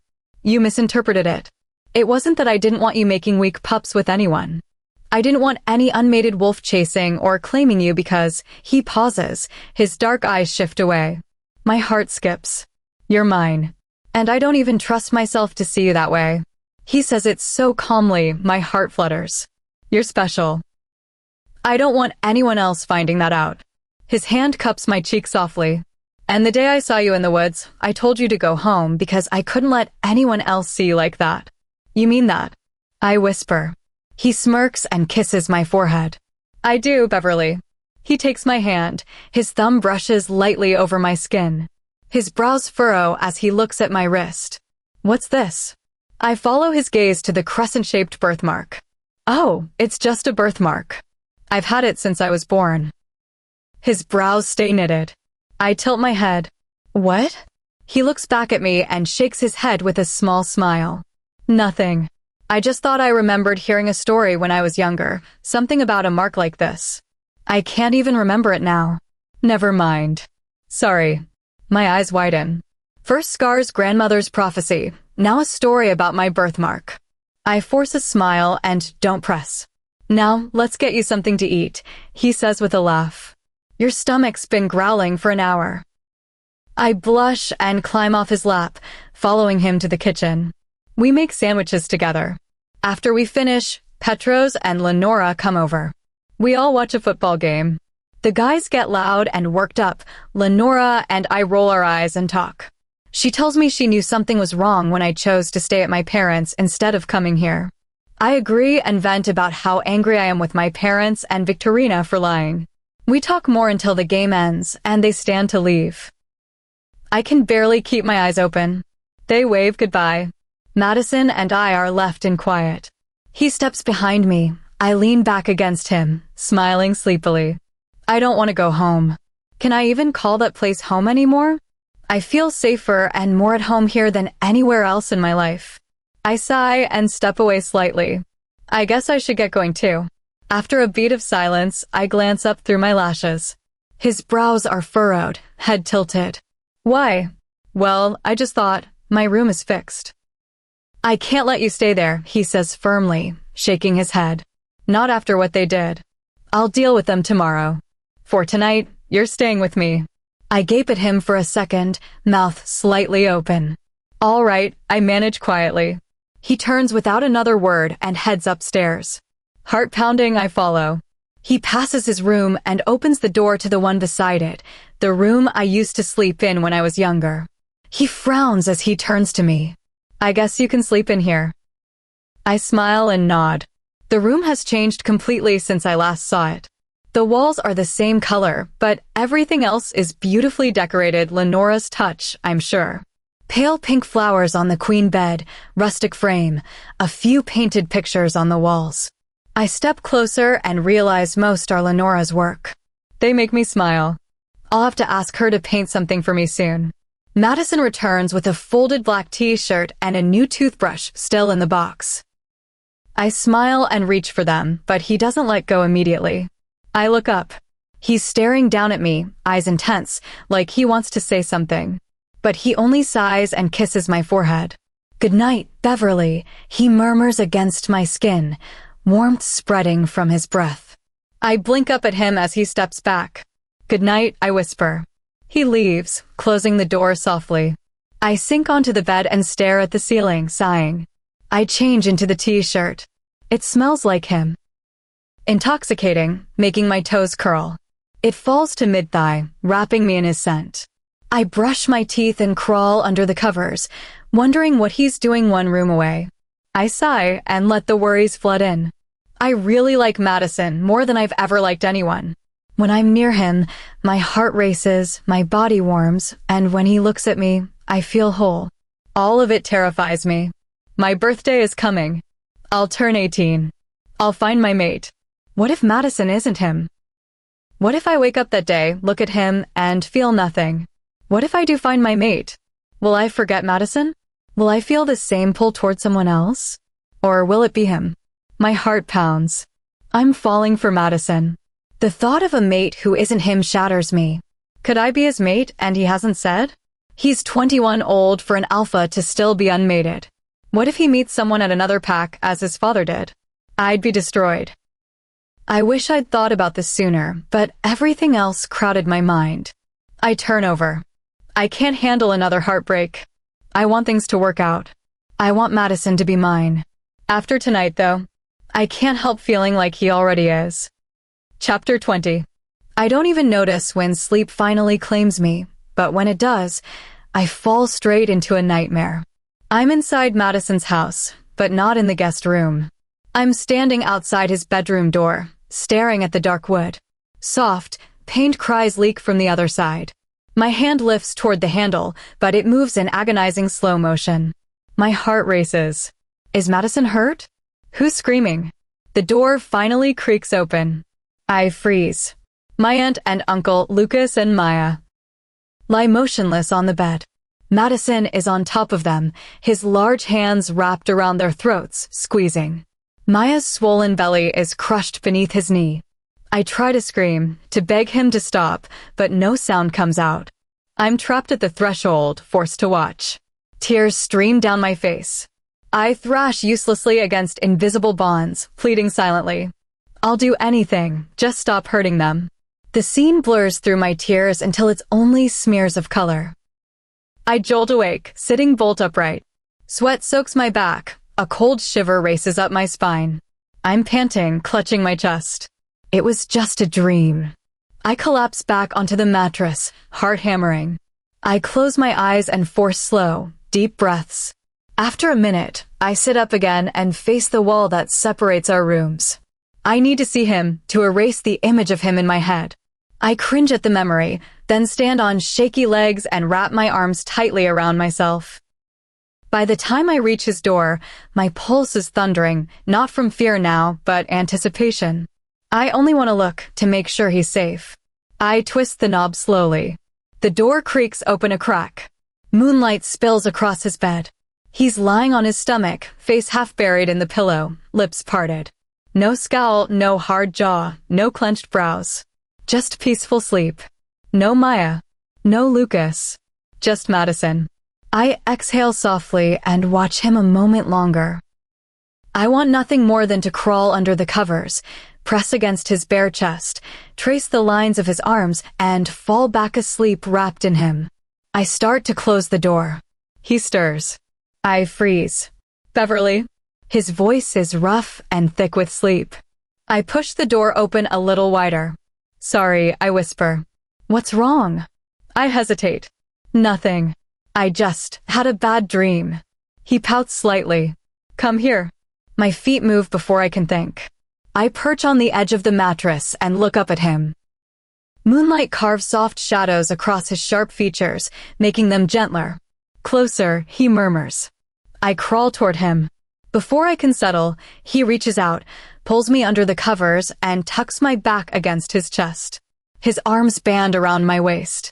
He sighs the deep, relieved sound and tightens his hold. I stay stiff for a second, then melt into his warmth. The feeling of being completely surrounded by him stirs something long buried inside me. Love. I smile into the dark. The nightmare fades.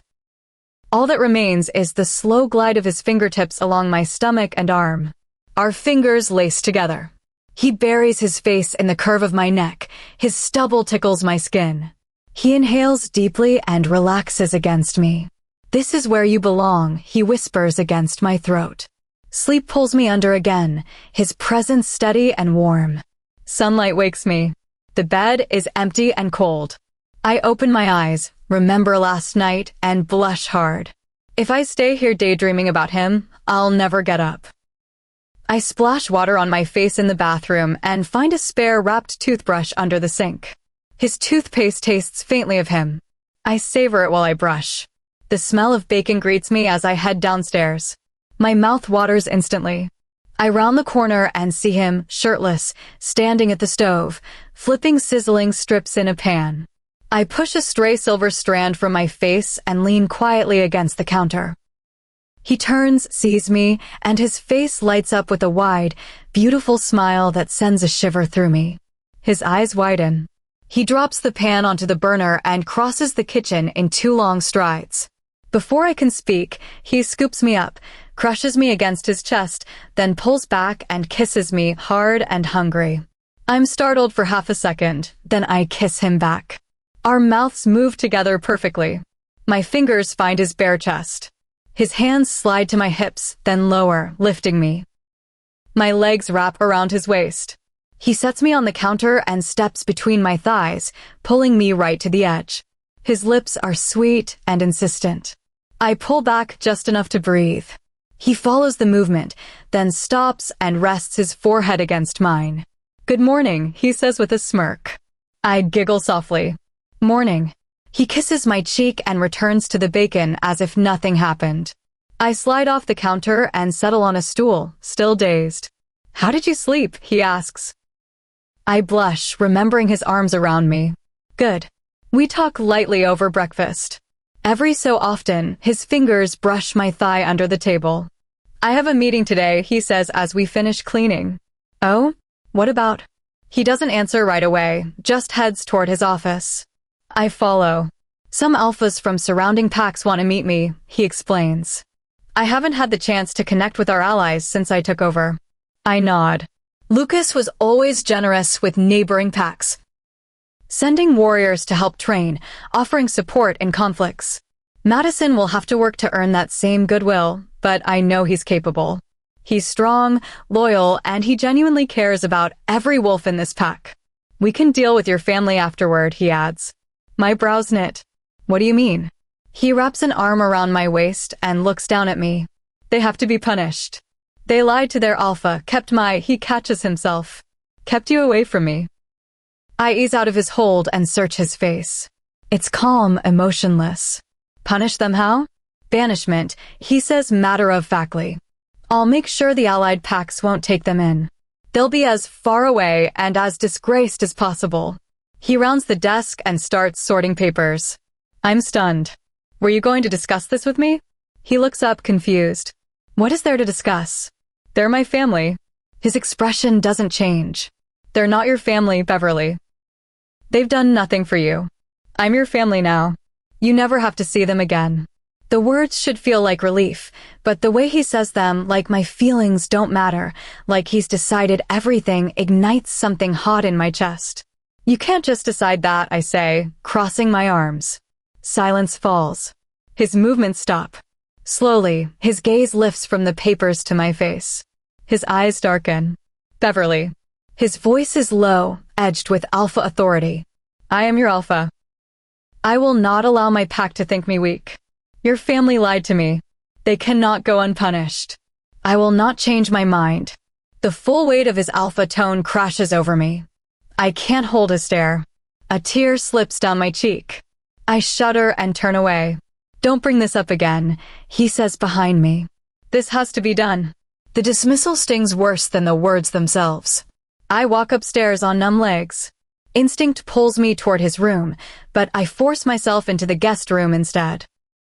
I feel alone again, more alone than before he came into my life. I thought he would fill the emptiness, but right now the hurt tells me otherwise.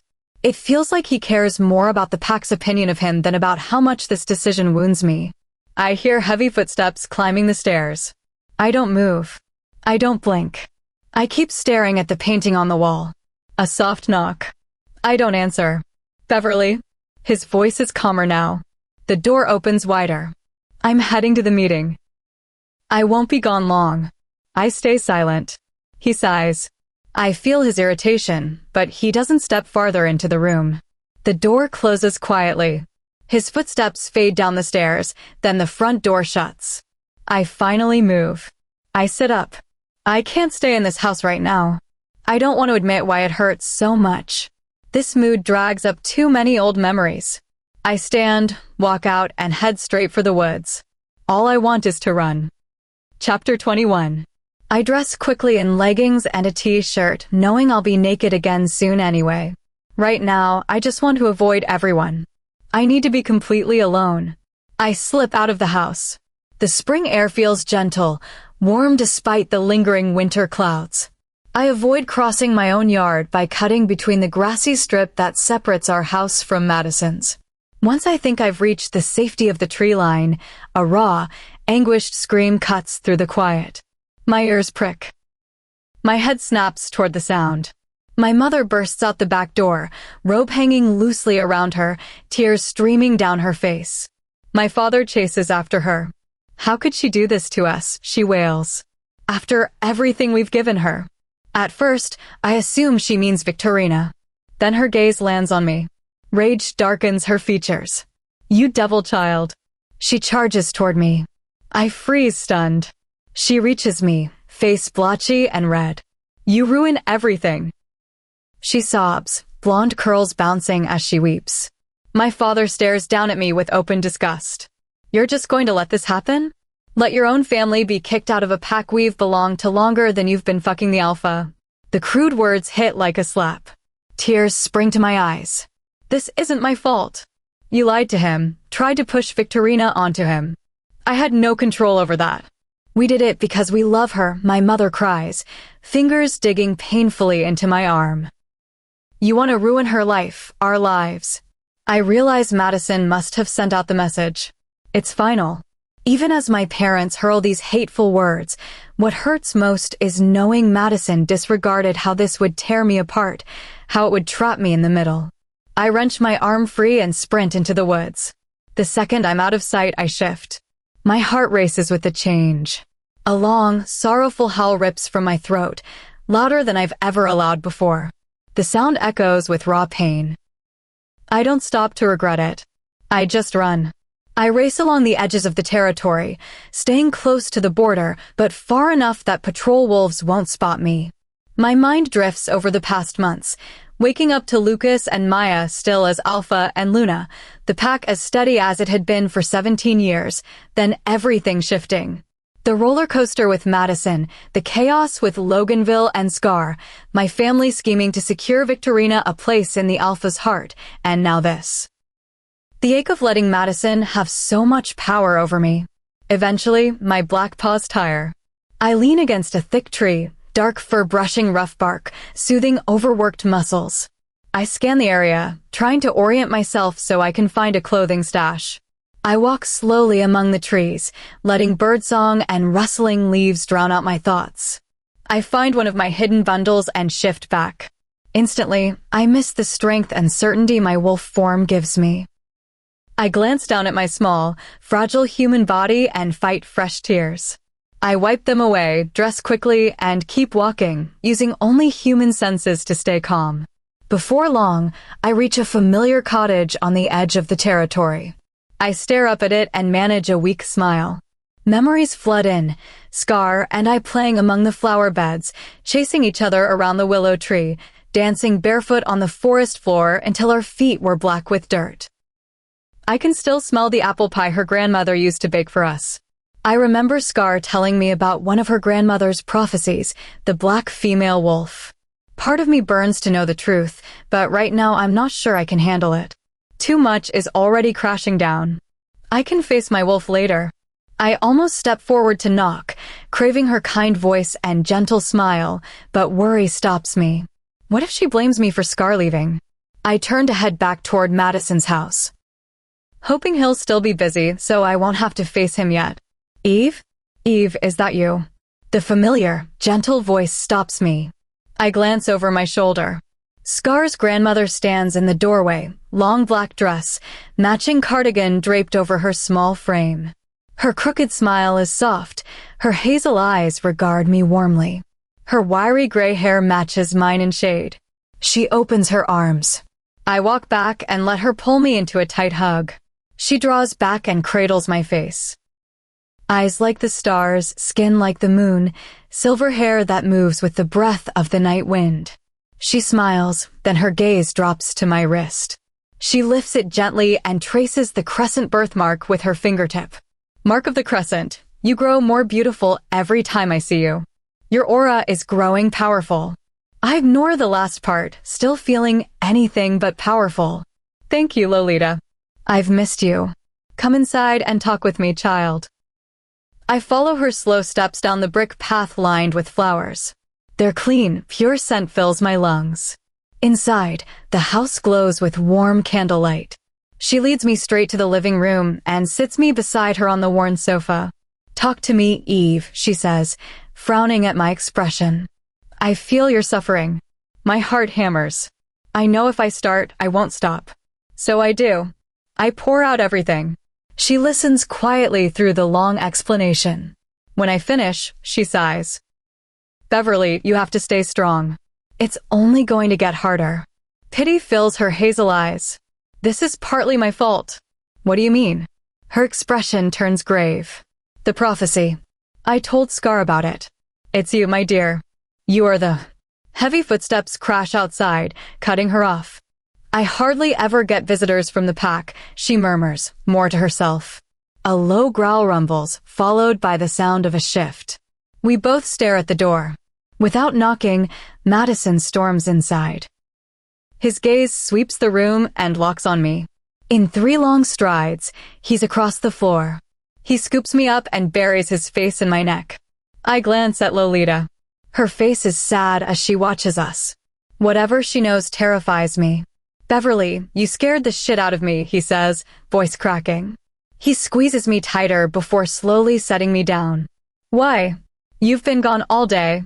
No one's heard from you since this morning. I look past him out the window. Night has fallen. Darkness presses against the trees. Oh, I whisper. He lifts me again. How did you find me?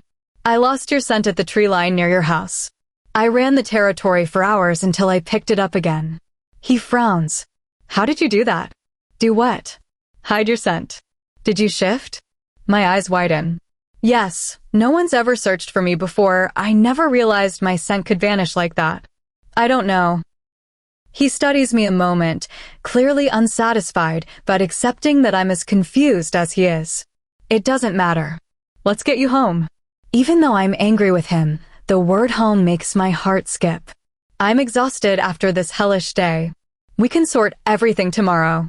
I nod, turn to thank Lolita and promise I'll visit soon, but she's already walking down the hallway, head bowed. I frown but don't call after her. Madison takes my hand and leads me out.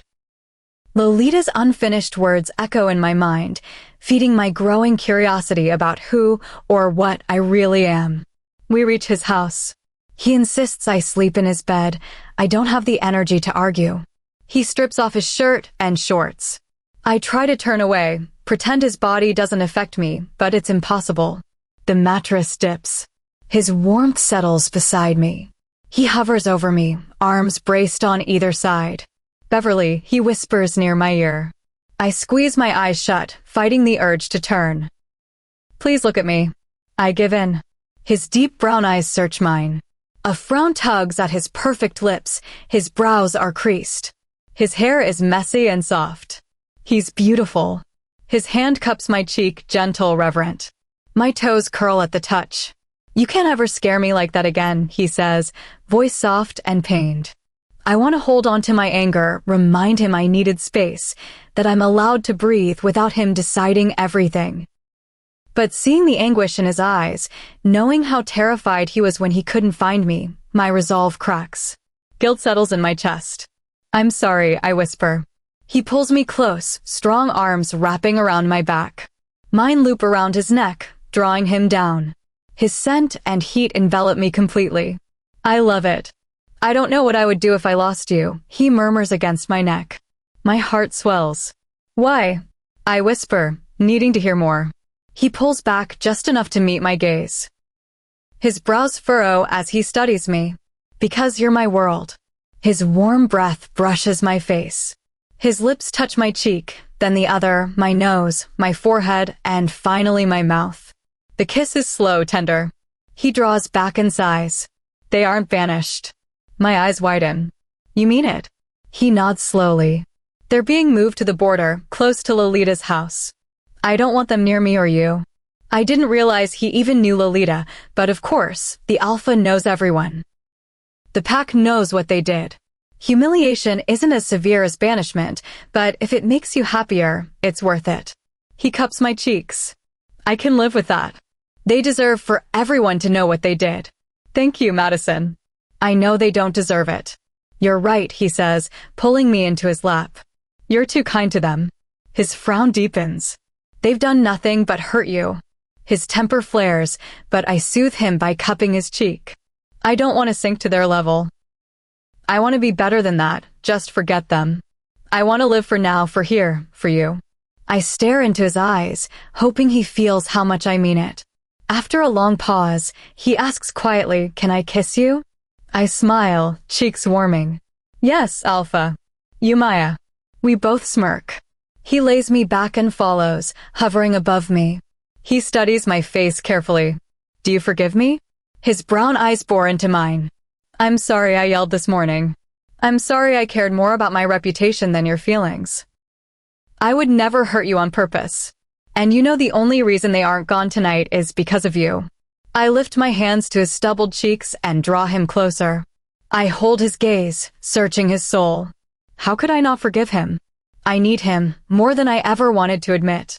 I want him near me always, his voice in my ear, his skin under my fingertips. I frown. I never imagined anyone could affect me this deeply, not just my emotions, but my heart. I do, I whisper. His hand cradles my face. Our lips meet, gentle, slow. He pulls back just enough to speak. Beverly, I love you. The words stun me, but my heart already knows the truth. My lips form the answer without hesitation. I love you too, Madison. A huge smile breaks across his face. I can't stop the goofy grin that stretches my own cheeks. You have no idea how long I've waited to hear that.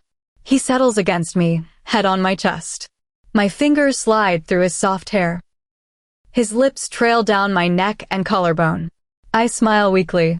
His tongue glides over sensitive skin, my teeth clench, lungs seizing. His hands slip under my shirt, fingers caressing my chest. My heart pounds. He looks up at me with dark eyes, then shifts lower. His gaze silently asks permission. I blush but nod. I sit up slightly. He peels the shirt off quickly. I watch him as he takes in my bare skin.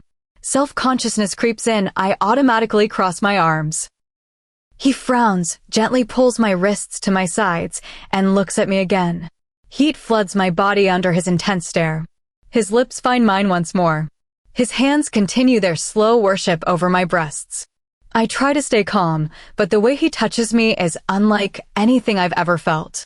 I feel wanted. His mouth leaves mine. A soft whimper escapes me.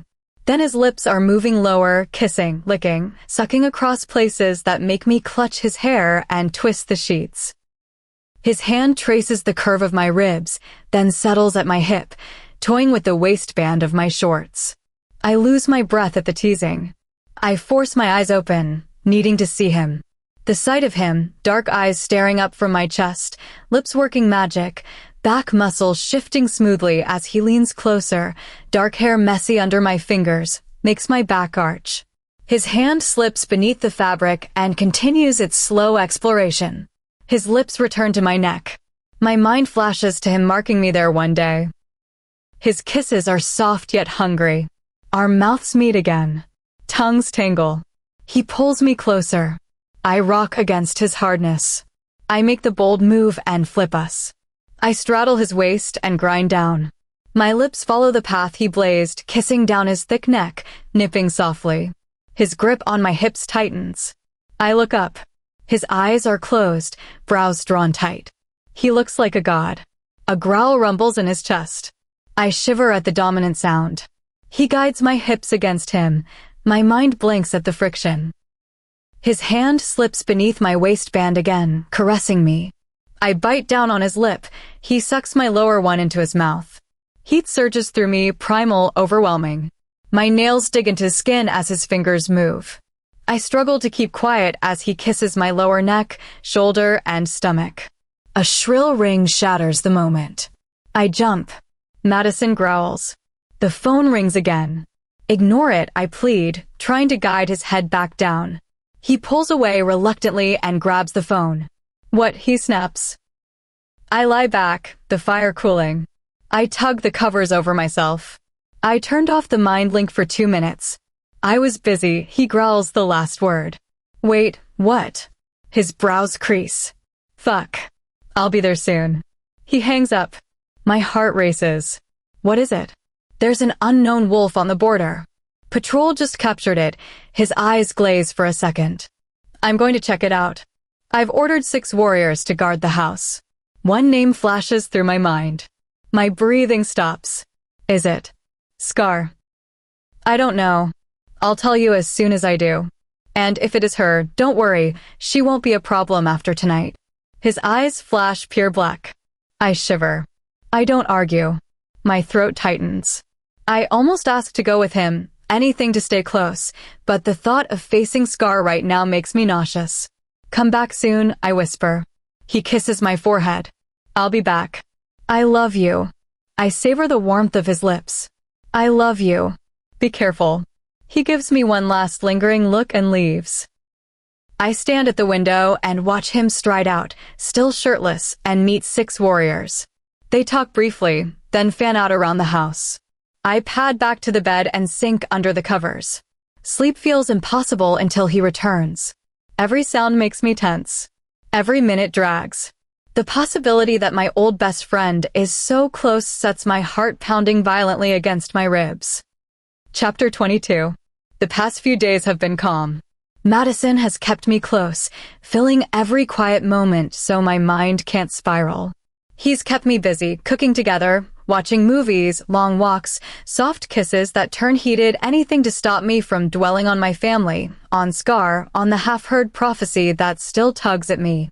The border scare turned out to be nothing, just a young wolf who wandered too far from their own pack. But the what-ifs linger. What if it had been Scar? Would he really have killed her? What if she comes back? Today is the day my parents move into their new house near the border, finally, far away from me. I know I shouldn't care. I know they don't deserve my effort. But I'm tired of carrying this hatred. I'm tired of the poison they've fed me my whole life. I want to try to make amends, not for them, but for me. I need to close this chapter so I can finally breathe. Madison won't like it. He'll beg me not to go, tell me they're not worth it, remind me how they've hurt me. But I have to do this. I slip out from under his arm while he's still asleep.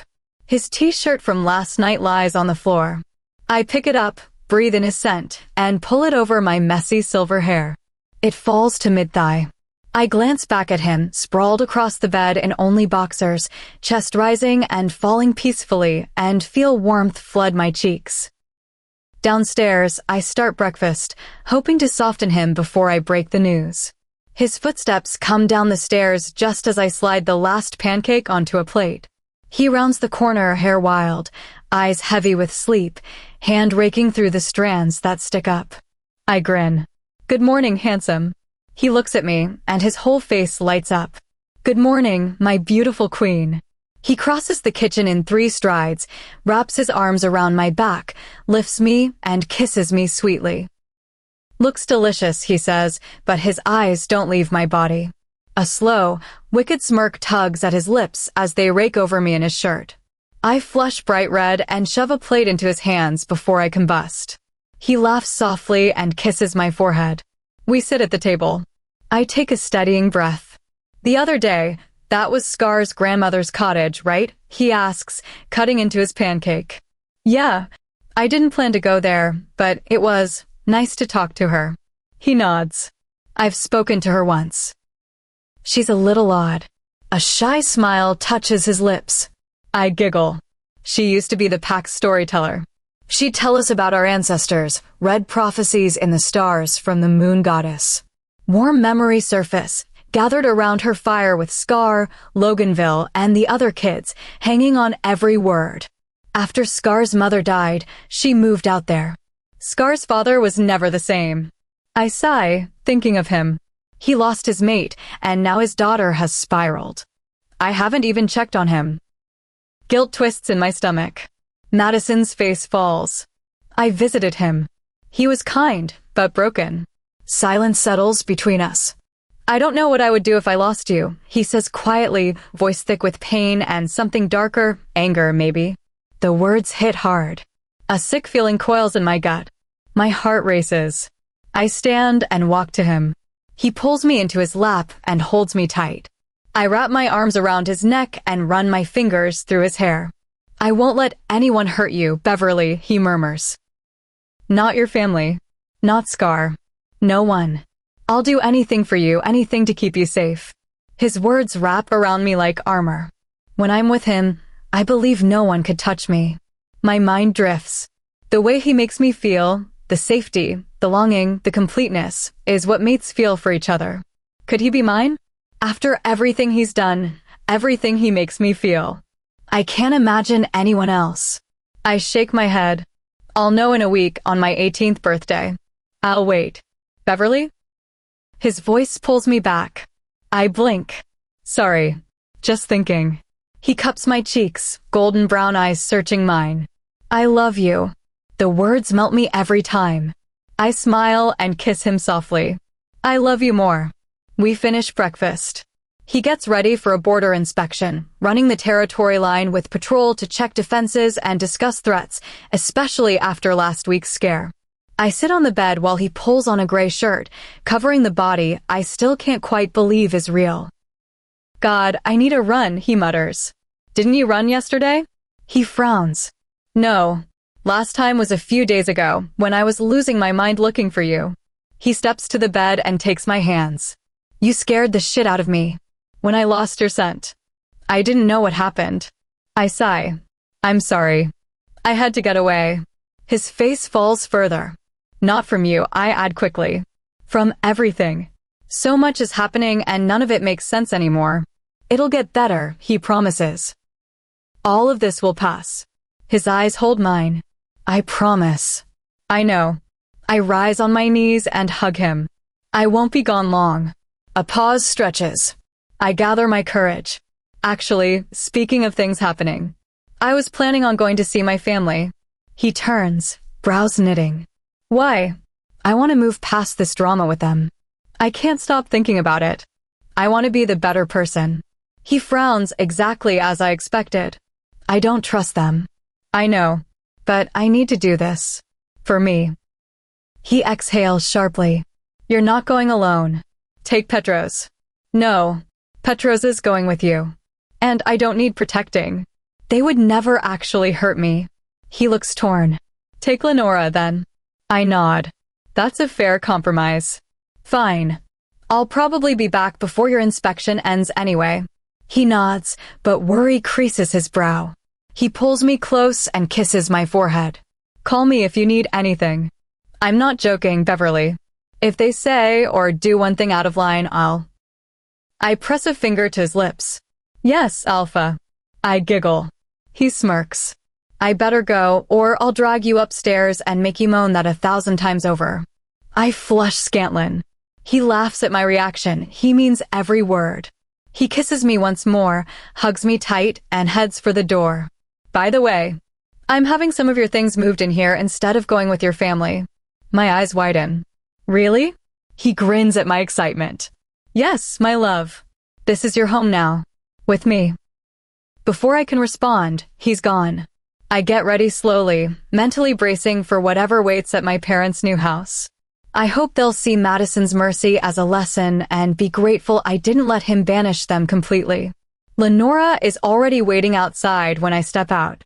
She smiles brightly and waves me over. Good morning. I grin. Good morning. She gives me a look. I just want you to know you're crazy. I raise an eyebrow. How so?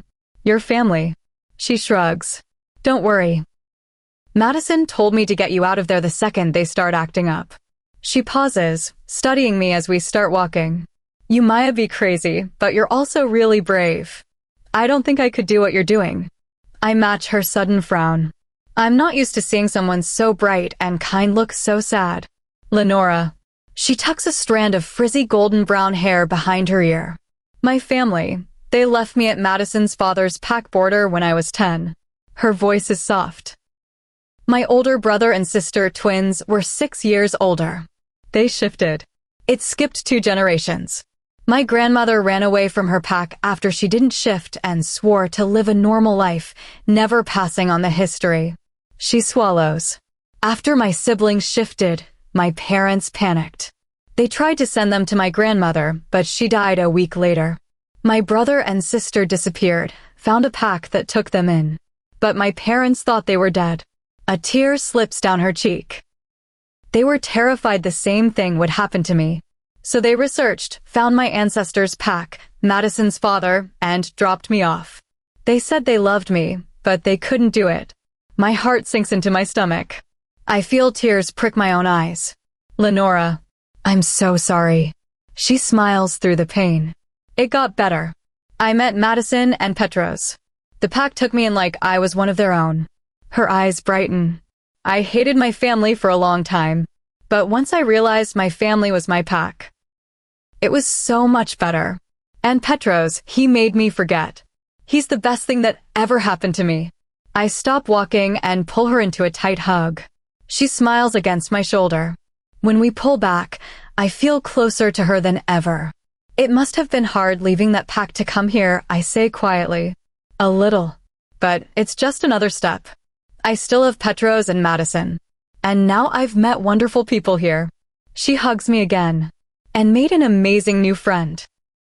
We walk the rest of the way in comfortable silence, both carrying our own scars and both determined to keep moving forward. Chapter 23. We hear a loud sound to the left and both turn our heads. A moving truck is pulling out of my parents' driveway, my family nowhere in sight. Unconsciously, I walk over to my yard. Lenora follows slowly behind me. The front door swings open, and I glance into the empty space. The memories in this house fill my head. From the time I was young, Victorina and I played together when she didn't despise me. Memories of my family yelling at me for not being good enough, for being the weak creature I am, or for simply being near them.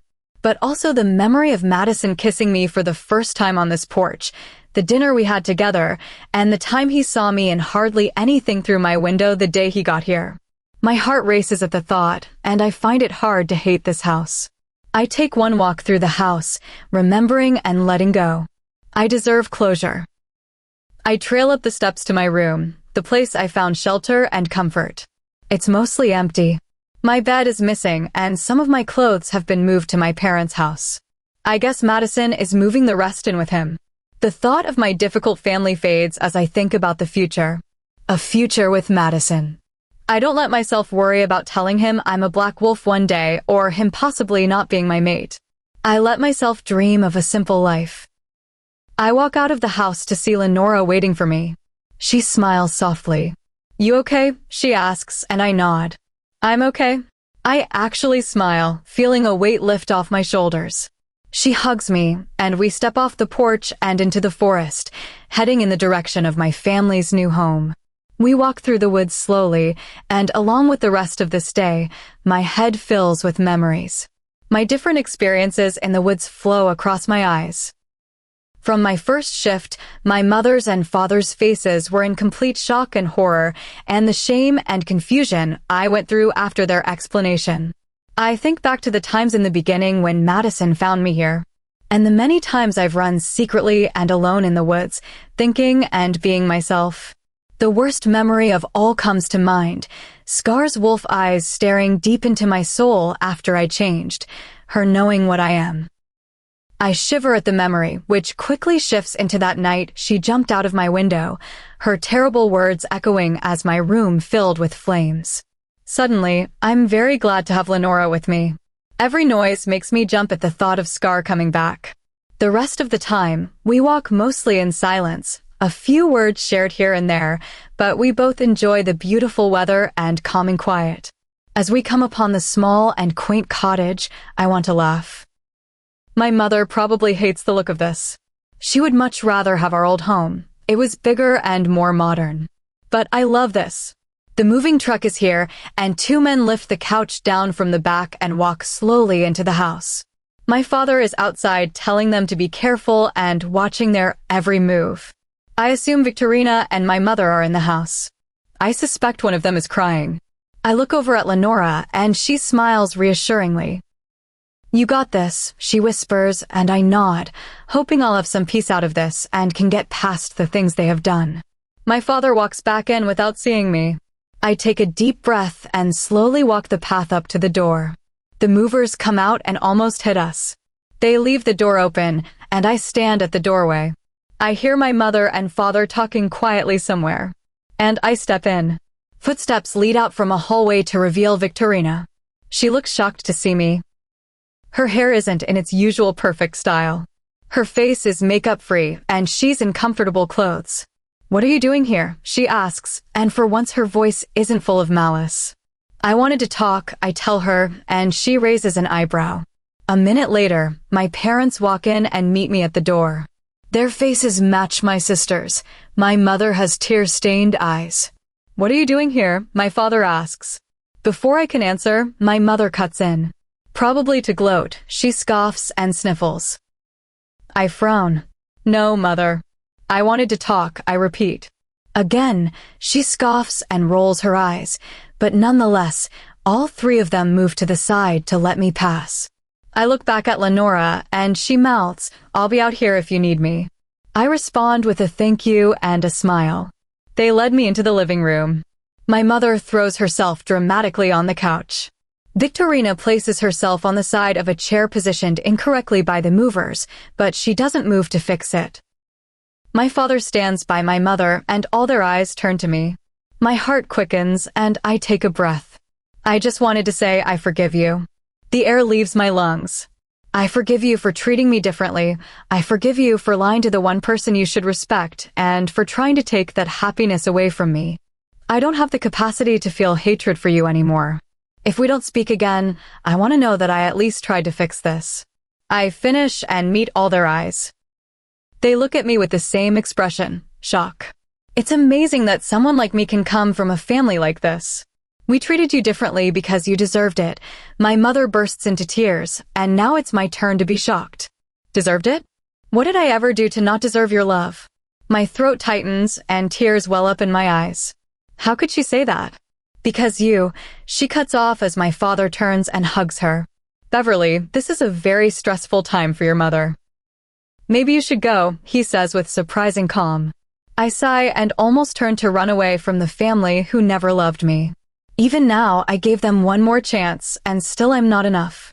I catch Victorina's hazel eyes, and she quickly looks away, as though she and the rest of my family are hiding something. I ignore it and turn away, heading straight for the door. I swing it open and run into the person outside. I expect it to be the movers, but I'm surprised to see a familiar face. I quickly sniffle and try to muster a small smile. Hi, Feline. I haven't seen you in a while. How are you? I ask, hoping she won't ask about what just happened. She doesn't respond with a smile and looks exhausted. Are you all right? I ask and reach out to pull her into the house. She follows without resistance. My family comes around the corner, and I wish I could just leave, but not without knowing why Feline is like this first. Feline? My father says, coming up to her and replacing my hold with his as he leads her into the room we were in moments ago. I follow, and my mother runs to get her a glass of water. Victorina sits next to her. Are you all right? She asks. I just got the results, Feline says. I've been gone the past week. The clinic I sent our former alphas and Luna's blood to supposedly lost it.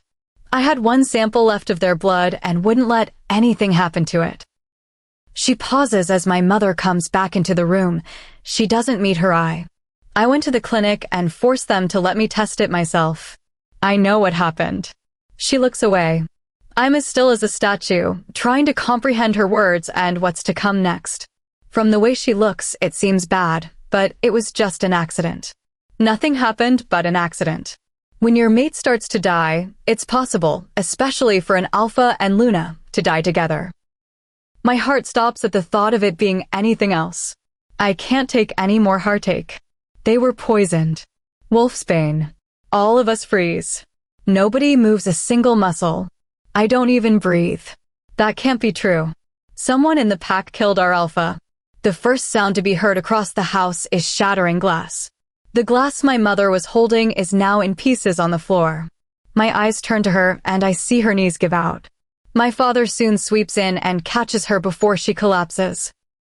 He brings her to the couch, next to Victorina, who has yet to stop gawking in shock at Feline. My knees feel weak, and I have to support myself against the couch. I hear footsteps, but I don't register where or who they belong to. Soon, I feel two hands on me, and my head slowly turns, my face blank. Lenora looks at me worriedly and scans the rest of the area. She can tell something very bad is happening. What happened? She asks, turning me to her. She practically holds me on my feet after my hands lose their grip on the couch. I don't respond.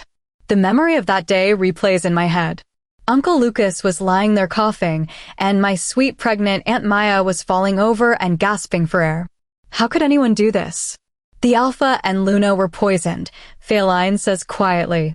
Oh my God, Madison, Lenora gasps and then looks at me. Are you okay? Do you need help? I'm almost as shocked by this. Not me and Madison, I hear myself say. She begins to realize and her eyes widen in shock. Oh my God. She instantly hugs me, but I still can't move. My beloved aunt, unborn cousin, and uncle were murdered. What monster could have done this? Tears well up in my eyes and everything goes blurry. The air in the room thins, and the sound around me buzzes so loudly it vibrates my skull. The last thing I remember is staring into Lenora's worried golden eyes and the feeling of slow motion falling. The rest is blank. I wake up to the feeling of softness surrounding me. My head pounds, and I squint my eyes as they open to the light streaming into the bedroom. Even though I'm surrounded by warm pillows and blankets, my skin feels numb. I try to block out what I know was told to me, however many hours ago. I stand slowly, hoping to find the one person I need to get through this. As I step into the doorway, it's like I can see it all happening again. Me watching Maya fall to her knees, both of them coughing, and me sprinting down the stairs to get help. The screams echo in my ears at the memory of my mom looking down at her dead brother. Tears blur my vision, and I run down the stairs, needing him. I trip on the last stair, and pain explodes in my knees. I hiss and almost want to stay lying there. I hear loud footsteps running to me. I look up through wet eyes to see Madison, Petros, and Lenora in front of me. Madison bends down to hold me, and Petros and Lenora watch. The moment I feel his warmth, I forget the pain in my knees, but the pain erupting through my heart overwhelms me. They were murdered, I hear my broken voice say. Madison winces, and his arms tighten around me. I'm so sorry, my love. I feel the pain in his voice, knowing how much this is hurting me. I cry into his chest, not understanding how someone could kill the most innocent, kind, and loved people I have ever known. I promise you, Beverly, I will find out who did this and make sure they face justice, he tells me, and I don't respond. I feel so weak, betrayed by just about everyone. My pack. Someone did this. Lenora looks down at me with sorrowful eyes, tears pricking at the corners of her eyelids. She turns to Petros and hugs him, hiding her face. Do you have any clue who could have done this? Madison asks slowly and softly. I shake my head. None. I didn't think anyone could do this. Everyone loved Lucas and Maya. My throat burns as I speak. He seems uneasy and stiffens.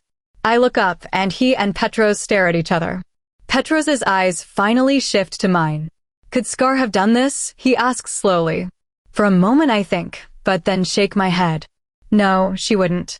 It happened before the Loganville situation. He nods, but doesn't seem convinced. We have to go see Faeline, see what else she knows, Madison says as he lifts me from the ground and brings us to stand. Will you be all right? He asks, brown eyes staring at mine. He almost breaks eye contact. I'm sure I look like a mess. Yes, I'll be fine, I nod, not really believing myself, but wanting him to find the person who did this. For the rest of the day, I stay in the house. Lenora comforts me while Madison and Petros go on a mission. They question just about the entire pack and get information from Faeline. All they really know is it was an injection, a dose just enough to take a slow effect, but hardly noticeable in tests. Faeline believes it was delivered a few days before they passed, and as it ran through their bloodstream, it slowly killed them. Lucas got the larger dose, so he had more symptoms. Madison questioned everyone who had access to the Alpha's house, had meetings with him a week before he died, and basically everyone who could know anything. By the time he returns, I'm in bed, covers pulled up to my cold body. A frown is permanently placed on my lips, but as his warm body slips next to mine, I feel my lips turn up and my body relax against him. Beverly, he whispers my name quietly against my cheek. Yeah, I say softly.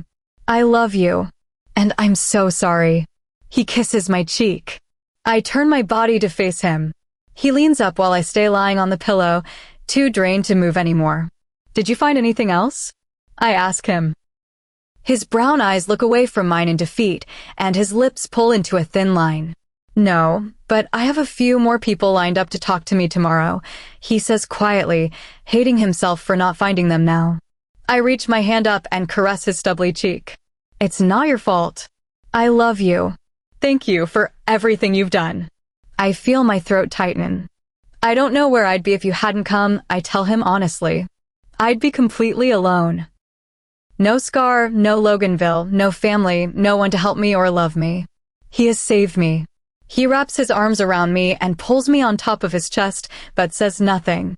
He kisses my neck, and together we curl up under the covers. With him holding me tight, I'm able to fall asleep. Dreams of my aunt and uncle are happy memories, not the terrible events that actually occurred. Chapter 24. I wake up to the sound of a loud, annoying ringing. I cringe and snuggle closer to Madison's warm chest. I hear him growl and pull me closer as his arm slips from my waist. It's been a week since we found out our Luna and Alpha were taken from us.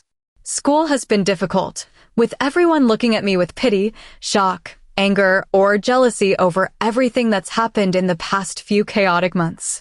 I've spoken to my family twice.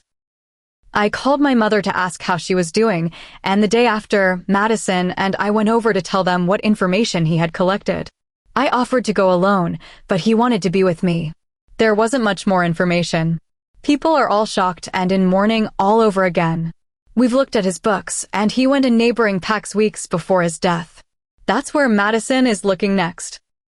I've tried to stay calm and busy, but I look at everyone in my pack differently now, knowing there is a possibility someone here was involved. I hear him growl. What? He barks into the phone, but I try to drift back to sleep. His body goes stiff for a moment, and he uncurls himself from me and gets up, leaving me alone in the cold sheets. I turn over, half asleep. Yes, sir, he says. I'll see you then. He hangs up, and I start to open my eyes at the silence. I watch Madison run a hand down his face and sigh. Hey, I say groggily, sitting up and stretching my arms. Who is that? He turns to me slowly and looks me over. My father, his voice is rough and has an angry edge to it. My eyes widen. You're seeing him? I ask. From Madison's stories, my heart speeds up at the thought of the intimidating man he calls father. His eyes go dark and somewhat sad. He's coming here. The room goes still and the air leaves my lungs. Oh, I choke out. With my brother. Today, he says and looks away, a hand running through his hair. The sunlight shades across the blinds, creating lines of light across his tan skin. That's short notice. I thought the surrounding pack's alphas were coming today, I tell him, remembering a few days ago he told me he was holding another meeting. He nods and walks back over to the bed and me. He scoops me up from under the covers and pulls me to his chest. They are. He still doesn't trust me, he growls. He wants to be here when I present myself to the more powerful allies for the first time. The ones I met with before were small packs. He tried to come to that as well, but I put him off. His hold on me tightens. I've tried avoiding him, but I know I won't get around it this time. I take his cheeks in my hands and pull his angry eyes to me.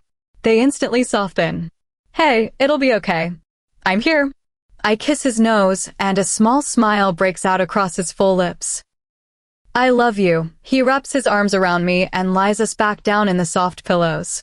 I blush hearing those words. I think if he said that all day, every day, I would never get tired of it. I love you. He smiles against my neck and places a soft kiss on my skin. But quickly, he looks up at me. You have school, Missy, he says, and I frown. Don't worry, they aren't coming till later. I'm going to have to meet with the council and Petros all morning to put it together, he says, and I nod, kissing his lips. All right, well, I better get ready, I say, knowing I'm probably going to be late anyway. I step off the bed and onto the cold floor. Before I can step away, I feel his strong arms wrap around me and pull me back into the bed. I giggle as his lips kiss all over my face. His fingers move to my stomach and tickle me as I wiggle and laugh loudly in his arms. Madison, I say through laughs as neither his lips nor fingers stop. His quick kisses make my cheeks hurt from smiling. He finally stops, and I lay back against him and try to calm my breathing. I love you. I breathe out and enjoy the warmth and happiness lying on him brings me. I feel him hold me a little tighter, and he kisses my head. I love you. I finally start to get ready while Madison cooks breakfast. I tried to tell him he didn't have to, but that ended with him tickling me until he made me agree to let him cook. I walk downstairs, smelling the food already. He sits down with me and stares at me while I eat. I laugh and tell him to stop and to tell me more about the day's plan. He just tells me to go to school, and he'll pick me up after the council meeting. The other alphas will show up around dinner, and his father and brother as well. Are you nervous? I ask as we put away the breakfast dishes. For what? He asks, golden brown eyes turning to me. Seeing your father and meeting all the other alphas? I walk over to him and wrap my arms around his back. He sighs and looks down at me. No, I'm not nervous. I need to prove myself to my father. That I can be a great alpha without him watching over me, he says softly, and I feel the need in his words. I take his cheeks in my hands. You are an amazing alpha. We have yet to fight with any packs, have any intrusions or drama besides me. I frown, thinking of Scar, Loganville, and my family. He matches my frown. None of that was your fault, my love, he tells me, and I nod, still feeling bad he's had to deal with it. I'm just so sorry they are coming at such a bad time. He gets angry thinking about it. All my focus should be on finding who harmed the fallen Luna and Alpha. For you. He frowns and inches away from me like he's afraid I'll be angry. I understand. That's not your fault. I know you'll do everything you can, I tell him. If anything, I plan on going to the neighboring packs. I can help too. Is there any news on Scar or Loganville? I ask. Loganville hasn't contacted me since a few days after he left. My heart lurches. Has she done anything with my secret? Has Loganville found her and calmed her down enough that they are rogues now, or joined another pack? Not much. She's been seen trying to move into surrounding packs. Loganville is always one step behind her. My warriors have caught up with him multiple times and have tried to convince him to come back, but he won't. He just runs off trying to catch up to her. She's fast and clever. My wolves can't go into most of the packs she's gone to. She obviously knows what packs are and are not allies with ours. His eyebrows are tight and pulled together in anger. As long as she's gone, I'm happy, he says, but my heart feels no relief. She's out there still. Is she trying to join another pack, or is it a different reason?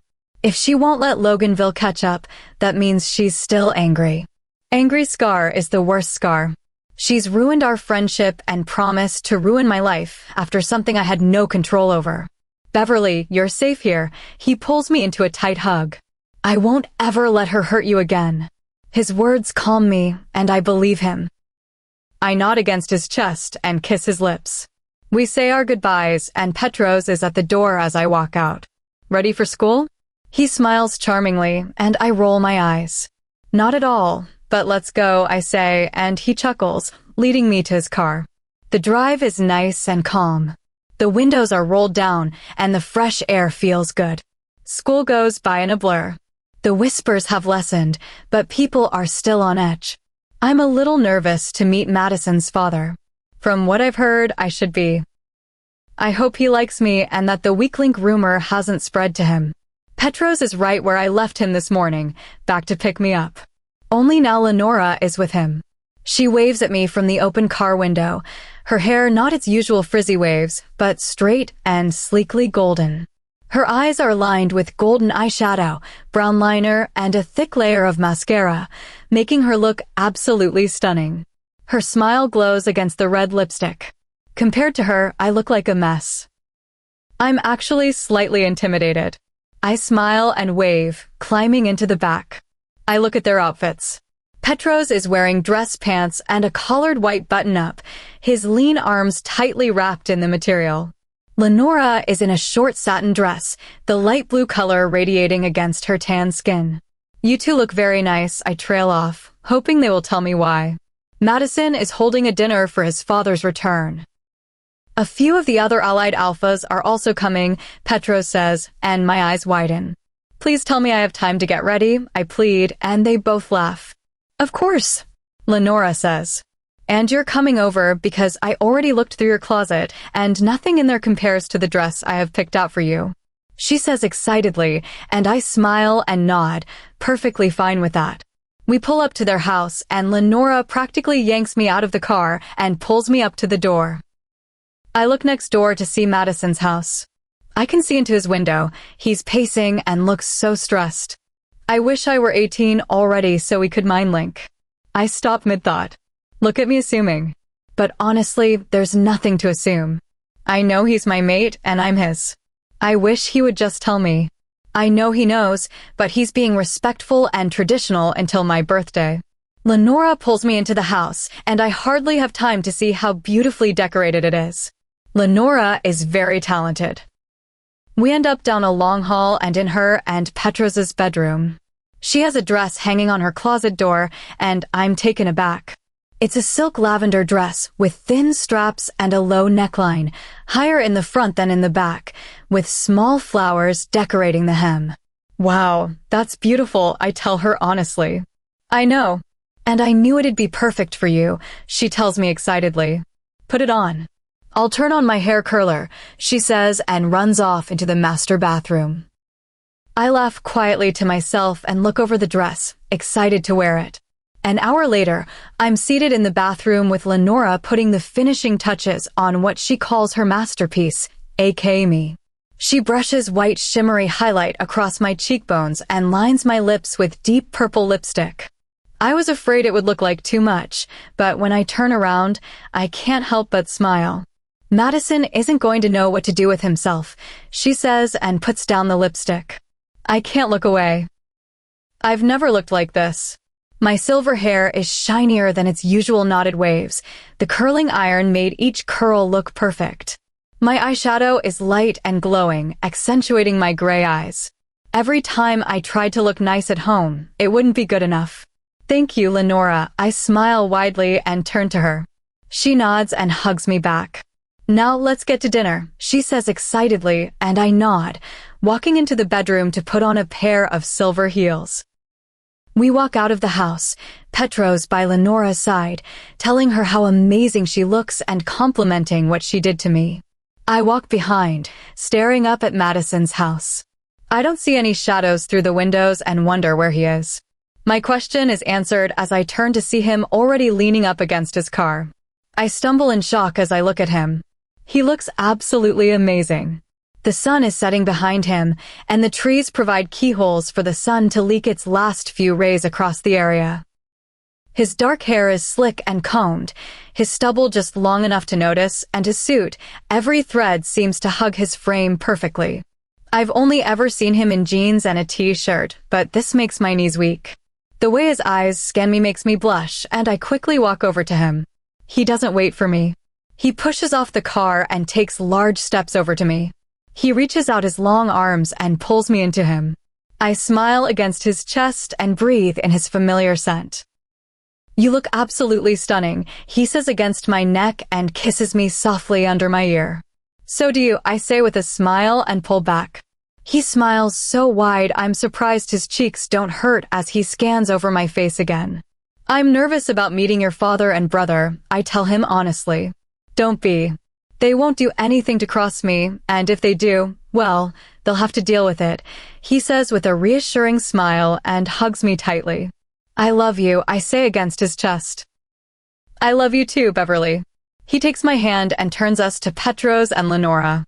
We better leave now or we'll be late, Petros says, and Madison nods, helping me into the passenger seat while Petros opens the back door for Lenora. Chapter 25. Pulling up to the restaurant, I see it is small and fancy. It is just outside of the pack forest, but that doesn't keep the humans away. We get out, and Madison takes my hand as we walk up, Petros and Lenora trailing behind us. He opens the door for us, and the minute I step inside, my heart pounds. I look for his father. The group of alphas isn't hard to spot. The men all tower over the humans walking around them. They go to sit down, but I can still see their muscular builds and fierce faces, dark eyes scoping the area. I see 4 men. I automatically try to pick out which one is Madison's brother and which is his father. My eyes land on a broad-shouldered older man. His hair is dark with strands of silver streaking through. His eyes are blue, unlike Madison's, but his sharp jaw and deep scowl make it immediately known that this is his father. He looks more intimidating than I expected. I remember the first time I met Madison, his hard face and intense stare scared me. Maybe his father is soft on the inside like Madison. The man sitting next to him is stocky. His thick arms rest on the table, and his hair is dirty blonde, but has the same silkiness and length as Madison's. His eyes are like his brother's, a deep golden brown, but the difference is that there is a long scar going across his left eye, moving down over his cheekbone. It doesn't seem to affect his vision, and soon his eyes are the first to land on us. A small smile rests on his lips, a rarity for a soon-to-be alpha. Madison guides me forward, and I walk over to them. His brother is the first to stand and steps over to Madison. I back away a little, and they engage in a strong hug. I smile at the exchange. My eyes move over to his father, and they scan me, his expression full of judgment and uncertainty. I automatically feel self-conscious. Does he already know I'm the weak link? Did Madison tell him, or someone else in the pack? Can he just sense it? Lenora saves me by stepping in front of the stair and smiling. Alpha Thomas. She hugs him, and he surprisingly hugs her back with the smallest hint of a smile. How are you, dear? How is the new pack treating you? He asks, for a moment deflecting his eyes from me. I love it. The land is beautiful, and the people welcomed us with open arms, she says, and he nods approvingly. I knew it would be a good fit. He nods and resumes looking at Petros. Petros bows his head and shakes his former alpha's hand.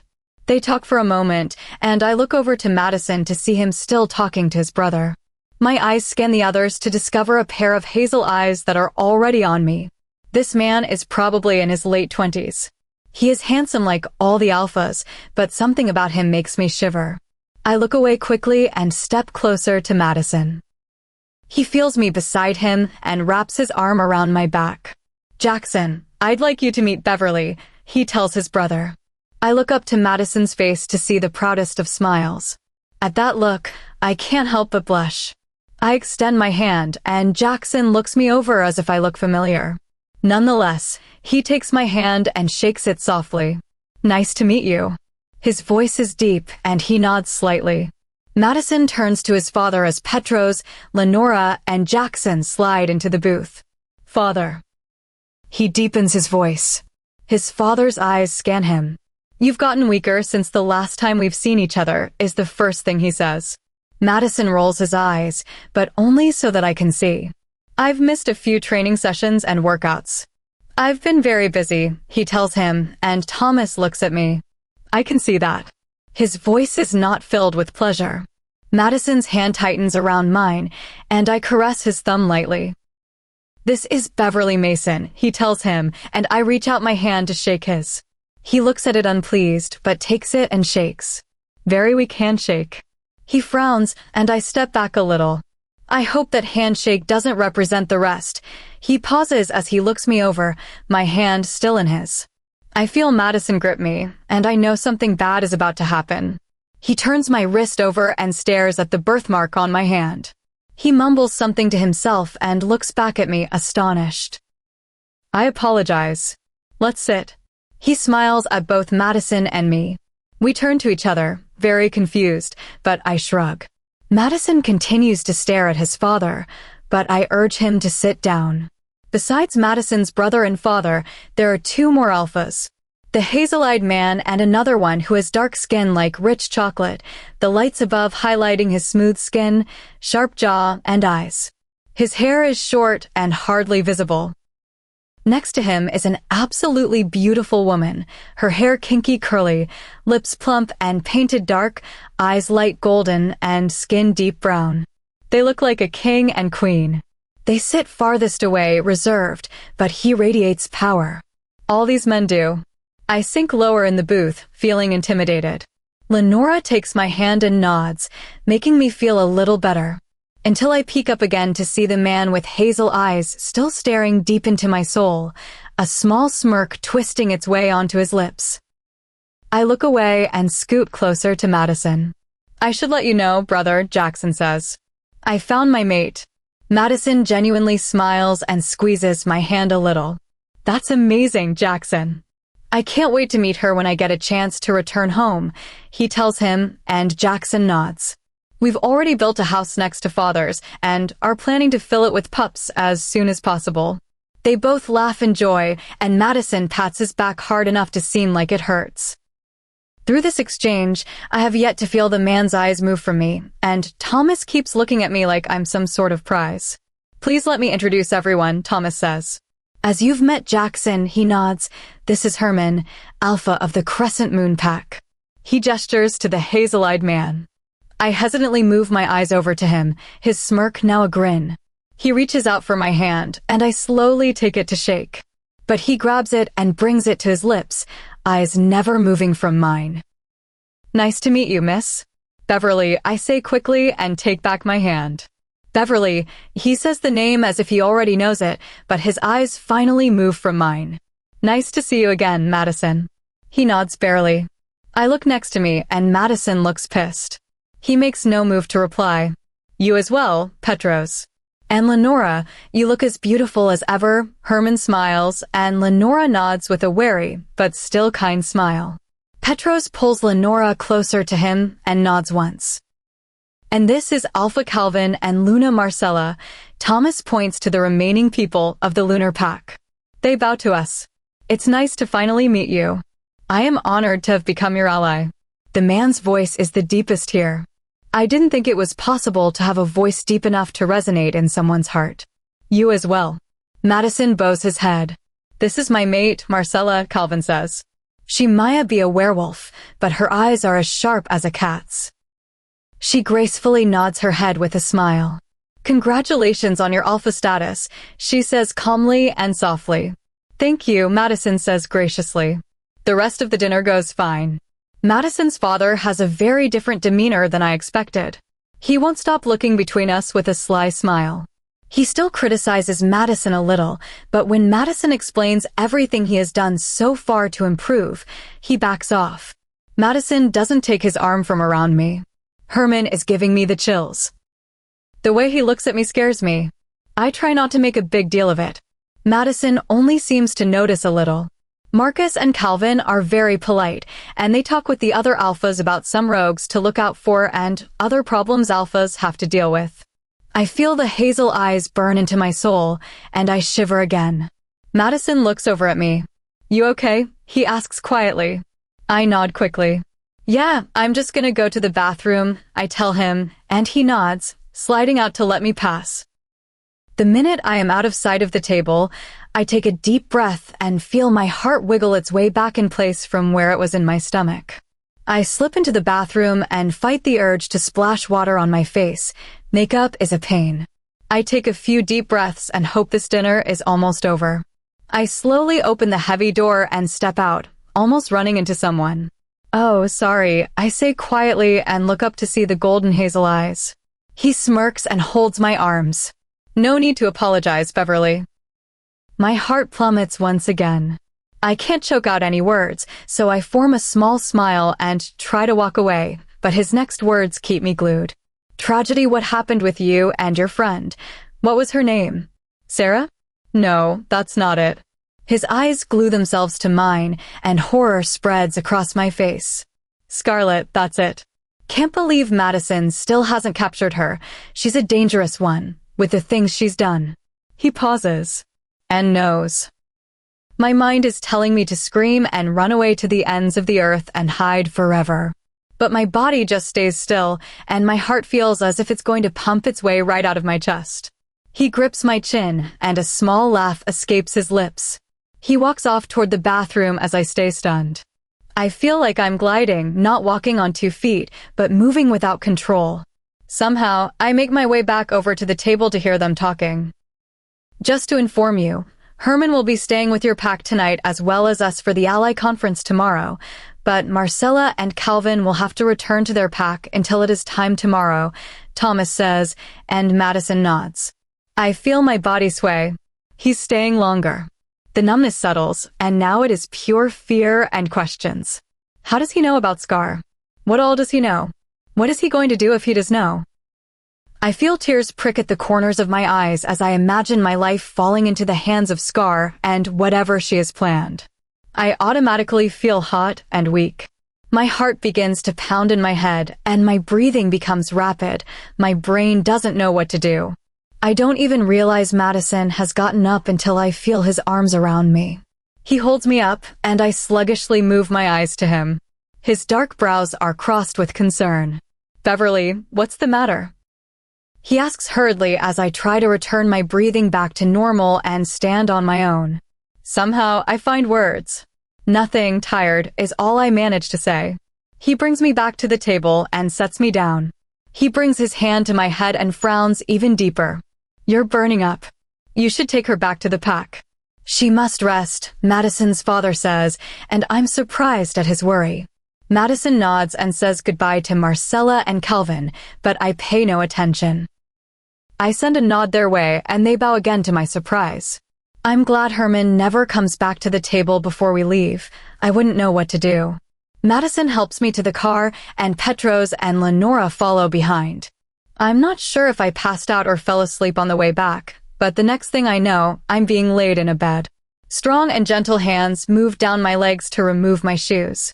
Next, my arms are slipped out of the dress. I cuddle up under the covers after a shirt is slipped over my head.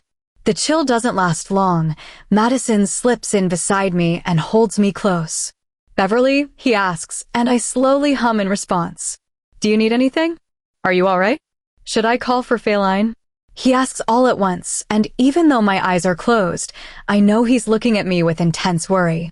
I shake my head. "Just sleep." I reach my head up and kiss his cheek, and not a second later, I fall into a deep sleep. Chapter 26. The sky looks dark and dull. Gray clouds sweep across the open, starry sky. Haunting, moist air makes my spine tingle. The woods around me are deathly quiet. The field I stand in is the furthest from the pack, but it still remains in the territory. I feel strangely strong. I feel as if I'm the brightest thing all around me. I look down at my skin, and it seems as if I have captured the hidden sun. I'm startled to look over and see both my parents struck in fear as they look up at the full, glowing moon peeking from behind the clouds. My mother is on her knees, hands folded, and my father stands crouched with her. They both stare hypnotically at the growing moon. With every second, it gets bigger and pulses as if it's talking in anger. The next thing I see knocks me off my feet. Scar stands in her wolf form at the edge of the tree line, growling and baring her teeth. Her eyes look at me with pure hatred. I try to scream, but my vocal cords stay still as I try to rush to my feet. Soon, more werewolves appear behind Scar as if she leads them. They all howl at once up to the moon god. The deep, piercing sounds make my heart stop. I look everywhere for Madison, searching, praying he's near. As I scan the area, I see a wolf with pitch-black fur and golden brown eyes, and I know it's him. At first, I smile, but I realize he's in the mass of other black wolves behind Scar. He makes no attempt to save me. He looks at me like he doesn't even know who I am. Tears stain my cheeks. They fall so hard and fast I'd be surprised if my skin wasn't permanently indented. I see my mother slowly turn to me, her eyes turned white. "Soon, my dear, prepare yourself for the beginning of our new world," she says in a strange voice. My mind starts to spiral, and I try my best to keep my heart from pounding out of my ribcage. The forest around me begins to close in, shielding me from the threats around. Soon, the trees get too dense, and I'm left alone in darkness. Jolting awake, I instantly feel a hand on my shoulder. Madison leans over me. The moonlight is soft against his sharp and tired features. "Beverly? Why are you crying?" he says hurriedly, quickly waking up. I blink my eyes rapidly and find the tears slipping down my skin. It takes a moment for me to realize it was just a dream, but I'm not as relieved as I had hoped. I'm still scared. My body is so hot I feel like I can't breathe. As I look at him, I see the golden brown eyes from my dream. As if under a spell or hypnotized, I scoot away from him a little. "Beverly." He reaches out his hand to touch my cheek, but again, I pull away, unable to find the words. "Baby, please tell me what's wrong." By now, this is the most I've ever seen him panic. He doesn't move a muscle, not wanting to be rejected by his touch again. Finally, my vocal cords become loose again, and my arms unrestrict themselves from my body. "Sorry," I say hoarsely, now able to look into the soft, teary-eyed Madison.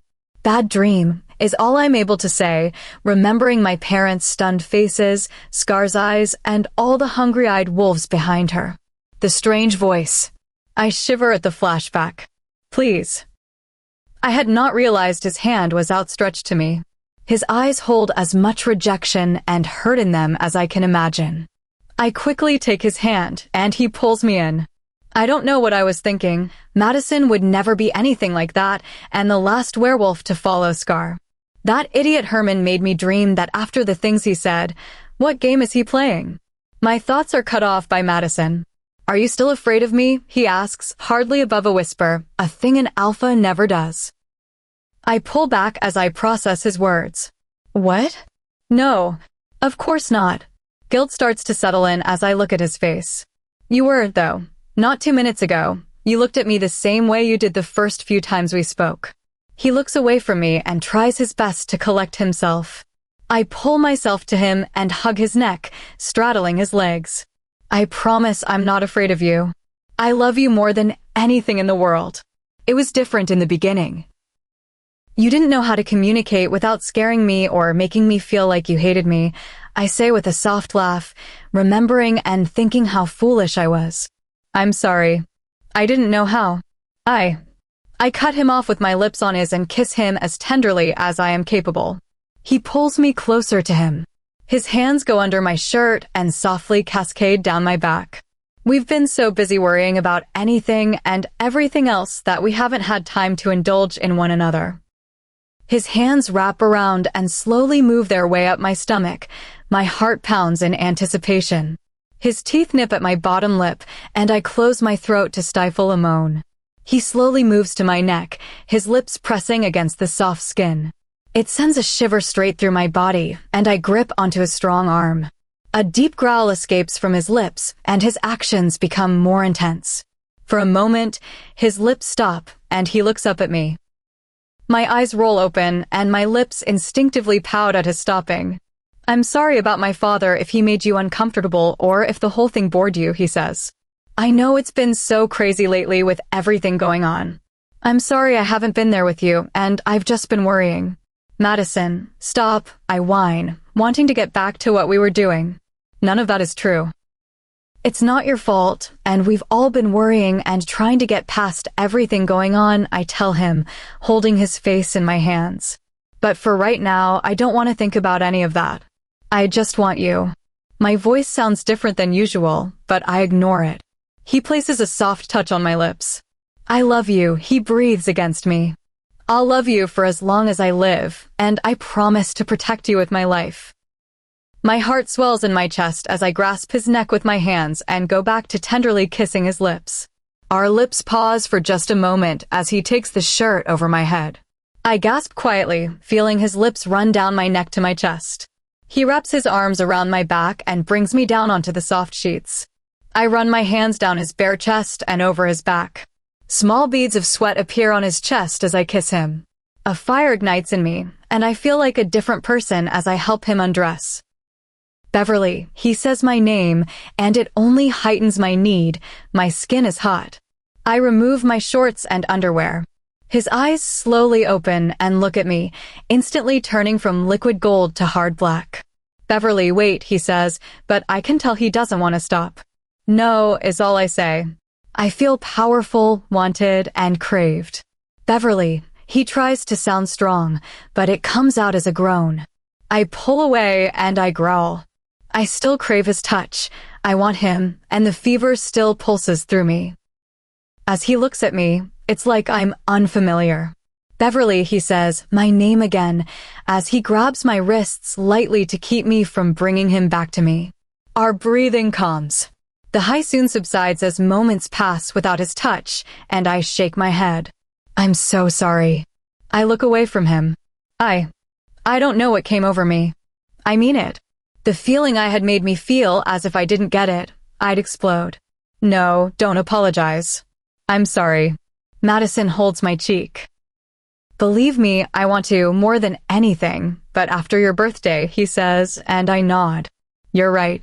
I shake my head and place my face in my hands, embarrassed. He holds me in his arms and brings us back under the covers. He rests his fingers on my forehead. "Are you sure you're feeling okay?" "You're so hot," he tells me. "Yes, I'm fine." "I just need more sleep," I tell him, but I can tell he doesn't believe me. I ignore his stare and try to come up with an explanation for my behavior, but I come up short as I drift back into sleep. Chapter 27. Waking up the next morning with the first light of day streaming in, I find myself alone. Moving my silver hair from my face, I turn over to see a note placed on his pillow. "Good morning, my love. Didn't want to wake you, but my father called to tell me he needed me. He's still worried about the Allied Alphas coming. I'll pick you up after school, and you will be right there by my side, where I need you. Petros will take you to school. Have a good day, Beverly. Madison." I smile at the note, but know that if I don't get up now, I'll be late. I jump up and throw on some jeans and a t-shirt from the closet, still shocked I have a closet here, with the Alpha, and with the man I love. I think back on last night and decide to blame it on the intensity of the moment. Realization hits me as I think about my birthday. It's in 2 days. I'll be 18, and I'll have a mate.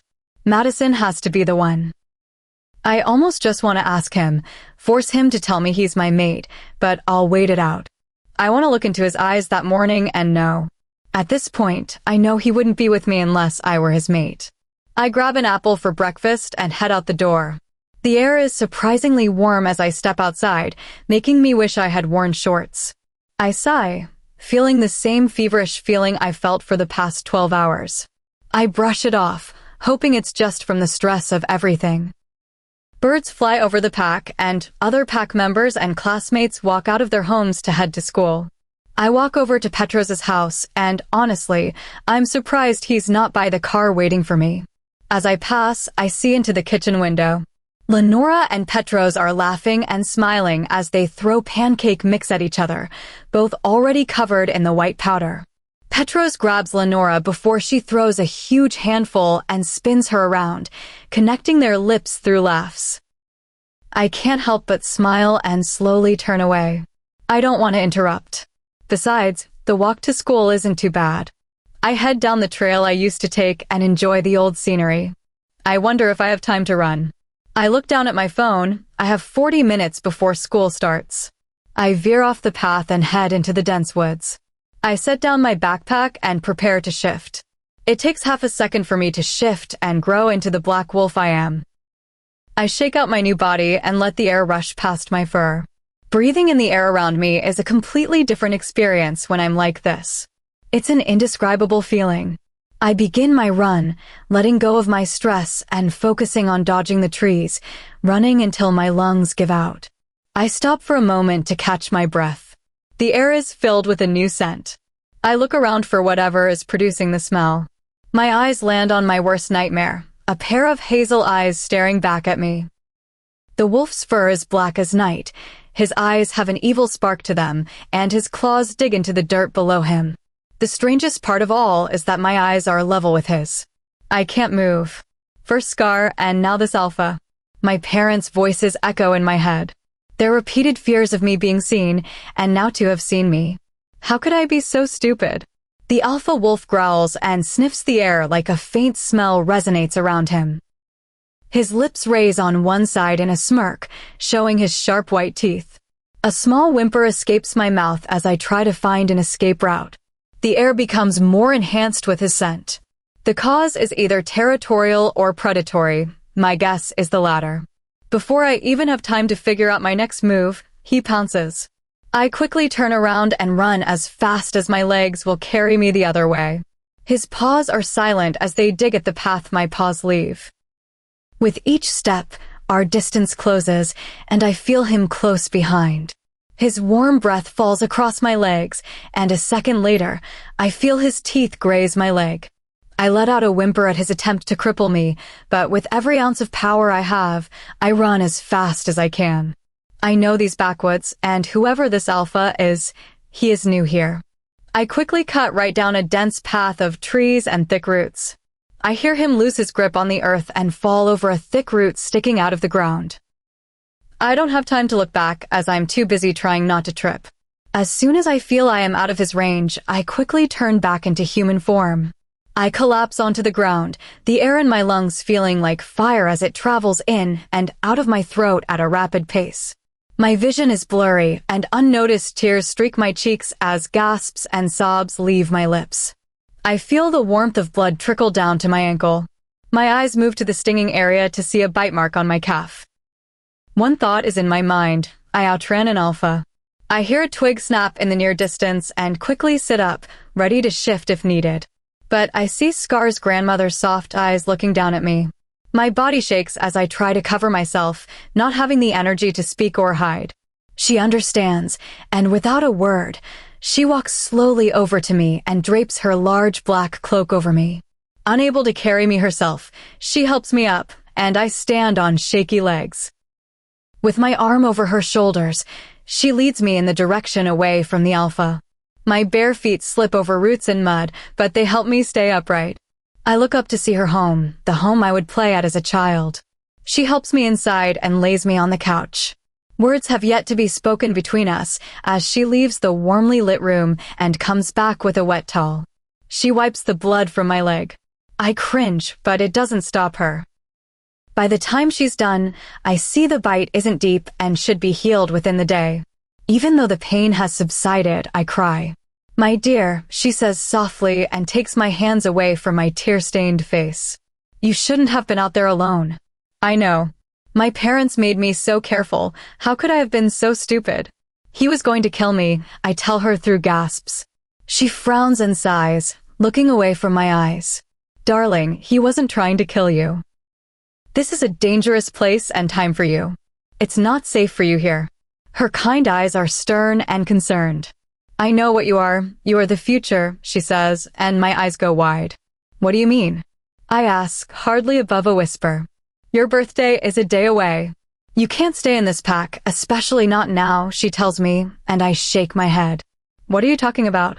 My heart pounds as I stay confused. That alpha was going to kill me because of what I am. That's why no one could know about my wolf. I tell her the same thing I have heard all my life. The weak wolf that everyone would want to get rid of, especially the alphas.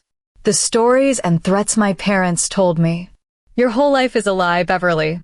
Your parents never told you the truth. She tries to calm me down as my breathing becomes uneven. She takes my wrist and stares down at my birthmark. The crescent moon, she says to herself. You're the future, Beverly, but Scar has spread what you are, and any alpha here could know. It's not safe, especially with the alpha gathering being today, she repeats. My brain feels heavy. I don't know what any of this means. Tears form once again in my eyes. Stop saying I'm the future. I'm nothing. I'm just a weak female black wolf. I'm not normal, and it's not a good thing. I try to convince her, and myself. I've always felt like I was strong and that it was all a lie, but now that the truth is staring me in the face, fear is taking hold. I feel dizzy all of a sudden and fall back onto the couch. You must rest. I've protected your scent around the house. No one will find you here. She stands and comes over to me. No. I have to go back. Madison will go crazy if he doesn't know where I am. As I say this, my eyes and consciousness fade in and out, a strange feeling taking over my body. I'll explain tomorrow, everything. But for today, you need rest. The change is already happening. I don't comprehend her words, but my eyes roll back and blackness takes over. Chapter 28. Madison's POV. Madison. I hear my father's voice call me over as I slowly make my way to the council area. Our meeting will take place here today as many more alphas from surrounding packs join to discuss my being a part of their alliances. Jackson is beside him as usual, and surprisingly, Herman isn't here yet. I assumed since I was gracious enough to allow him to stay in my pack for the night, he would be the first to arrive. I don't like him. The way he stared at Beverly last night was something I did not miss. At the thought, my hands clench, but I shake it off.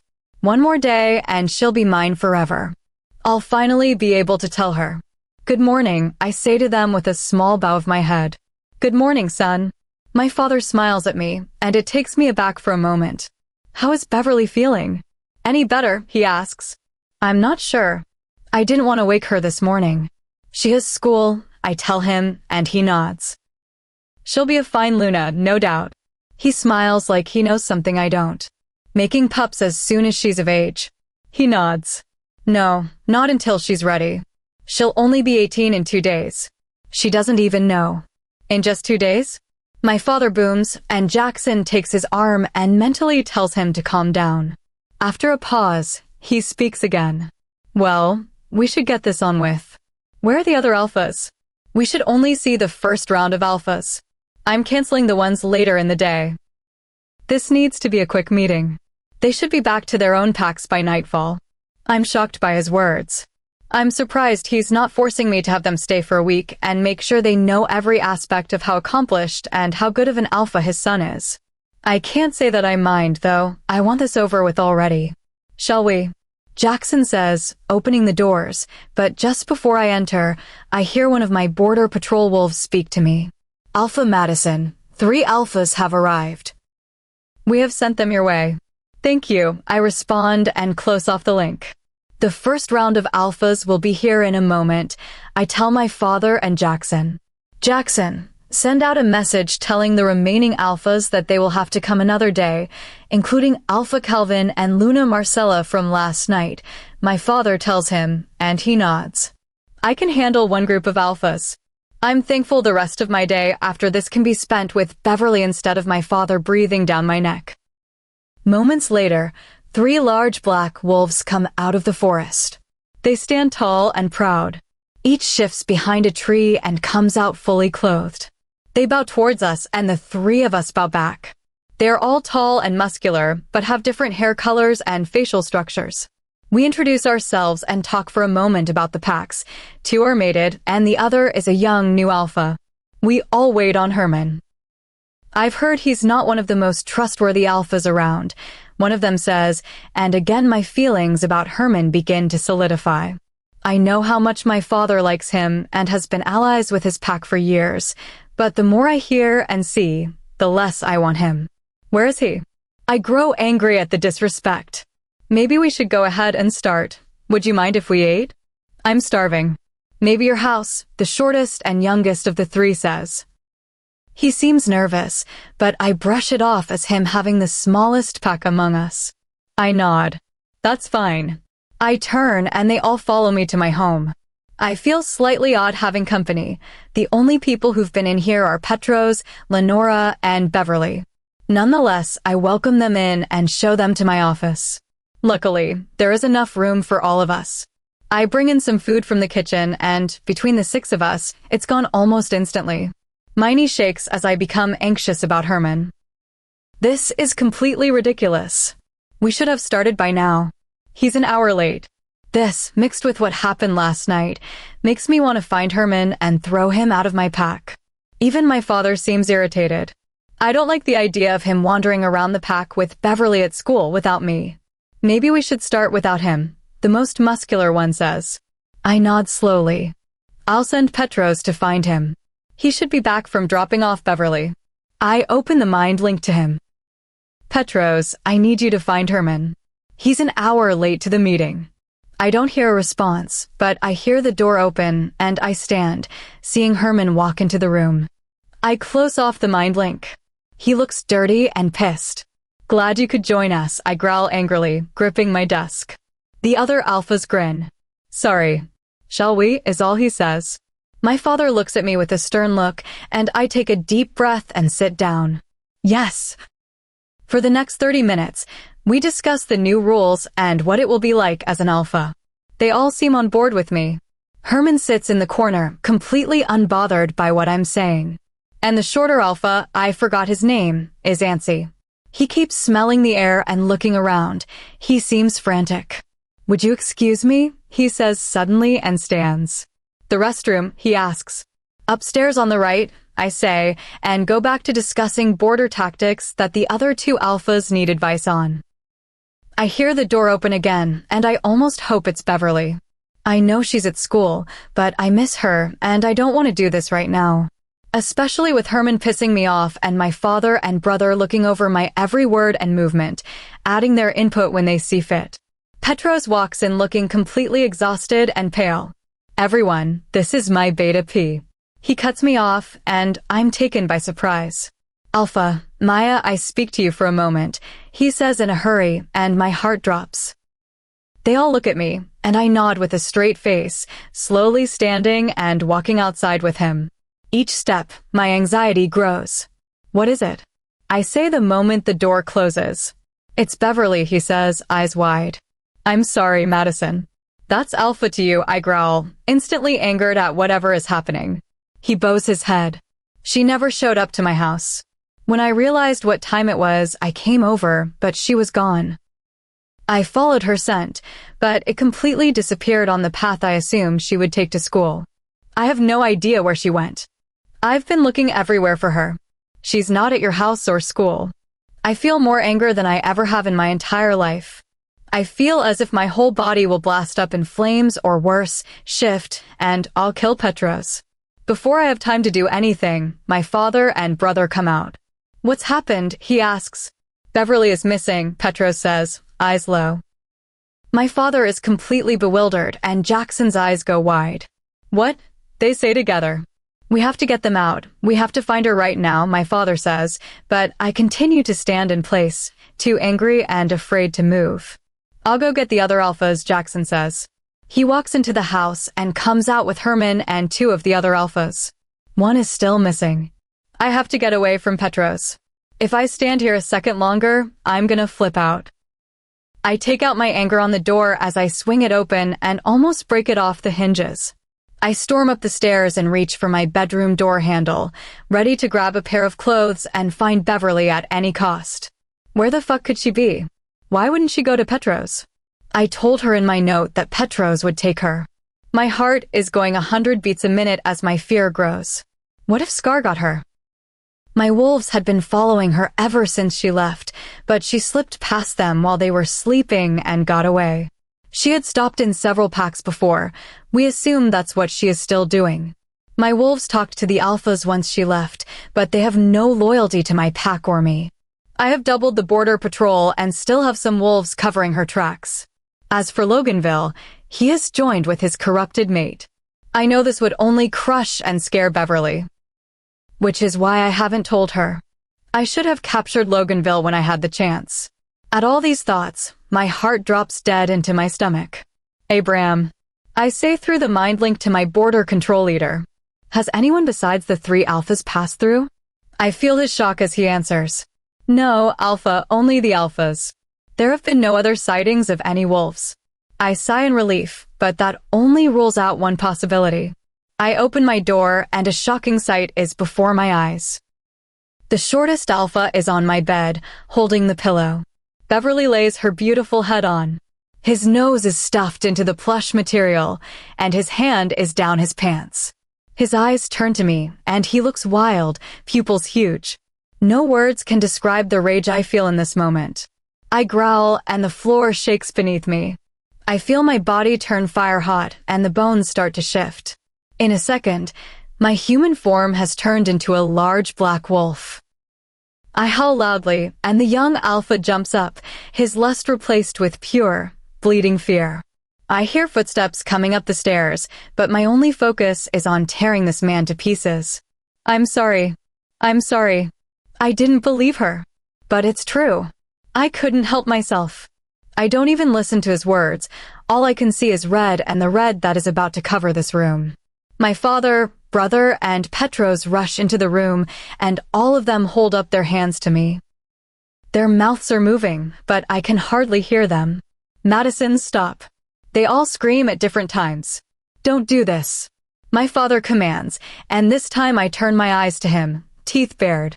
His eyes are turning black, and I can tell he's about to shift, and if that happened, this place is going to be a mess. I growl loudly but take a step back from the crouched over, weak alpha. My brother goes over to him and grips him up. I shift back, my body still shaking in anger. Without a word, Petros hands me a pair of boxers and shorts.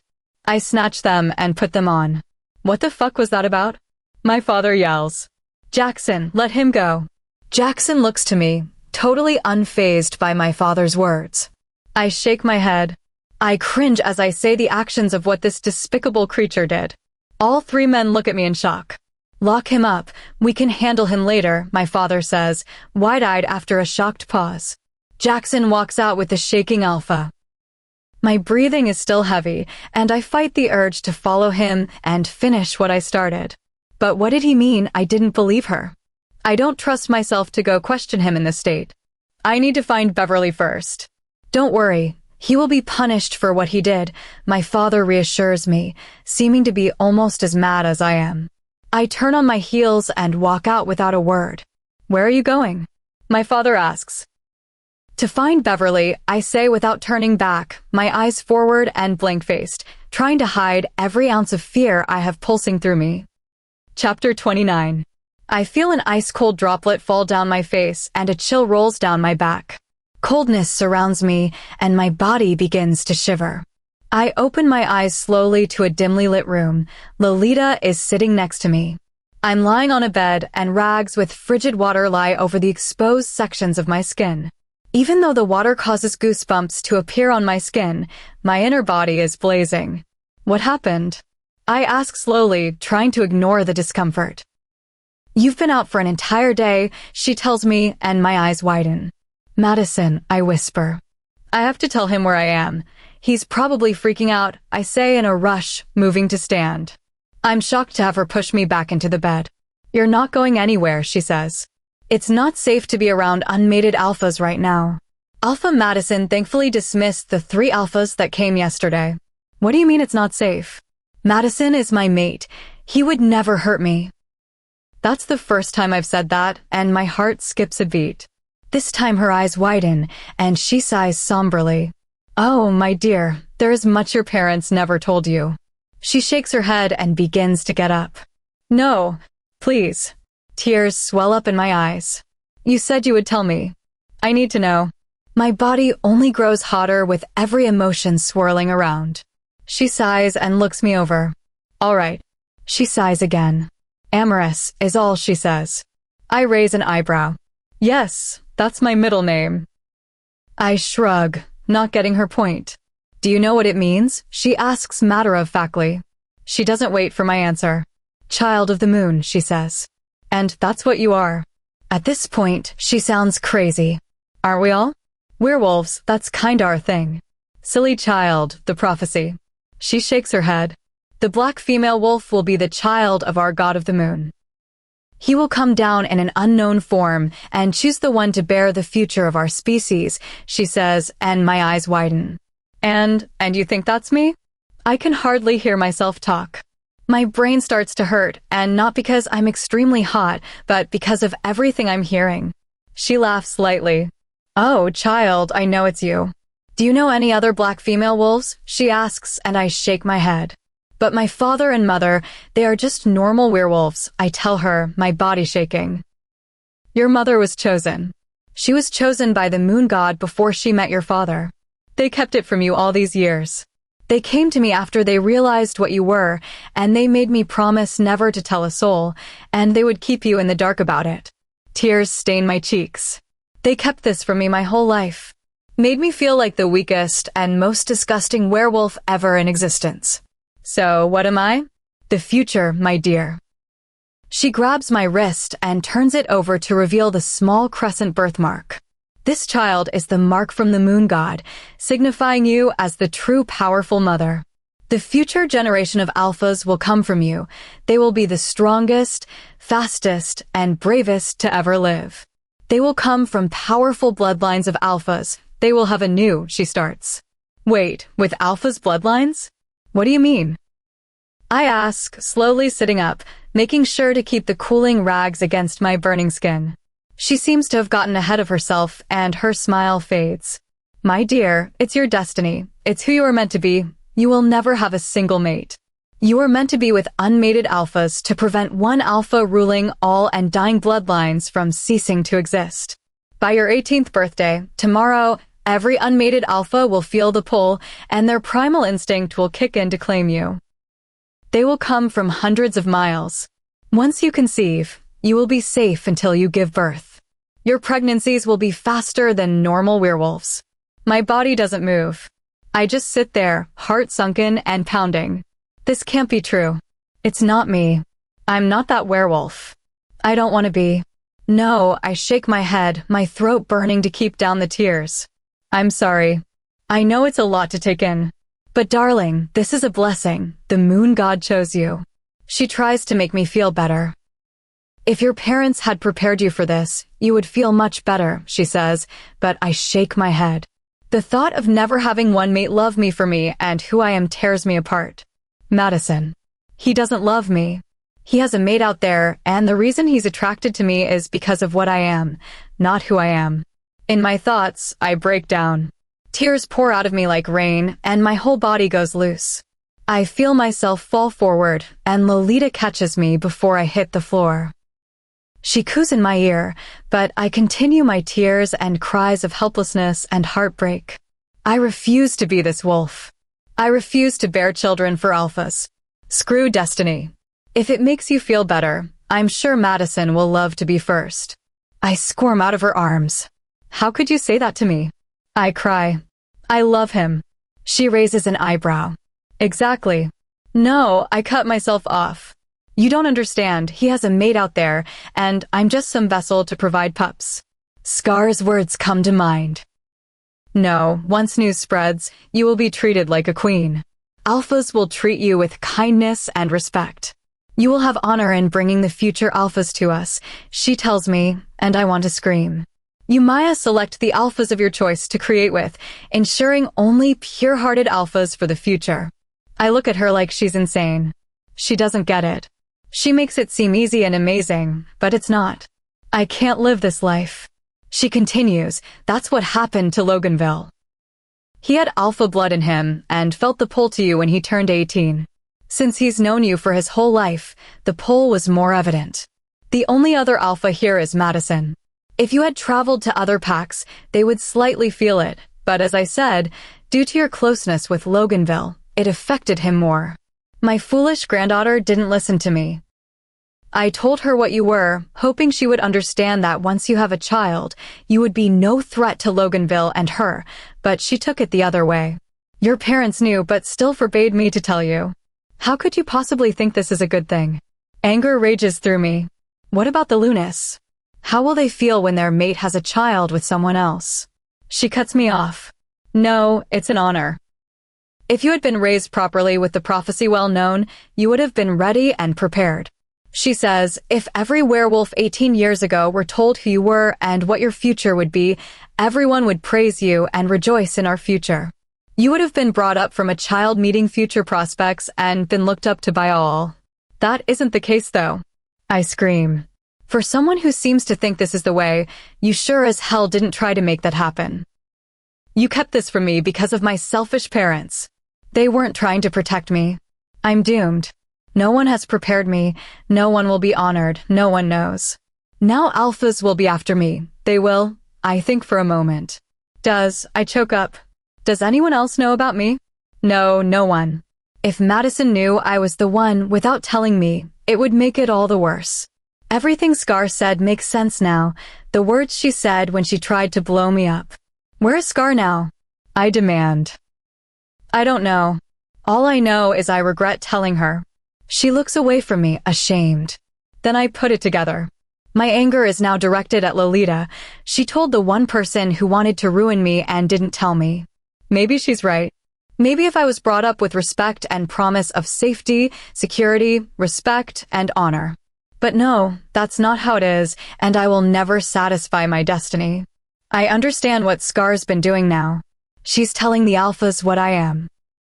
My realization comes whispered from my mouth, and my pounding heart stops completely in true realization. And they'll come after me. I breathe out the remaining air in my lungs. Herman, he's one of them. I'm completely speechless. Since your existence was kept so quiet, not many believed in the prophecy. But with Scarlet telling the werewolf world, I fear you won't be safe from the most ruthless of alphas. This wasn't how it was supposed to be, she explains, and that's when I feel most hopeless. We sit in silence for a moment. So either way, I'm doomed. No, child, I'm sure Alpha Madison will try his best to keep them out of his pack until you make up your mind. What do you mean make up my mind? You mean if I decide to sleep with every unmated alpha? To me, there seems like no other option as you've put it. At my outburst, she looks away from me. I have to go. I stand and my body aches. The fire inside me grows as I move, producing more sweat and causing my heart to buzz. Eve, no, you must stay here, she says, but I dodge past her and keep moving through the house, my balance only altering my steps slightly. I protected your scent in human form, but that might not be enough, she calls out. All I can do is run. I run with every fiber of energy I have left within me. My body aches all over, and the heat expands throughout my entire body, but I don't care. Beverly, don't do this. Come back. Lolita screams at me, but I keep running.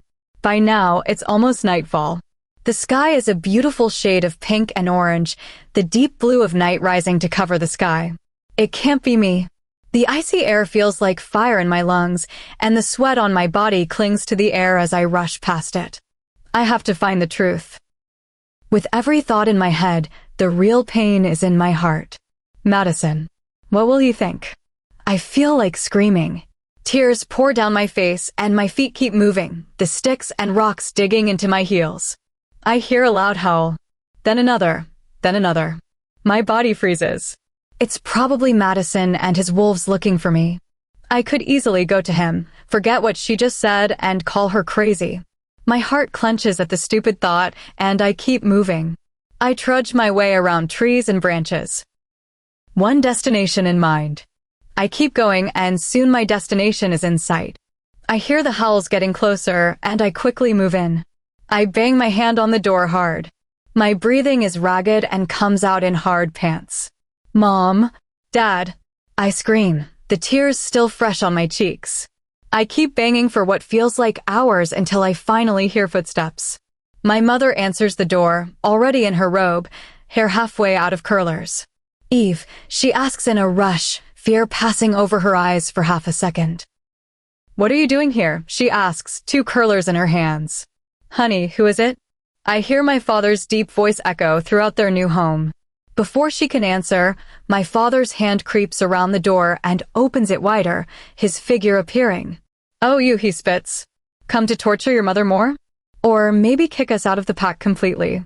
He scoffs and rolls his eyes. I know you've been lying. Lolita told me what I am, who I actually am. I wish this was better than what they had been telling me all my life, but I don't know what is worse. My mother drops her curlers, and my father drops his jaw. They don't say another word, but my mother moves from the doorway, and I follow, my father's eyes staying on me. I wipe my tears and find my mother in their living room. She's slouched over, head in hands, a cry escaping her lips. At this sight, I know everything Lolita said was true. Tell me everything, I demand, my tear-stained cheeks dry. She looks up at me and shakes her head. I did it for your protection, you selfish girl. She groans as my father comes in, his eyes never leaving me as he goes to sit next to my mother. I knew this day would come. Why didn't you just tell me the truth? I beg. How could I? It would ruin me. No one would have believed me that my child was the one. It had to be a secret, she says in a hurry. Tell me from the beginning, I say, my body frozen in place, standing in front of them. She again looks up at me. It was 2 months before I met your father, she begins. Well, Jonah. She looks at him, and his face turns to anger. There was a man, we, she pauses. I was completely entranced by him. He told me he chose me. I was the one to carry the future. She looks me in the eyes. You. He was the moon god? I whisper what Lolita told me. Yes, in the form he chose. The prophecy said, tears flow over her glassy eyes. Amorous, your middle name. It means child of the moon. Okay, so why lie? Why couldn't you have told me? It wasn't my fault. I say softly. Because it wasn't right. The moon god knew I was coming. I was her true mate. He tried to take her from me, Jonah growls. I'm shocked at his hate towards the god who has made him the creature he is. My mother takes his hand and tries to calm him. I didn't deserve your hate. My eyes water once again, but he just rolls his eyes. Every time I look at you, I think of how I betrayed Jonah, she tells me. I didn't know what the moon god meant before I saw you change. All I knew was I got pregnant by a random man and met my mate 2 months later. She looks at Jonah. I'm just lucky he took me. Her eyes shed tears again. When we saw you shift, we had no idea what to think, she says. We went to Lolita, and she told us the story, and then we swore to keep it quiet and to hide it from you. I finally fall into a seat. So I'm the daughter of the moon god, I whisper. It's true then. My purpose in life is to be with alphas? I say, more in realization than to them. Pretty ridiculous if you ask me. The moon god should have just produced stronger alphas by giving them to the alphas through their lunas. Not this shameful, Jonah begins. Dad, stop. I hear a voice come around the corner. Her hazel eyes shift to me. Ignore him. Excuse me, he says. Don't you see that this is hard enough for her? Victorina says, blonde curls up in a ponytail. Everyone is silent once again. I see a few tears fall down my mother's cheeks, but for what? Is it out of regret? Anger? Sadness? 5 years ago, I heard our parents talking to Lolita. All I heard was you weren't my father's daughter, that you were some intruder's child. That's when I started to hate you. I hated that you weren't my real sister. I blamed you. But now that I know the truth, I'm sorry. I'm sorry for our mother, and I'm sorry for my father and how we have all treated you. She turns to the parents. You both should be ashamed. This isn't her fault. And now, the night before her birthday, she has to deal with her life's destiny. Hearing these words come out of her mouth shocks me just about as much as everything else that has happened tonight. No one speaks a word. I just didn't want to face the truth. You're going to go off and rule with every alpha. I didn't know how to raise you for that, so I kept it from you. She whispers her next words. No one would have believed me. Well, now it's here, I tell her, and we all freeze when we hear loud howls closing in. I can't stay here. I can't go to Madison. I can't be with Lolita. I don't trust anyone, and I need time to figure this out. I stand up quickly. Jonah keeps looking at me with the same look I've gotten from him my whole life, but now I understand it. I look away from my parents. If they come, do not tell them I was here. I turn to leave. Victorina looks away from me in shame, but I touch her shoulder. Thank you, I say quietly, and she offers me a small smile. With more tears in my eyes, I walk out the door, with nowhere to go. Chapter 30. After leaving my parents' house, I hid deep in the woods. I listen for every sound, but finally, after another hour, I fall asleep against a tree. I wake up to the most murderous pain imaginable. I lay flat on my back against the wet ground. Leaves stick to my flaming hot skin, and I try to stifle my screams. I see the moon right above me. As it glows against the starless night, it's almost as if it is extending out to illuminate me and only me. It feels like I'm shifting for the first time all over again. I can't help but let out a cry as I feel my bones shifting and breaking. I crave relief from the pain, but with every second, it seems endless. Lolita never mentioned this. This is not what I was expecting when my birthday came. My body shakes against the ground, and the heat continues to grow. I feel my shift coming, and soon I shift completely into my wolf form. Although there is slight relief, my body feels weak, and I can hardly stand on my paws. I feel different, though. I look over myself, my raven black fur silky and shimmering against the moon's white light. But something different does catch my eye.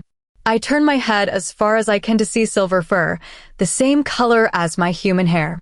It's grown on my back in the shape of a crescent moon. That must be so, alphas know what I am. I feel my body weaken, the shift taking all of my strength. My body collapses, and I shrink back into the form of my weak human self. My head pounds, and my eyes flutter open and closed. I hear twigs breaking and hard footsteps closing in on me, but I have no energy to move. I feel a blanket covering my naked body, and strong arms wrap me in it. I'm lifted into the air, and then into darkness. Sunlight streams into a nearby window, and I quickly sit up and look around. Memories of last night flood my brain, and a tear slips past my cheek, knowing it wasn't the nightmare I thought it was. I'm in Scar's room, which makes my heart pound. Oh, you're awake. I turn my head to see Odin coming in with a plate of waffles and orange juice. I'm surprised to be here, and I'm guessing he can read that on my face. My mother told me to go out and look for you. The wolves came to her house and suspected her to know where you are, and she knew you'd be out with nowhere to go. Oh, I say quietly and look around, the room haunting me. Happy birthday, he says, trying to lighten the mood. I look over at him, fighting tears. Sadly, my birthday present this year is being given a life of pregnancy and no mate. A life of running away from alphas who only want me to have their pups. Can't say it's that happy. He doesn't say anything but hands me the plate of waffles. You haven't had the easiest past few months, he says, and he looks at me with guilt. I don't blame you for Scar's outburst. I'm sorry for you, I tell him, and he nods. And I'm sorry for her. It's like losing her mother all over again. If she's not here. I have no one. Tears slowly appear in his eyes. She could come back, I tell him for his sake, but at the thought, I pray she never does. He shakes his head. If she does, she'll be killed. I just wish she never left. You don't deserve what she's done. He takes my hand. A moment of silence passes. How many alphas do you think know by now? I whisper. He looks away. With the amount of time she's been gone and what I've heard about the warriors tracing and chasing her for hundreds of miles, he doesn't have to finish for me to know it's a lot. Do you think they will come for me? Your mother seems to think they will treat me like royalty, but I fear they will only use me for one thing. My heart drops. I have to leave here and run for the rest of my life, I whisper to myself. Tears cloud my vision. None of this was supposed to happen, I cry. Lucas and Maya should be here, their son being born any day now. They would know what to do. They are the only ones I would trust. I cry for the loss of my true family. They would have protected me. The other part of me tells me I would have never met Madison if it weren't for what happened, but I don't know if I want that. Now all I feel is heartbreak for the man I love, but can't have, and for the family I miss, but will never see again, for the best friend I had, but will hate me forever. All of this happened because of what I am. Odin looks at me softly. I do not know if this will offer you more pain or closure. He looks away, wary of whether he should continue. What is it? I ask, wiping my cheeks. A long pause passes before he looks at me again. I must admit something. The wolves that crossed our territory the few days before our Alpha and Luna died. I remember Scar telling me at school that wolves got through, but no one noticed anything different. I saw them coming out of your uncle and aunt's house, he starts, and my eyes widen. Feline told us they were poisoned, but by who? I was visiting Scarlet's mother's grave and saw them. I only saw them in human form for a moment before they changed, but one had alpha fur. He was tall with light hair and a scar across his eyebrow. The other looked like just a beta. The second I hear this description, it feels like someone just punched a hole in my chest and squeezed my heart until it exploded. I know that wolf. The night I met Madison's brother flashes across my eyes, the distinct scar across his face and his alpha status, giving him alpha fur. My world turns upside down at this revelation. Madison's brother killed my aunt and uncle, my Alpha and Luna, my family. I stand up quickly, but quickly plummet back down. It doesn't faze me as I stand up again. The tears return as my breathing comes so hard my lungs can't keep up. I'm sorry, Eve. Please sit down and breathe, he tells me, but I can't. I don't know what to do. He couldn't have known. He would have told me. I collapse on my knees and feel the tears rush down like a waterfall. Everything is coming out. The truth to everything is being told, and I can't handle it. I stand and head for the door. Where are you going? He asks. I have to know if he knew about his brother, I say, not looking back. What? Eve, sit down. You can't go. You don't know if he'll be able to control himself. My mother might have protected your scent, but if you're in his presence, it won't be enough, he tells me, but I don't listen. My hand lies still on the door handle. Just one turn and I'll be out in the open. Only 2 houses down from the man I love, but could also hate within seconds. What if he knew about me the whole time?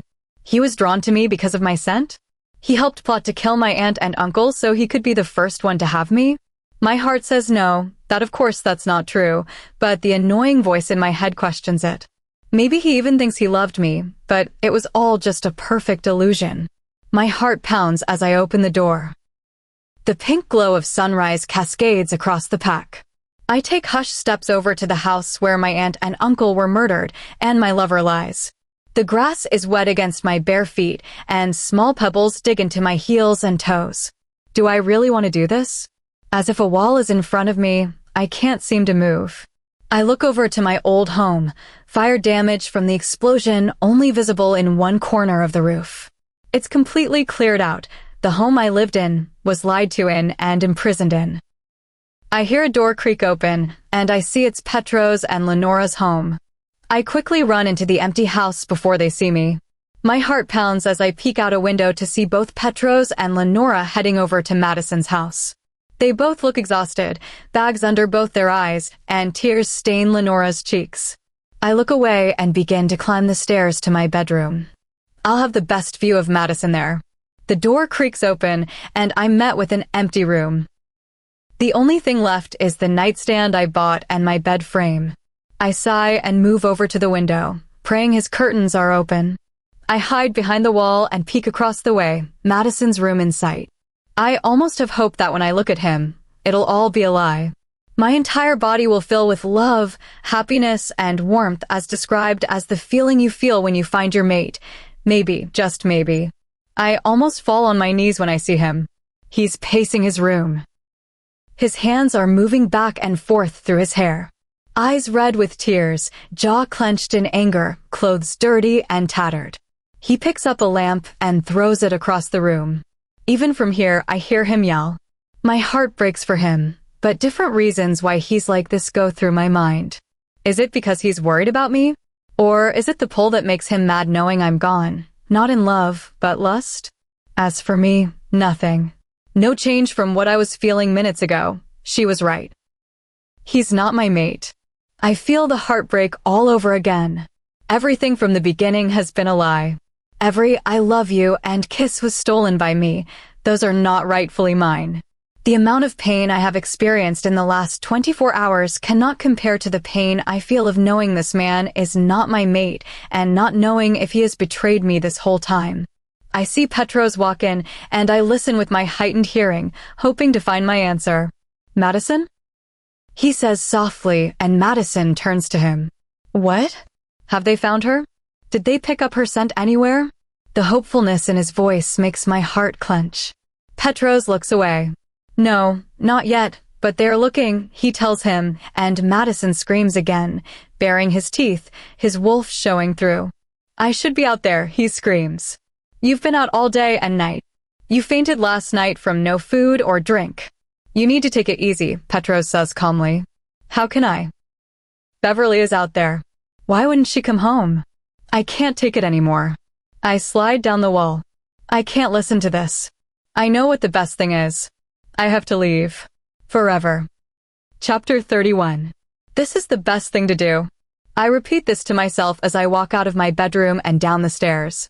I decide it's easier to assume he knew about me all along. It's not his fault. He didn't know his love for me was because of what I am. One day his true mate will come, and he will be. I can't finish that thought.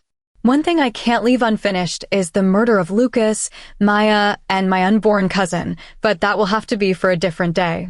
It's time to get smart.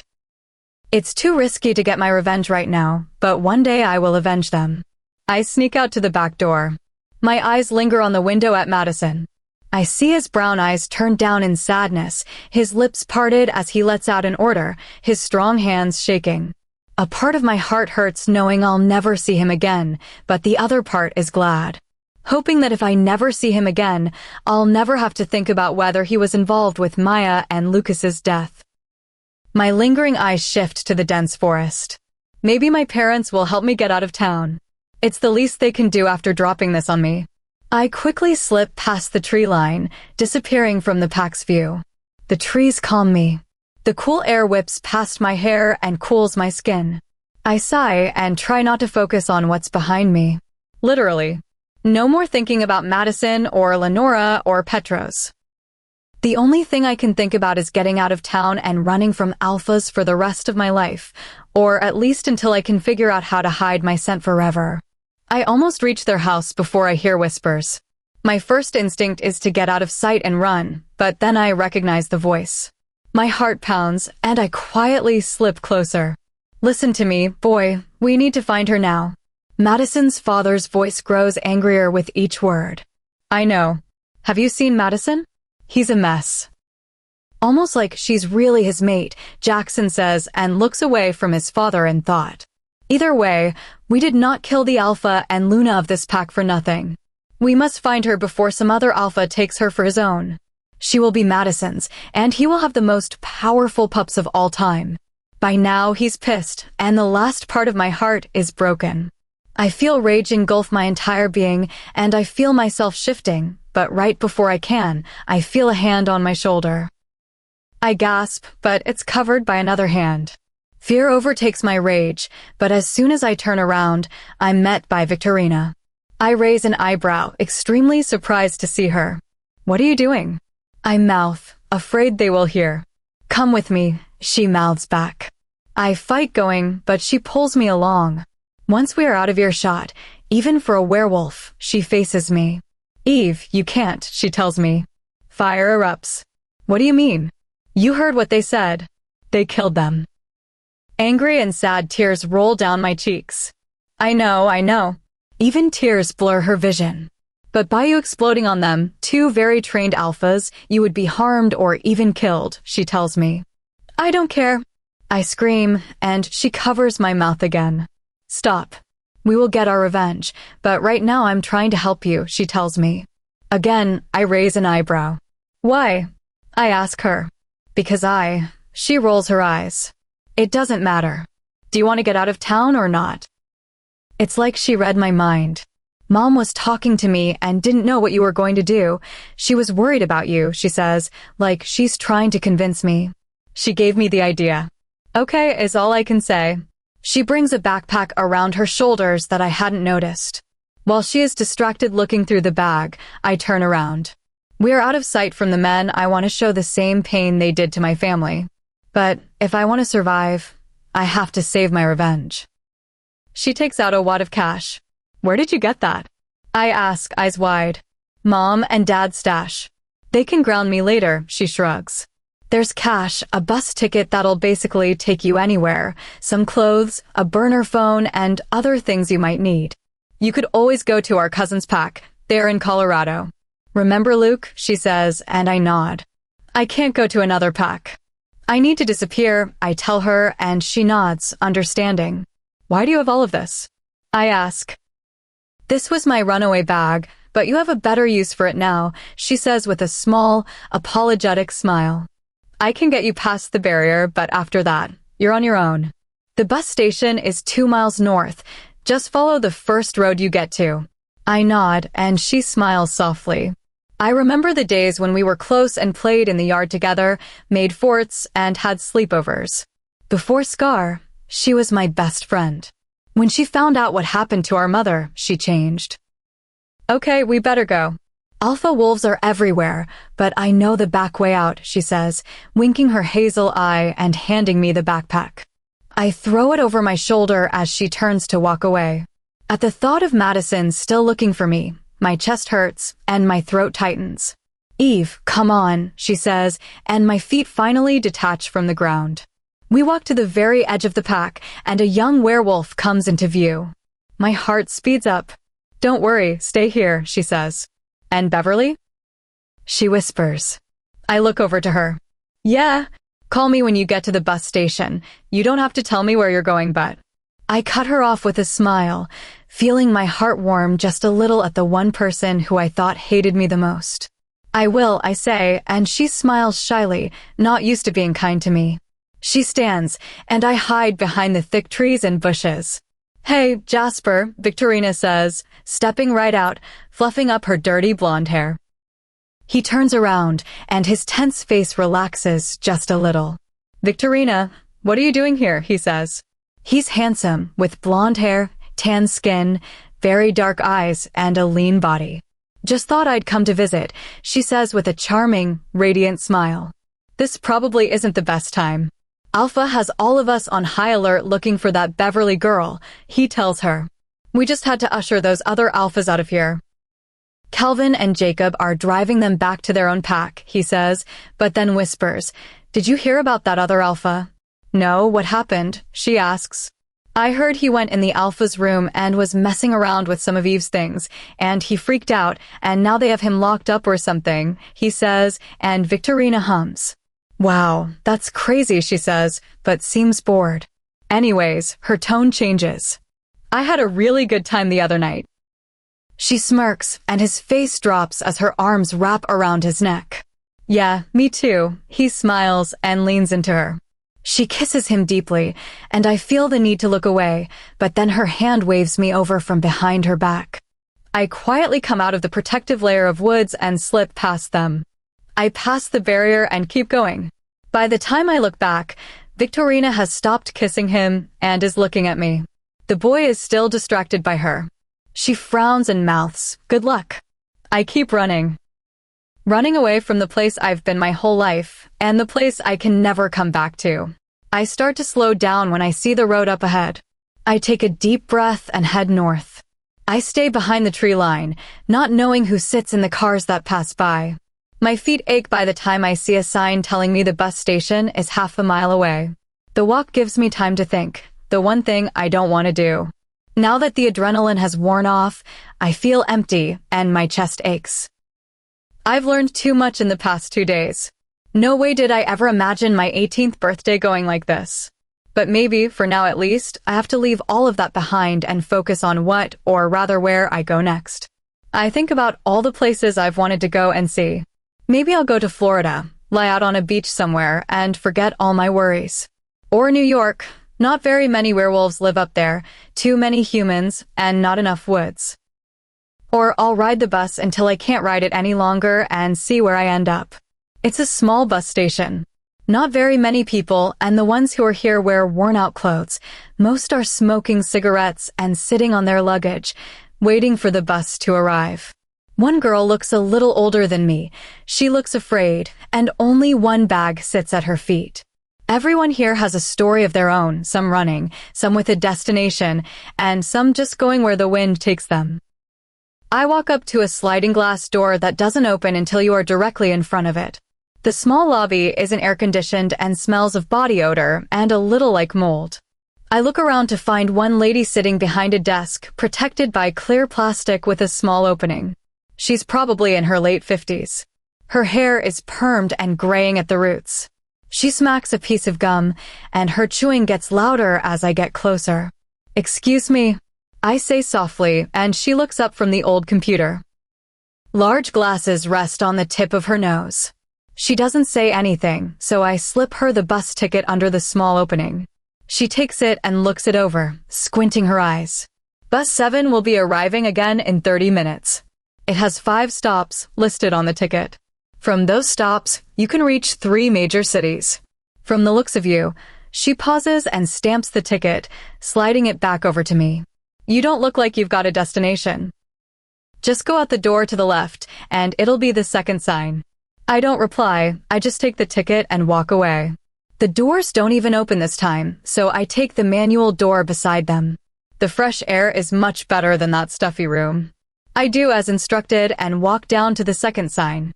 5 other people sit or stand waiting for the same bus. I don't know where I'm going or where I'll end up, as long as I leave this place behind me. Chapter 32. I take a seat on a bench next to a mom with a small, adorable little girl. Her curly blonde hair bounces as she giggles, sitting on a Barbie suitcase. She looks over at me and blushes. I smile and she waves and giggles again. I look away with a smile, but it soon turns into a million different emotions when my eyes meet big brown ones. It feels like a lifetime since I've seen those eyes. The air is knocked out of my lungs, and I'm glued to my seat. Loganville stands in the distance, hidden in the tree line. He looks directly at me with sad eyes. He motions for me to come, but I still can't move. I feel myself shaking my head. "Beverly, please." He uses my full name as a whisper, but I hear it. Do I trust him? He ran off with Scar to find her. I was told she never let him catch up. This is my chance to leave this life behind, but I have to know why he's here. I stand slowly on wobbly legs. I feel a few eyes move to me as I walk across the road and into the trees. By the time I make it, Loganville has walked deeper, hiding him and me from the bus station. He turns to me, and his face is sullen. "Hey," he whispers. "Hello," I hear myself say, though I don't register it. I'm still in shock. "How have you been?" "Seriously?" I ask myself. Not good. My shock turns into anger. "How's Scar been?" Spreading to every alpha what I am to ruin my life. I spit. "I'm sorry, Beverly," he says slowly. I know it's wrong, but he trails off. "Why are you here?" I demand. He came because I told him to. A new voice echoes in my ear behind me, and I quickly turn around, my knees almost giving out at who I see. My best friend stands there, eyes filled with hate and anger. Her curls and clothes are messy and dirty. Her skin looks pale and sickly. "Scar," I breathe out, hardly audible. She smirks, and I turn back to Loganville. "How could you?" The last of my breath goes into these words. He looks away from me. "Don't speak to him," she says loudly. "He's mine, not under your control anymore." She lifts her shirt to reveal a mate mark. "What do you want?" I say, backing away, closer to Loganville. She watches my movement and then nods. I feel a hand on one shoulder and a sharp pain on the other side of my neck. I gasp and reach up to feel only a pinprick of blood, but the pain brings me to my knees. I look around to see Loganville holding a needle, his eyes full of guilt. "Thought it was pretty obvious," she begins, taking big steps over to me as I sway on my knees, fighting to stay up. I want you to become exactly what you truly are, she says. In truth, I'm helping you get to your full potential. She smirks and laughs as she finishes her sentence. I try to shift. To become the truly powerful wolf I am, heal, and either run away or stop her. But I can't. What did you do to me? I breathe out. Let's just say you won't be shifting for a little while, she laughs. My head feels like 20 bricks sit on top of it. My vision blurs and moves in and out of focus. We were best friends, Scar. She cuts me off. You're right, we were. But now, after what you have become, her face is full of disgust. You will be the death of all mates, she spits. You will go to every unmated alpha and pair with them before their true mate can even compete. Do you see how savage you are? I didn't choose this. I don't want it. Do you think I don't want a mate? I scream, reaching for the burner phone Victorina gave me, if I could just get her on the line. Before I can open it up, Loganville snatches my hand away and takes it from me, along with my backpack. He says nothing but brings it to Scar. We won't be needing that anymore. She laughs and crushes the phone. My heart pounds. So what now? I swallow, trying to take deeper breaths. Kill me? Hand me off to some alphas? My fear is being taken over by my anger at how she ruined my life because of who I am. She smirks.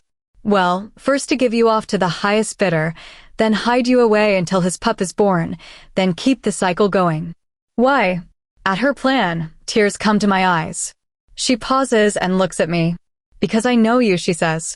And this is the worst possible thing, just like you tried to do to me. Take away the one thing I wanted. Madison, He'll come for me, I tell her, now needing a hand on the ground to support me.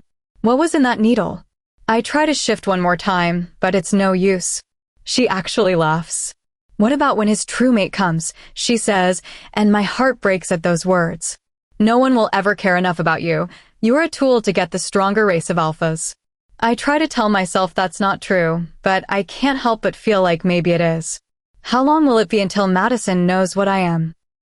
Does he already know? Has his father told him his plan? Will he be angry with me? Will he be glad I'm gone and move on to finding his real mate?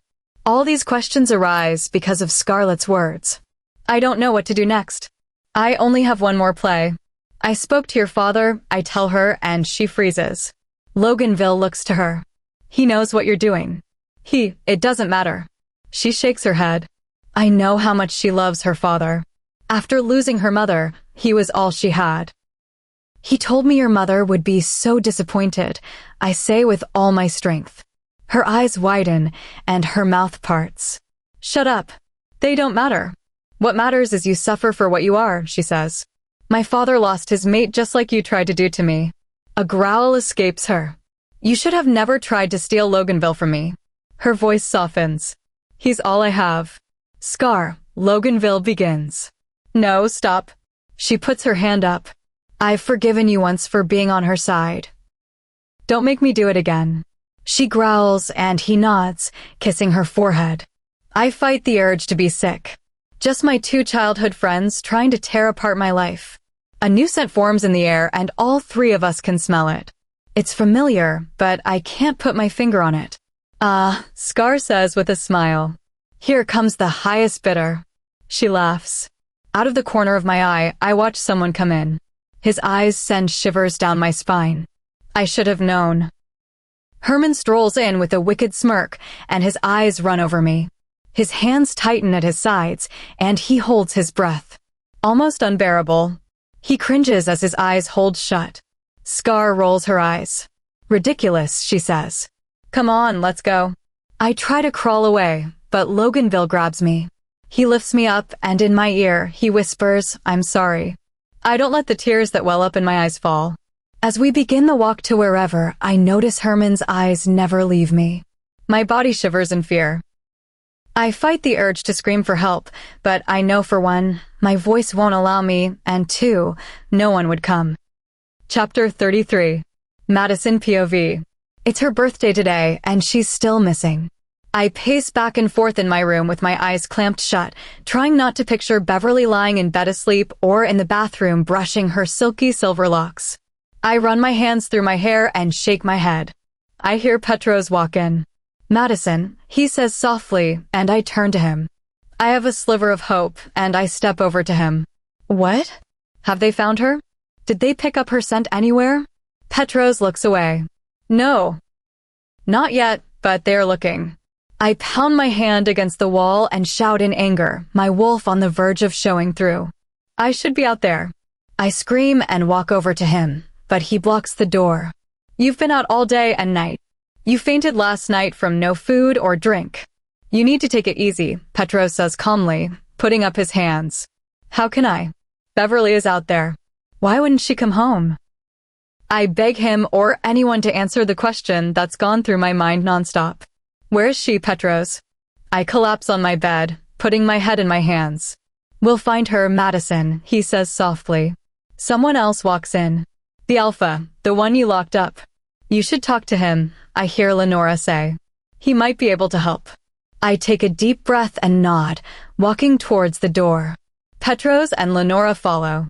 Alpha, one of my guards, says, bowing his head. I'm here to see the prisoner, I tell him, and he nods, allowing me and Petros to pass. We walk further down the dark stone path to where I'm keeping him. I open the door to see him sitting on the ground. His eyes widen when he looks at me, and he jumps up, walking back to the wall. My first instinct is to harm him. Petros seems to read my mind and holds me back. I look back at him and nod. He takes a step away. I'm sorry, the alpha says. It was the prophecy, it was her. What are you talking about? I bark. She's here, the one the girl talked about, he rambles. I grab him by his shirt and hoist him up to my level. Explain, I growl in his fear-stricken face. She came to our pack telling us of an ancient prophecy, he starts. I didn't believe her, but I had to see for myself. She told us of a black female wolf that would provide the most powerful pups the werewolves had ever seen. When I smelled her scent, I was beyond myself with need. I didn't know what I was doing, he pleads. Black female wolf? No such thing. Who told you that? No, I swear it's true. Her name was Scarlet, I drop him at his words, and he stops talking. My eyes widen, and when I turn to see Petros, his face matches mine. The small alpha moves away from me. That's what she's been doing, Petros whispers to himself. Tell me more, I demand of him. He flinches. She told us the pack name and what the girl, Beverly, looked like. She never said she was already taken. She told us on her 18th birthday would be the day we could tell. Unmated alphas would smell her before. She was taking bids from pack to pack, seeing who would take her first. I feel my wolf clawing to end him at his words. How dare you? It's a lie. She only said that to ruin Beverly. She's my mate, I growl, stalking towards him again. Madison, wait, Petros says, and I turn to him, anger still boiling in me. Do you remember the story? The one they told us when we were younger? The black female wolf. If what he says is true, if Beverly is the black female wolf, she doesn't get a mate. If this is true, there could be more alphas coming to see if it's true. My world stops in that moment. I've never seen her shift. Never talked to her about her wolf. I was too caught up in making sure she didn't run with any unmated wolves and protecting her from Scar. I didn't trust myself to run with her. I did notice her scent was strong and alluring, but that's because she's my mate. Right? I don't say anything else. I turn around and walk out without another word. That can't be it. I love her. I feel the mate bond. It's not just lust or a drive for mating. It can't be true. I hear Petros' steps coming behind me, but I don't slow down. Matto. Let him go. Send him back to his pack. Tell him to tell everyone the prophecy is fake. As for any alphas trying to come, send a message to every pack surrounding us that we are under lockdown, and if any alpha comes, they will be starting a war. I demand, and Petros holds off on his next words and nods, relaying the message to the guard as I continue walking out. I have to find her parents. I have to know the truth. Lenora is there waiting for us when we walk out. What did he say? Anything about Eve? Her eyes are wide and hopeful. I try to speak, but I don't even know what to say. I try to keep myself composed while people watch me from outside and in their homes. The mind link buzzes with questions and rumors on what's going on, why the border is on lockdown, why those allies were pushed out so suddenly, and why we took one to question.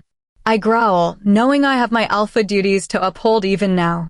I stop, and I feel Lenora and Petros almost trip over me. Lenora, go to Lolita's house and question her. Petros, make sure Beverly's family stays home. I will meet you there soon.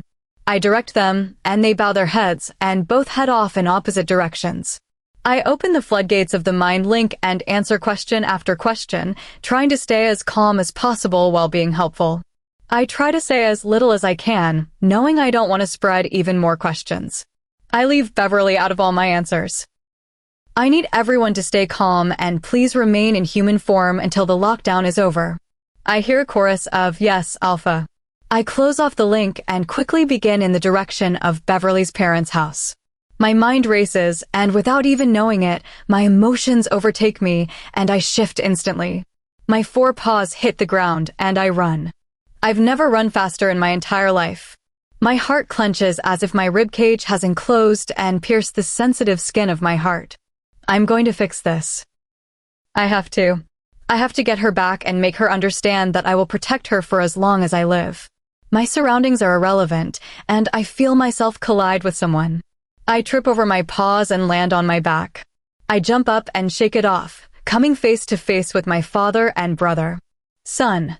My father's eyes are wide. Where is she? Have you found her? I growl in frustration.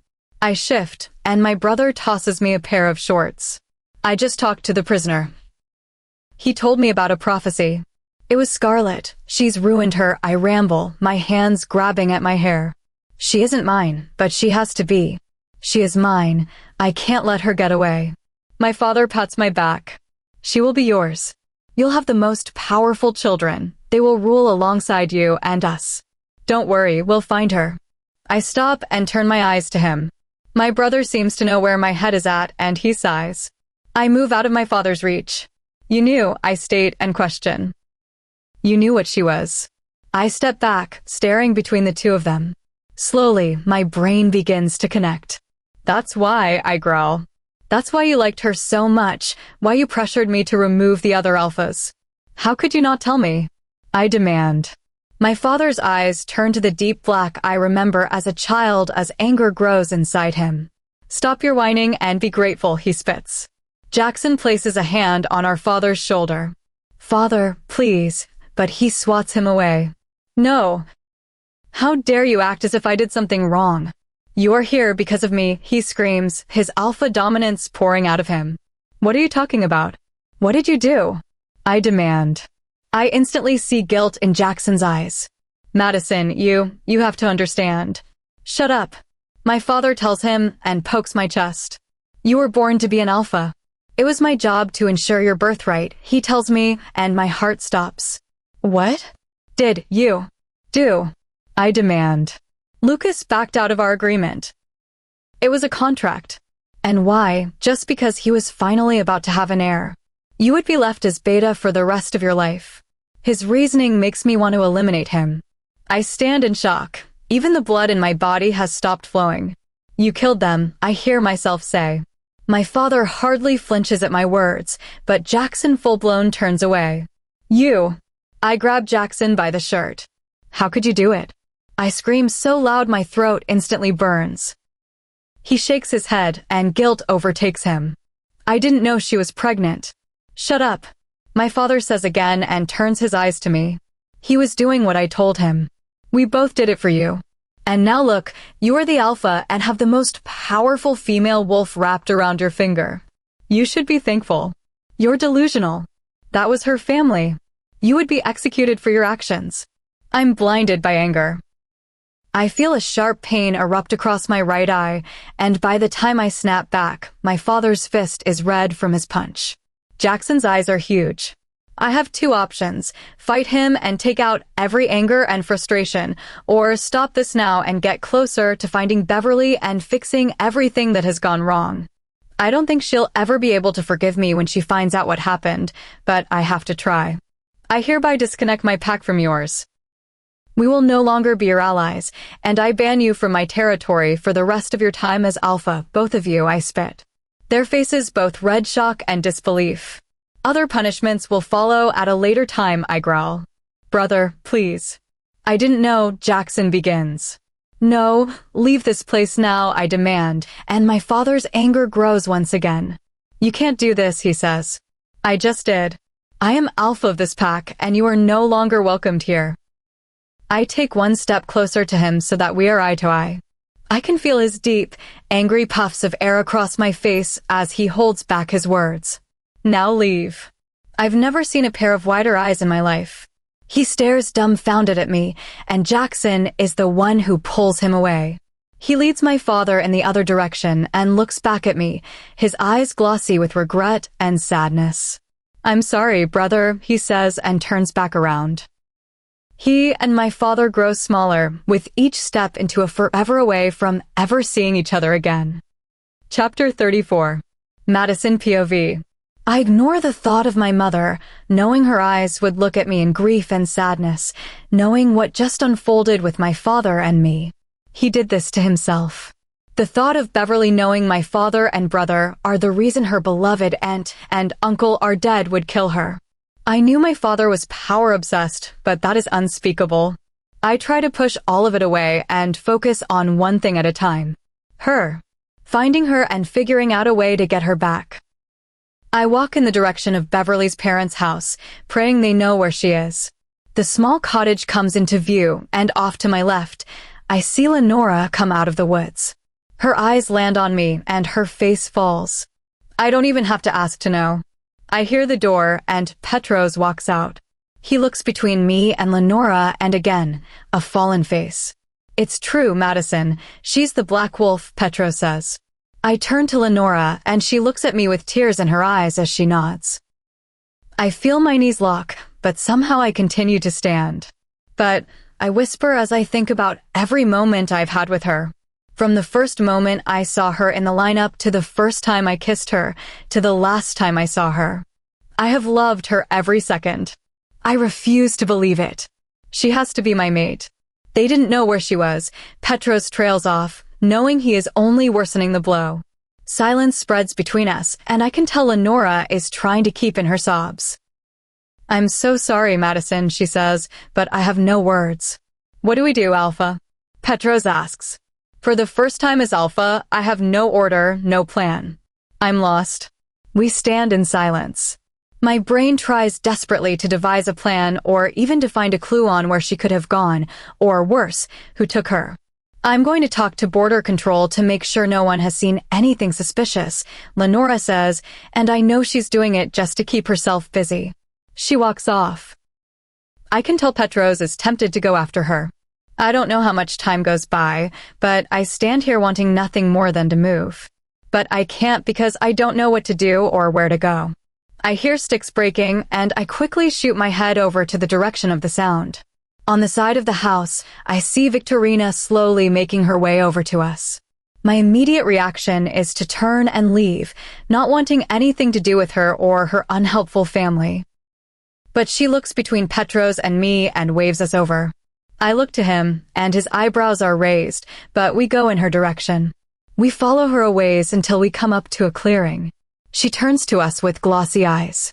I didn't want to tell you in front of my parents, she says softly, and instantly I take a step closer, praying it's news about Beverly. She wanted to leave, so I helped her. What? Why? Petros says. Her eyes turn cold, and she looks at me. Ask him. He's one of, if not the main. Reason. The Alpha in me rages at her disrespectful glare, but for the reasons, I suppress it. Petros looks at me. He had no idea that she was the Black Wolf. Victorina keeps her glare on me. I hear her growl as she tries to contain herself. And as for my aunt and uncle, she spits. I look away. It wasn't me. I had no idea. My heart pangs at what my brother and father did. She looks me over, still suspicious. I only just now found out. My father and brother are banned forever from my territory, and our packs are no longer allies, I tell her, and Petros's eyes are wide, putting together the pieces of the unspoken storyline. They deserve a hell of a lot more punishment than that, she says loudly, and I nod. I know, but for now, my main goal is to find Beverly, I say, taking a step closer. Please, Victorina. I love her. I have to tell her that. Her eyes are wide, and she seems shocked. You love her? She asks. Yes. It's not just what she is, it's who she is. I'm not under some spell or trance. I love her, I say. She got it all wrong then. Alpha, she thought you only wanted her because of what she was, and when she heard what your father and brother did, she sighs. You can't blame her for thinking what she does. Damn it, I curse, running my hands through my hair. A small sense of relief spreads through me, knowing she went on her own instead of someone taking her. I have to find her and explain. Victorina, please help me, I beg. I sent her to the bus station. She was supposed to call me when she got there. She looks down and plays with her hands. How long ago is this? I ask in a hurry. Her eyes look up through her lashes. Hours ago. Fear strikes through her. She should have called by now. I don't know why she wouldn't have called. She whispers the last part to herself. I instantly look to Petros. Let's go. I turn and we both head in the direction of the border. How many of your warriors do you want to take? He asks me. For now, I only want it to be me and you. Too many of us will look suspicious. Make sure they are ready at my command to come when needed, I instruct, and he nods. As we reach the border, the two guards bow to us and say nothing after Petros explains through the mind link. I keep my eyes straight. I shift the second I'm out of the border and Petros shifts next to me. His dark brown fur with golden stripes shakes back and forth as he runs next to me. We both take off in the direction of the bus station. In a perfect world, I'd get there, and she'd be sitting on a bench waiting for me. I'd explain myself and bring her home, but I fear that's not the case. Although the run lasts us minutes, it feels like hours, every step in slow motion. Still shifted, Petros and I hide out in the woods. Looking around, I see nothing but people sitting and waiting. Two buses pull in and people unload and reload. I anxiously look for a head of beautiful silver hair, but nothing. I know her scent is hidden, otherwise I would be able to smell her. I curse quietly. Maybe she got on a bus? Petros says, sensing my panic. I don't reply. I shift back, walk out of the tree line, and head for the station. By the time I reach the supposedly automatic doors, they remain closed. I curse and am halfway tempted to walk through them. But Petros quickly opens the door right next to us, and I storm in. I give no warning as I walk up to the glass window. A woman who isn't paying attention jumps at my presence. Was there a girl here? With silver hair, 18 years old, blue-gray eyes. I demand, and her eyes remain wide as she tries to get over the shock. She goes back to smacking her gum and nods. Yes, is all she says. Okay, I growl, irritated. Where did she go? What bus? I demand. She looks at her computer. Her bus hasn't left yet. It's been delayed. The girl you're looking for is probably still by the bus ramp, she says calmly and goes back to looking at her computer. No, she's not out there, I tell her. Are you sure it's the right bus? I plead. She was my last check-in, I remember. She shrugs. The bus is en route now, sorry. I turn to Petros, and he begins to walk out, and I follow. No, I say immediately as we step outside. Search the area, I tell Petros. Maybe she started to go back, I say it, not believing myself, but not knowing what else to do. He nods and walks off. I move in the opposite direction. I look at every single person at the station, hoping to see her in the crowd or see anyone who could know something. But nothing. Madison, Petros says in the mind link. Get at the north tree line now. I've picked up a scent. I immediately turn from where I am, not bothering to ask who's sent, and I run to him. His eyes meet mine, and like a brick wall, I smell it. Loganville. I take in more air, searching for scarlets, but nothing. Let's go, I tell him, and he nods as I continue on the trail of his scent. Chapter 35. With every step I take, the scent becomes stronger, and my heart beats faster. We go upwind so they won't smell us until we are very close. Our steps are light and careful. Why was he here? He has to be the one who took her. I hear footsteps and I mentally tell Petros to hold. He stops next to me, bowing his head lower to the ground as we both listen. For pairs of feet, he says through the link. One must be Loganville's and the other Beverly's. Scar is most likely with them, I growl lowly at this. Be prepared for whoever the fourth person is, I tell him, and his golden eyes nod down at me. On my count, we attack. Again, he nods. 1, 2, 3. With their heightened hearing, they turn sharply to see us. I take in the scene in front of me. Loganville is holding Beverly up. She looks weak and tired. His eyes widen in fear and shock. Scar is ahead of the group and is the last to turn around. But when she does, she quickly looks to the other person. My eyes shift and land on Herman. First, he disrespects me, then tries to steal my love. I howl louder than I ever have and go for him first.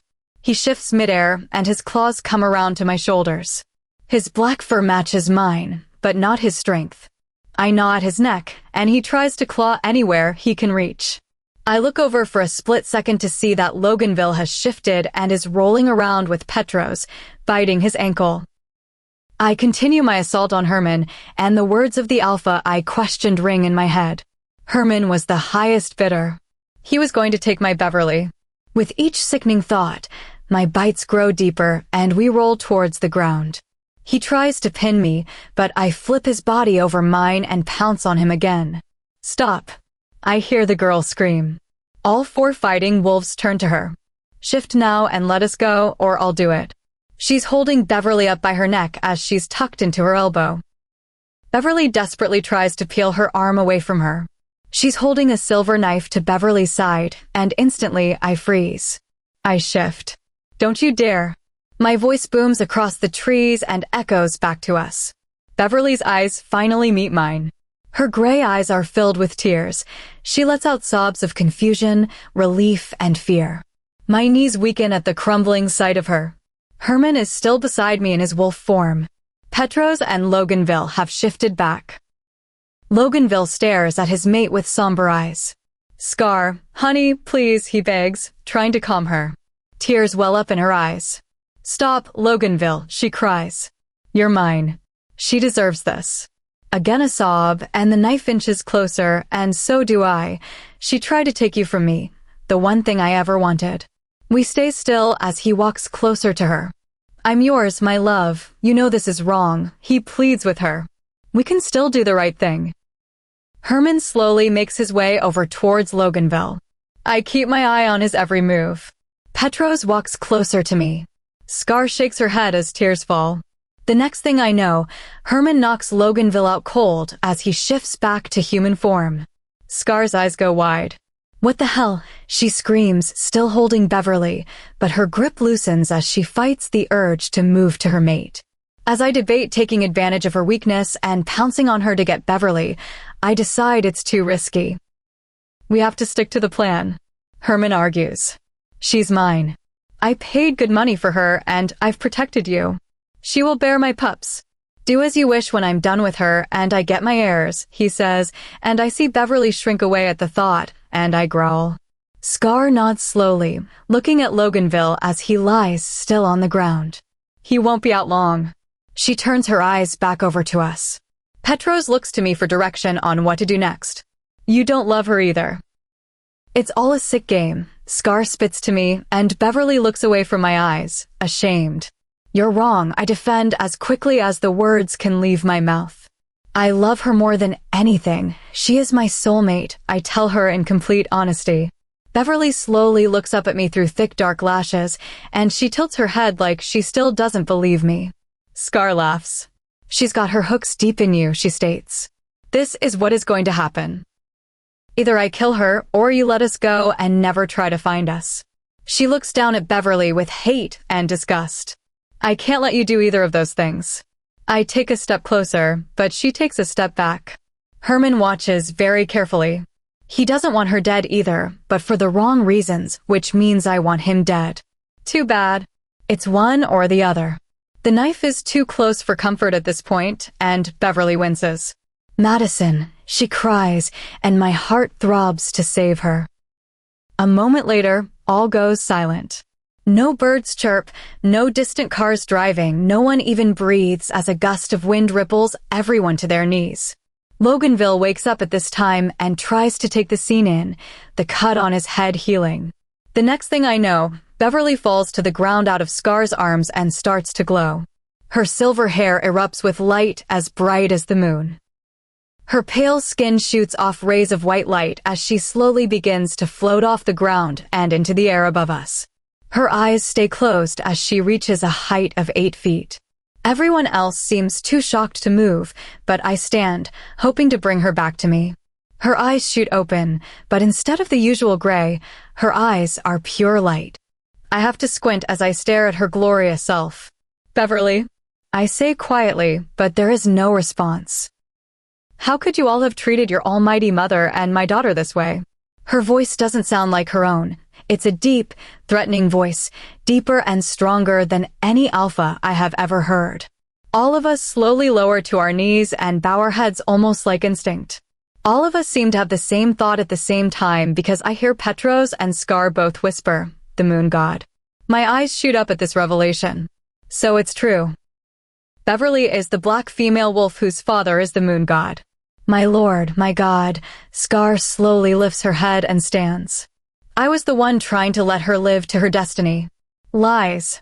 The voice makes her fall back onto her knees and shudder. "You have used her for your own benefit and turned her into a tool. She is your queen. She is to choose the alphas she wishes. The future of alphas rests in her hand." His voice booms through all of us as we continue to stare up at my beautiful Beverly.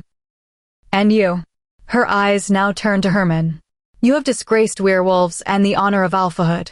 A growl erupts. "You dare try to defy and disrespect the body of my daughter." "No, please forgive me, I was wrong." "This girl," he points at Scar, "she was the one telling me it was right.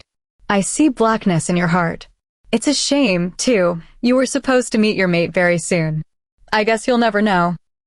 Beverly raises her finger, and with a snap, Herman shifts into wolf form and then slowly returns as a human. His naked body shrinks slowly as he crouches and whines in pain. "What did you do to me?" he screams. "You no longer belong to the werewolf community. Your mate will never know who you were or are, and will have a new mate to take your place." Beverly's eyes move to Scar once again. "Your fate will be the same," she snaps again. Scar begs. "No, please, please. I was doing. What you were doing was using my daughter out of hate and revenge," she snaps, and the same thing happens to Scar. I watch Loganville as he screams and yells as the process takes place. But as soon as it's over, you can tell by the look in his eyes that Scar doesn't mean the same to him anymore. Scar and Herman both pass out on the ground in human form. Beverly then looks to Loganville. "I should do the same to you, but Beverly is telling me not to. My mate," he says quietly. "What will I do without her? She chose her path, my child." He feels no empathy for him. "Leave before I change my mind," he tells him, and Loganville stands. He takes one more look at Scar and shifts, running off with nowhere to go. "Moon God," I say quietly, looking up at Beverly as her glowing eyes turn to me. "I love your daughter. I know her destiny is to be the almighty mother to more than just me, but I'm begging you." I tread lightly, not wanting to offend him. I can't bear to think about other alphas having her. What I feel can't be a spell. He doesn't say anything, as if he is speaking to Beverly internally. Inside Beverly's mind. Is it true, Father? Does he really love me, or is it just because of what I am? "My child, I believe he does love you. He has broken through even my power. But his mate, he won't want me when he finds her. I can't compare to a mate bond." My heart hurts at this thought. "He has no mate," my father states. "She died months ago. That's why he was able to fall in love with you. I watched over you both and saw what was becoming of the two of you. I didn't reassign him a new mate, but I still can." He trails off. "I know I should let him be happy with someone who can truly be his mate." He pauses. "I could make it you," he says, and instantly my heart speeds. "I see now how you would be taken advantage of. I was more hopeful for this generation to treat you as a queen. I see now that I was wrong. If it is what you want, I can give you one mate. I will send out a message of your new destiny. If you choose this path, know that you will only be able to create offspring with Madison. There will only be one powerful bloodline of alphas. You'll be going against your destiny, he says. Father, I'm sorry, but it's not who I am. I love Madison. I want to be with him and only him forever, I tell him as hope washes over me at the life I can have within reach. Then it will be done, my daughter. I shall give your destiny to another in the years to come. When these alphas know how to treat such a prize, he says, and if I could hug him, I would. Thank you so much. Back to reality. You are correct, he finally says. You are not under any spell or trickery from her scent. You do love her, he says, and I sigh in relief, hoping to God Beverly sees I love her for her. Do you want Beverly as your mate? He asks. Yes, 100 times yes. I couldn't imagine anyone else being mine, I tell him, and he nods. With a snap of his finger, Beverly slowly lowers to the ground. Her glow dims, and her silver hair rests on her shoulders again. I quickly rush over to her and Petros stands by me. He still seems to be in shock. I place my hand on her and pull her body to mine.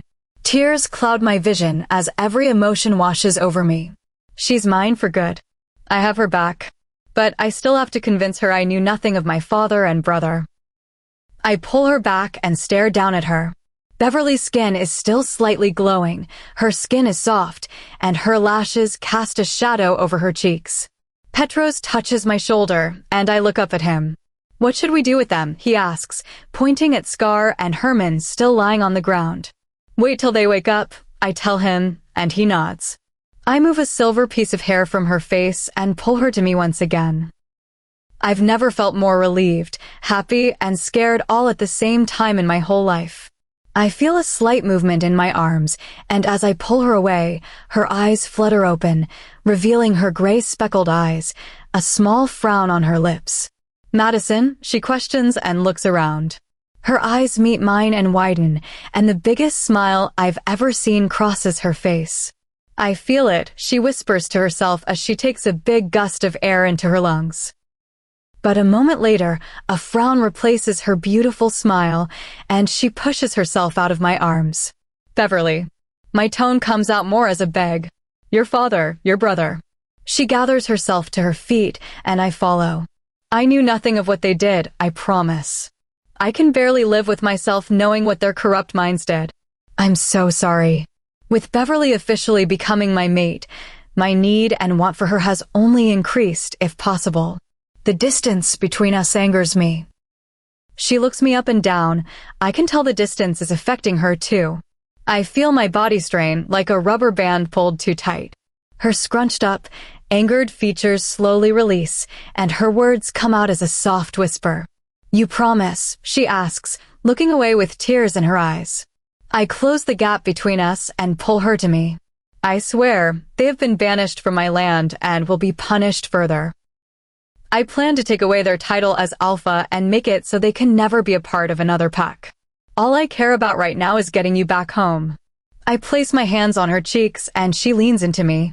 I was so afraid. I thought that you didn't. She can't seem to choke up the remaining words. I love you. I will never let anyone hurt you again. I lay my head on hers and fight the emotions threatening to leak through.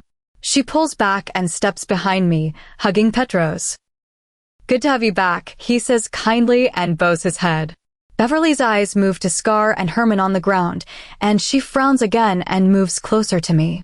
They both slowly regain consciousness. I pull Beverly behind me, and Petros prepares to shift. Their eyebrows are furrowed as they look around, trying to take in their surroundings. Where am I? Herman asks, and I go to finish off what Beverly's father chose not to do. Beverly holds me back, to my dismay. Scar looks between the three of us. Who are you? She asks us, tilting her head. Beverly moves from behind me, and I pull her wrist lightly back to me. She turns to me and shakes her head, and I slowly release her. She bends down to Scar. Have a nice life, is all she says. Scar seems extremely confused, and Herman gets up, still looking around. She takes my hand and pulls me away. Petros and I share a glance, but we both follow, leaving the two of them to themselves. I look back, still wanting to dismantle Herman. but looking at both their blank, confused eyes, I forget about that and focus on my mate. We make it to the bus station, and all of us seem to let out a sigh. Beverly lays her head on my chest. Take me home, Madison. I smile and nod. Epilogue. As we walk past the bus station, I stare down at the love of my life, trying not to imagine living without her. I'm gonna run ahead and let the guards and pack know you will be arriving, Petro says, sensing that Beverly and I need alone time. Beverly and I both nod and tell him we will see him soon. Are you okay? I ask for the 100th time as soon as Petros leaves. She nods slowly. I can't believe that all happened. I know. Are you sure you just want to leave them there? I ask, still wanting to go back and handle them. I'm sure. My father has punished them in the harshest way I know. I'm glad it's over, she says, and I nod. I can't believe I met my dad, Beverly says, more so to herself. What was it like? I ask, still trying to process everything that happened. Crazy, but amazing. I've never felt more powerful, she tells me. He told me he had been watching over me and knew the hardships I had gone through. He hoped when I learned what I was that I would be grateful and worshipped, but he understood what my life would be like if he didn't make you my true mate. He knew how much I love you, she says, and hugs me tightly. I love you more than anything, Beverly, even before I pause. I love you. You believe me, right? The moment I met you. She cuts me off. I know, Madison. She trails off for a moment. I feel like I have to tell you. Your true mate died a little while before you met me. That's why you were able to fall in love with me, she says and looks away, afraid of my reaction. I nod. No matter what, it's only you now, I tell her. I suppose I should be sad, but I can't imagine being with anyone but Beverly. She's everything I want and need. Beverly is my true mate. I pause a moment. Why didn't you tell me that you were the Black Wolf? I ask, stopping in the woods and looking at her downturned gray eyes. I had been told my whole life to hide it from everyone, and even if I wanted to tell people, I was told it was a bad thing, that it made me the weak link. I was embarrassed at first, but when I found out about the prophecy, I thought you only loved me because of what I was, she tells me honestly. I hug her to my chest, and her touch shoots electricity down my body. May I see? I ask slowly. She smiles and nods quickly. She backs out of my reach, and I feel colder without her, but I allow the distance. She smiles and steps behind a tree to shift. A moment later, the most beautiful wolf I have ever seen walks out from behind the bark. I feel the overwhelming need to bow. I lower to my knees, unable to take my eyes off of her. Her fur is black as night. It reflects the light of the sun and flows down her body like silk. On her back is gray fur in the shape of a crescent moon. Her eyes glow as bright as stars as they look at me. Beverly, I say breathlessly. She walks towards me. Her body is strong and large. Each muscle contracts as she stands next to me. She rubs her large head against mine, and I smile and run my fingers through her soft fur. I place my hands on her furry cheeks and peer into her eyes. You are beautiful, I tell her, and a glint of happiness sparkles in her eyes. Shall we? I hear her in my head and my eyes widen. You linked with the pack? I question out loud and her head nods. And with you. The moon god made it so we are already mated. It was the best way to hide my scent and protect me from other alphas. You're the only one who will ever have me. Her voice is so soft in my head, it runs a shiver down my spine. I can't help but quietly thank her father again for giving me the greatest gift of all. Let's get you home, I whisper, and she turns around giddily while I laugh and shift next to her, our bodies almost the same size. She winks at me and takes off. I chase after her, being the happiest I have ever been. After going through this, I know nothing will ever tear us apart. I'd follow her to the ends of the earth. 3 months later. Babe, we are gonna be late. I yell up the stairs. Sorry. I'm coming, I hear her sweet voice call out, and I smile, tucking the dress shirt back in that keeps coming out of my pants. As I do so, I hear heels clanking against the staircase. I look up to see Beverly in a shimmering white dress coming down, the hem falling just above her knees. The white material is adorned with lace, and each thread shines under the light. A big smile is on her painted red lips as she fixes the dangling earring in her ear. Her gray hair is curled on her shoulders, and I don't think I've ever seen her look more beautiful. "You're going to make us late to your own party." I smile and wink at her. "I'm kinda nervous," she tells me truthfully and blushes. "Don't be, you'll be great." My fingers move to her chin to tilt her eyes to me. "This is the same pack that hated me and thought I was weak a few months ago," she reminds me. My eyebrows furrow and I frown. "You know I have made sure no one thinks that anymore," I say firmly at the thought of anyone thinking Beverly is anything less than amazing. She kisses my cheek and then wipes the lipstick off my skin. "Can't believe I'm going from weakling to Luna," she says, and a hint of a proud smile tugs at her lips. I instantly smile at that word. "Yes, my Luna." I hug her to me. "Now let's go." I hold her hand as we walk out the door.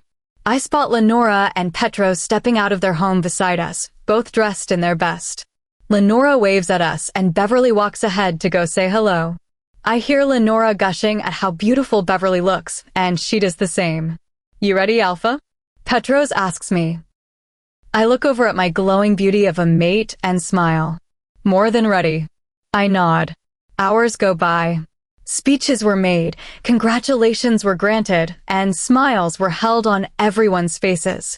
I talk to one of the council members, but my focus is broken when I realize I haven't seen Beverly in a while. "Sorry, excuse me," I tell him, and he bows his head. "Of course, Alpha." He steps away, and my eyes scan the room of chattering people, never landing on her.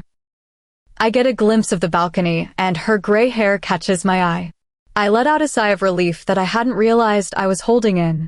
Out here, the talking from inside has lessened to a whisper, and the music is a soft song quieted by the outside noises. I place my hand on the small of her back, and she jumps a little and smiles when she meets my eye. "Hey!" She blushes and looks out across the forest. The cool moonlight casts shadows across the tall pine trees, and a breeze causes her to shiver. "You okay?" I ask. "Yes. I'm great, actually." Her smile lets me know she is telling the truth. She turns to me. "I've never been so happy. Everyone is so." I cut her off. "I told you they would love you." I kiss her forehead. "I'm just not used to it." She blushes and I smile. She looks back into the party, and soon her smile falls, and a nervous frown replaces it. I follow her gaze to land on her family, although I refuse to call them that. They haven't spoken since she has been back. We were honest with the pack about the whole story, the thing they had tried to keep from everyone for the past 18 years. Victorina has been around a little. She has been the only one to try to rekindle the relationship. "I'll tell them to leave," I say, and start to walk away from her, but she grips my wrist and pulls me back. "Let me talk to them." Just for a moment, she pleads, and I sigh but nod. We walk over to them. My face remains straight. Victorina hugs her, and they talk small talk for a moment while I stare down her father and mother. Victorina walks off, promising to be back. "Hi." Her mother is the first to speak out in the awkward silence. "Hello," Beverly says, leaning closer to me. "You don't have to do this today." "I want to." "It's time," she says, and again I follow along. "How have you been?" her mother asks. "Fine, thank you," Beverly says, shifting on her feet. "We are so proud of you, honey." "Aluna, it's such an honor. No one deserves it more," she tells her, and I literally have to forcefully keep my jaw clenched to keep my temper for the years they held her back. Beverly squeezes my hand, and I slowly relax. "Yes, congratulations to the both of you," her father says extremely awkwardly, and I fight the urge to roll my eyes. More awkward small talk exchanges between them. I know Beverly wants to leave this all behind her and forgive everyone and move on, but I'm having more trouble doing so. The night goes on with more congratulations, and by the end of the party, I just want to be home with Beverly. We watch the last of the pack walk out of the beautiful venue, and Beverly lays her head on my chest with heavy eyelids. "You ready?" I ask, and she nods. We walk hand in hand through the park to our home. "I love you." "I'm so happy you came here to be our new alpha," she says, staring up at me. The moonlight cascades a gray light over her, and I can't help but smile. You saved me. She means this in more ways than one. I laugh. No, Beverly, you saved me. It was a long journey to get here. But without all of that, we wouldn't be together. I wish some things. No, things had to happen the way they did. She hugs my waist tight, and I lay my head on hers. The moonlight shines brighter, and every star twinkles. Beverly's skin glows for a moment, and she closes her eyes, a small smile on her heart-shaped lips. My father agrees, she finally says, and I laugh. Let's go home, my little black wolf, my new Luna. I kiss her head. Yes, Alpha, she giggles, and I stare at the one thing I could never lose.